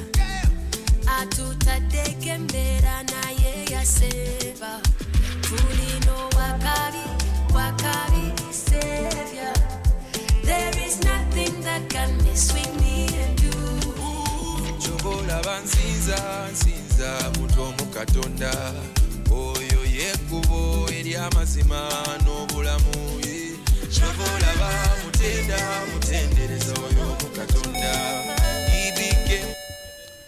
Hello everyone, we are going to be announcing breaks for public speaking, semi-finals as well as the judges. So I'm just giving us I think 5 minutes to allow those that are still in other debate rooms, and you can also tell your friends who have been doing public speaking to come around. Immediately the announcement for the judges that are going to be judging semi-finals, room 1 and 2. We are then going to meet in room 5 for briefing, room 8 for briefing, and we're going to be using this room as our room 1 for public speaking then probably room 2 for the other room. So just 5 minutes so that we can get that announcement off our chest. CAP is really tired of holding your results in that regard. We are really tired of holding your results. We want to announce. It is itching us, really. We want to announce the results for semifinals. Yeah. In each room, we're able to break 5 speakers in each room, and hopefully you are among them. So I'll just be here in a few, then I'll announce that, then we'll start our semifinals. Thank you.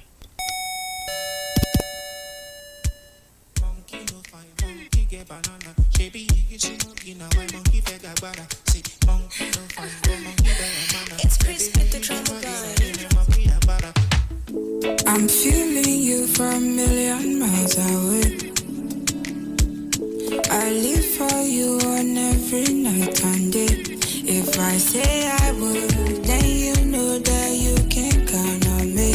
If I say I would, then you know that you can count on me.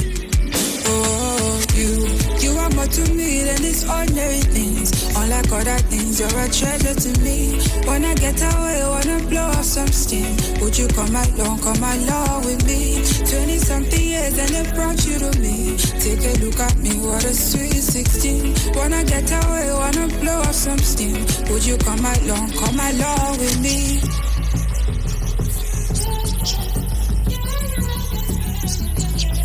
Yeah, yeah, Braca, yeah, yeah.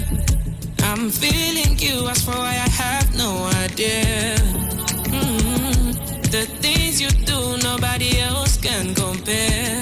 My darling, you make my fears disappear.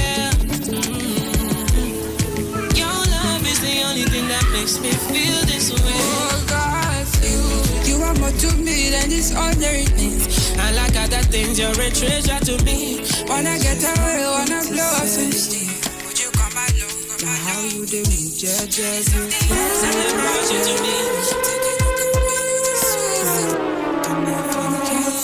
face. You know that your love is healing. Beautifully wonderful love. Anywhere I follow, you no matter how far. If you like, play me back, long as say nobody know. Baby, because nobody know like it. Crazy boy, you are the air that I breathe. And if I can't see no clear, I know you are my eyeglasses. I see you when I call my shot. I don't want anyone to know. All right, thank you very much. Break announcement, semifinals. Before I do that, I'm going to start with the judges that will be judging semifinals. In semifinals room 1, which is this room, the chair for the semifinals is going to be Kwaneli Leslie Mbiza. Panelist in semifinals room 1, we are going to have Ayodele Samuel, and then we are going to have Nabasa Shivan, and then Jolly Joy, and then Desiree Mansi. In semifinals room 2, we are going to have Joy Mugo as the chair, Ngabirano Titus as a panelist, Ashaba Matthew as a panelist, Sydney Penyani as a panelist, and Elijah Bakari as a panelist. All semifinals judges, let us meet in room 8 for briefing. Speakers break. In quarterfinals room 1, the chair was Ashaba Matthew, in no particular order. Proceeding to the semifinals from room 1, we have Deborah Teti, congratulations. We have Vigutsa Masi, congratulations. We have Onyait Churchill, congratulations. This other name is hard, I'm sorry I'm really sorry. Lydia.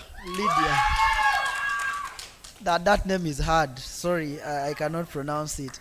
And then finally, in no particular order, making it to the semi-finals from room 1 is Collins Michael Mbula Chalo. In room 3, making it to the semi-finals. Okay, this other name is also hard, really. But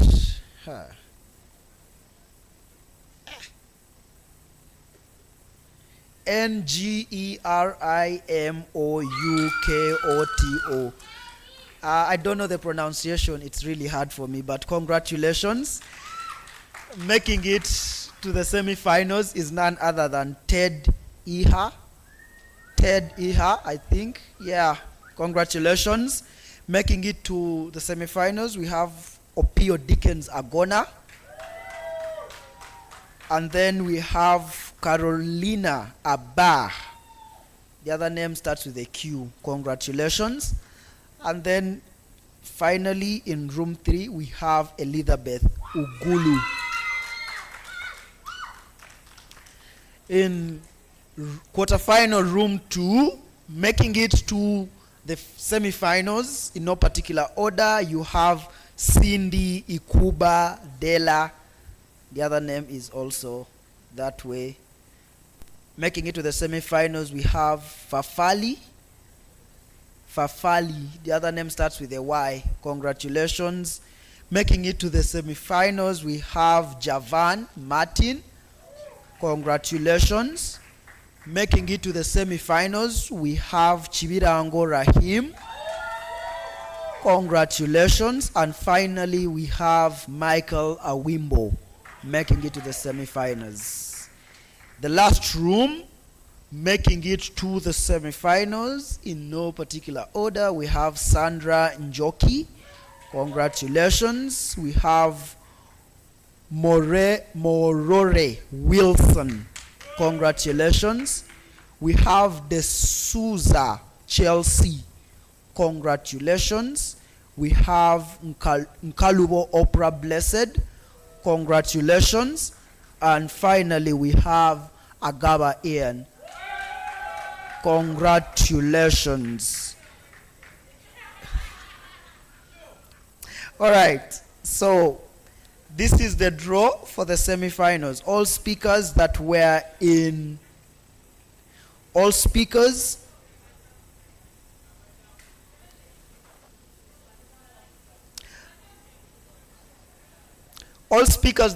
semi-finals room 1 are going to be with all speakers that were in quarterfinals room 1 are going to be together with the speakers that were in quarterfinals room 3, and that is going to be semi-finals room 1. All speakers that have broken that were in quarterfinals room 2 are going to be with all speakers that broke from quarterfinals room 4. That is the draw for semi-finals. Remember, we are only taking the top 5 from each room to the finals. All the best. I hope the speakers that are going to be in semi-finals room 1, that is Collins, Lydia, Onyaid Churchill, Vigut Samasi, Deborah, the other person whose name starts with an Nger, Ted, Opio, Carolina, and Elizabeth are here, and the others will go to room 2 for the rounds to start. And there's going to be balloting for this particular round, so your chairs will be able to give you the ballotings, and then we'll be able to start. All judges in the semi-finals, let us meet in room 8 for final briefings for like 2 minutes, then we can come and start the round. Okay, let's get settled. Roll call. Roll call for teams.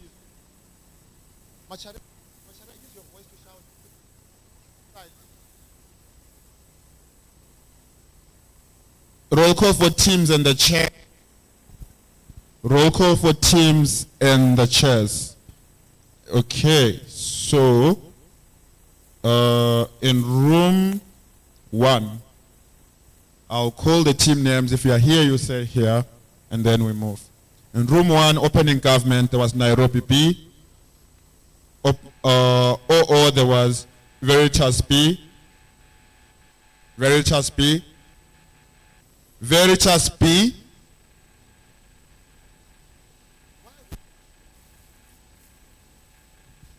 Who is the president of Veritas? I'm now looking for the president of the club. And then in closing government, Strathmore F. And then closing opposition, Kyambogo D. And then in room 2, opening government, Veritas A. Veritas A. You see, the problem is not the speaker, it's the club. And then opening opposition, Vets B. Vets B. You see, another issue.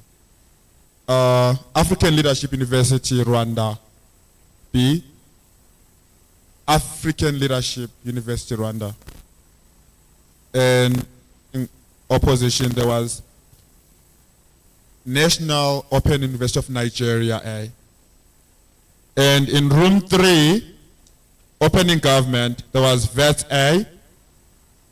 Opening opposition, Strathmore C. Strathmore C. Okay. Closing government, UCCB. University of Cape Coast B. If there is only one member of the team. For roll call purposes. And closing opposition, Gulu University C.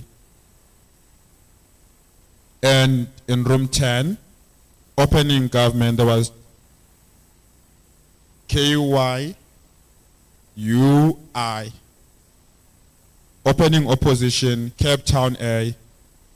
Closing government, Namibia University of Science and Tech. Closing opposition, Nairobi A. Okay. So I'm missing Veritas A. They're there. Okay, so now the only missing team is the Cape Coast team. All of them? Okay, because we want to announce the results and then we do balloting. Who is is the president of the UCC here or any member of the UCC debating union? You are here. If it's up to you as the president. Okay, that's fine. Oh, Jonathan is, oh, okay, so we have the whole union. Okay, the chairs. Can I have the chair? I'll start with this room because it's interesting. Garang.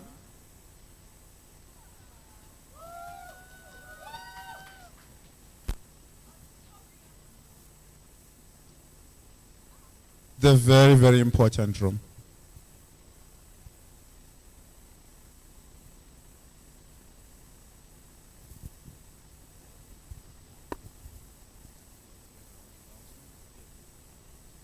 Hi.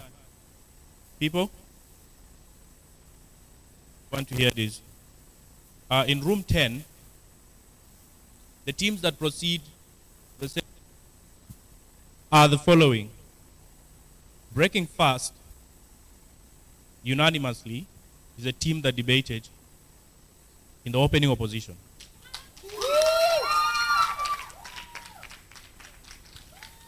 And Breaking Second, with a split of 4-1, is a team that debated in closing opposition. Thank you. So, in room 10, the teams, I know when we say OOCO, you guys don't know who they are. Opening opposition is Cape Town A. Closing opposition is Nairobi A. The chair for room 2, Chris Foley. Chris Foley.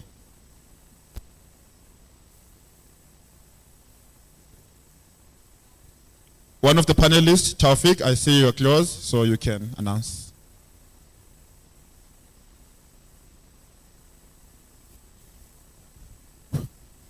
We're using this stage now.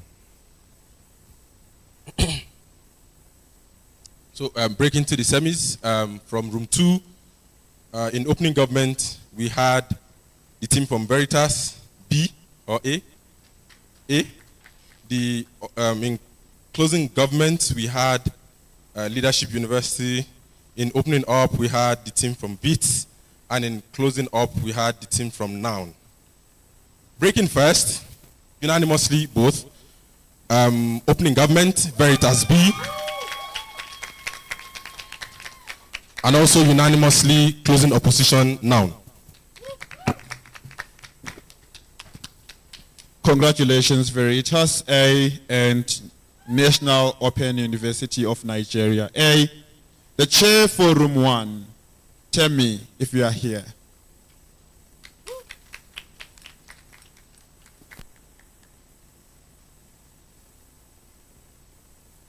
All right, I was the chair for room 1 in opening government. We had University of Nairobi B, Swain and Mercy.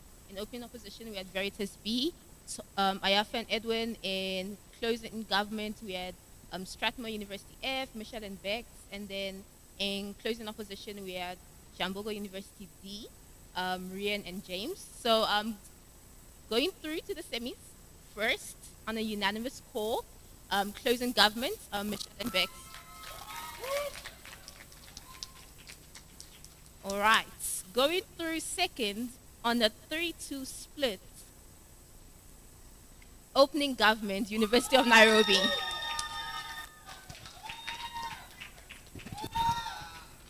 Congratulations, Nairobi B and Strathmore F. And the last room, room 3, Chair Amos Joseph, the Honorable.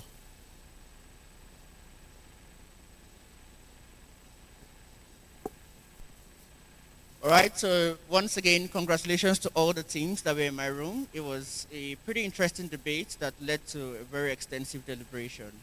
In opening government, we had team Wiswassers, UOWA. In opening opposition, we had team Strathmore University C, SUC.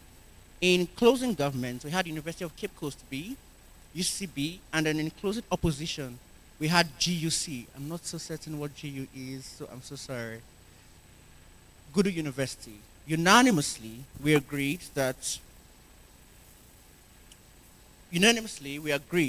going through to the finals, closing opposition. And on a 4-1 split, the second team that is qualifying to the semi-finals of the Pan-African University Championship 2024 is opening opposition, SUC. Congratulations, Strathmore C and Gulu University C as well. So we are going to do the tossing for the sides today. So tomorrow when we come in the morning for semifinals, straight to the motion. For the judges, we are going to send a list of the judges that we need for semifinals on WhatsApp group chat after we have finalized, since we are still trying to have a conversation. So, the teams that will be debating in room 1, please come forward for tossing. Cape Town A, Nairobi A, Strathmore C, and Gulu C. Cape Town, Nairobi A, Strathmore C, and Gulu C. One rep, please, for tossing.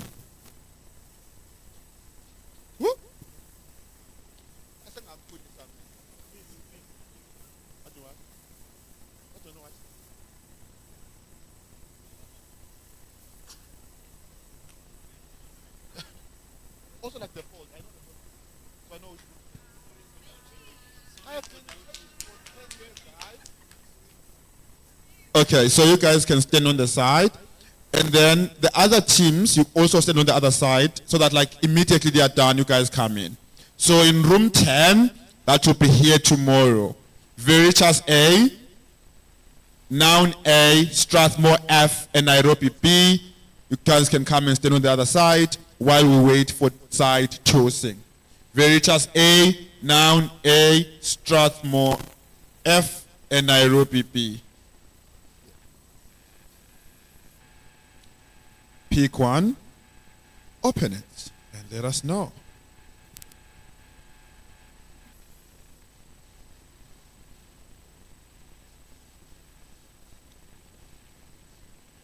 Nairobi A is closing government. Cape Town A is opening opposition. Gulu A is opening government. And Strathmore C is closing opposition. Yes. Room 1, again, Gulu, opening government. Cape Town, opening opposition. Nairobi, closing government. Strathmore, closing opposition. Now, room 10. Veritas, Noun, Strathmore, and Nairobi.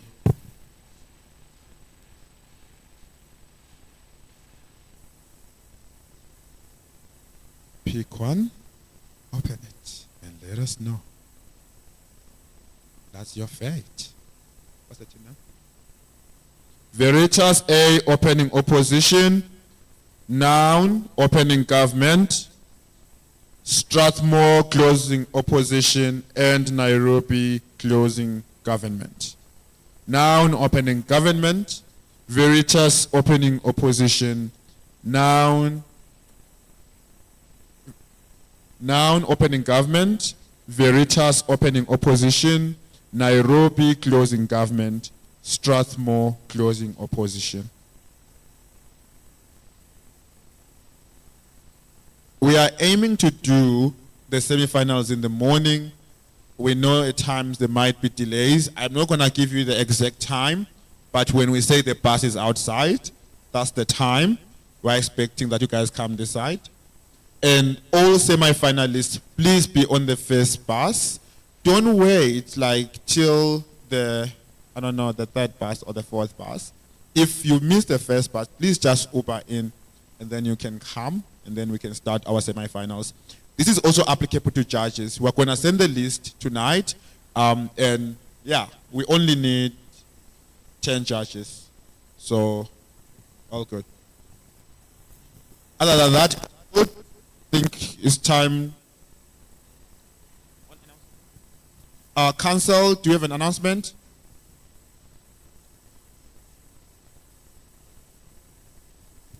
Hi, so country reps and executive council members for the current administration, please let's wait behind and have our meeting immediately after so that we can be done with it in time and return to our hotels. So please, executive council members and country reps, please let's just meet here. Smart, don't run away. I didn't see you yesterday, smart. Okay. So we'll all just meet on this side and then we'll have our discussion. And from there we can all go. Thank you so much.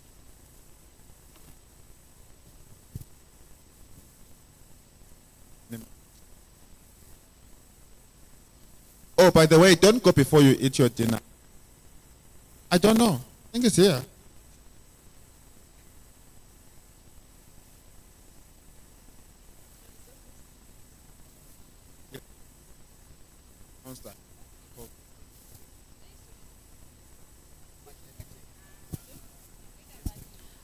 All judges that broke, please keep an eye out for the draw, and you are also supposed to join the first buses that leave your respective hotels. If not, we will drop you and you might not judge again. So all judges, keep an eye out. We'll try to release the draw before tomorrow morning so that you know when you are needed. And if you hope to judge the finals, you should also be around. Thank you.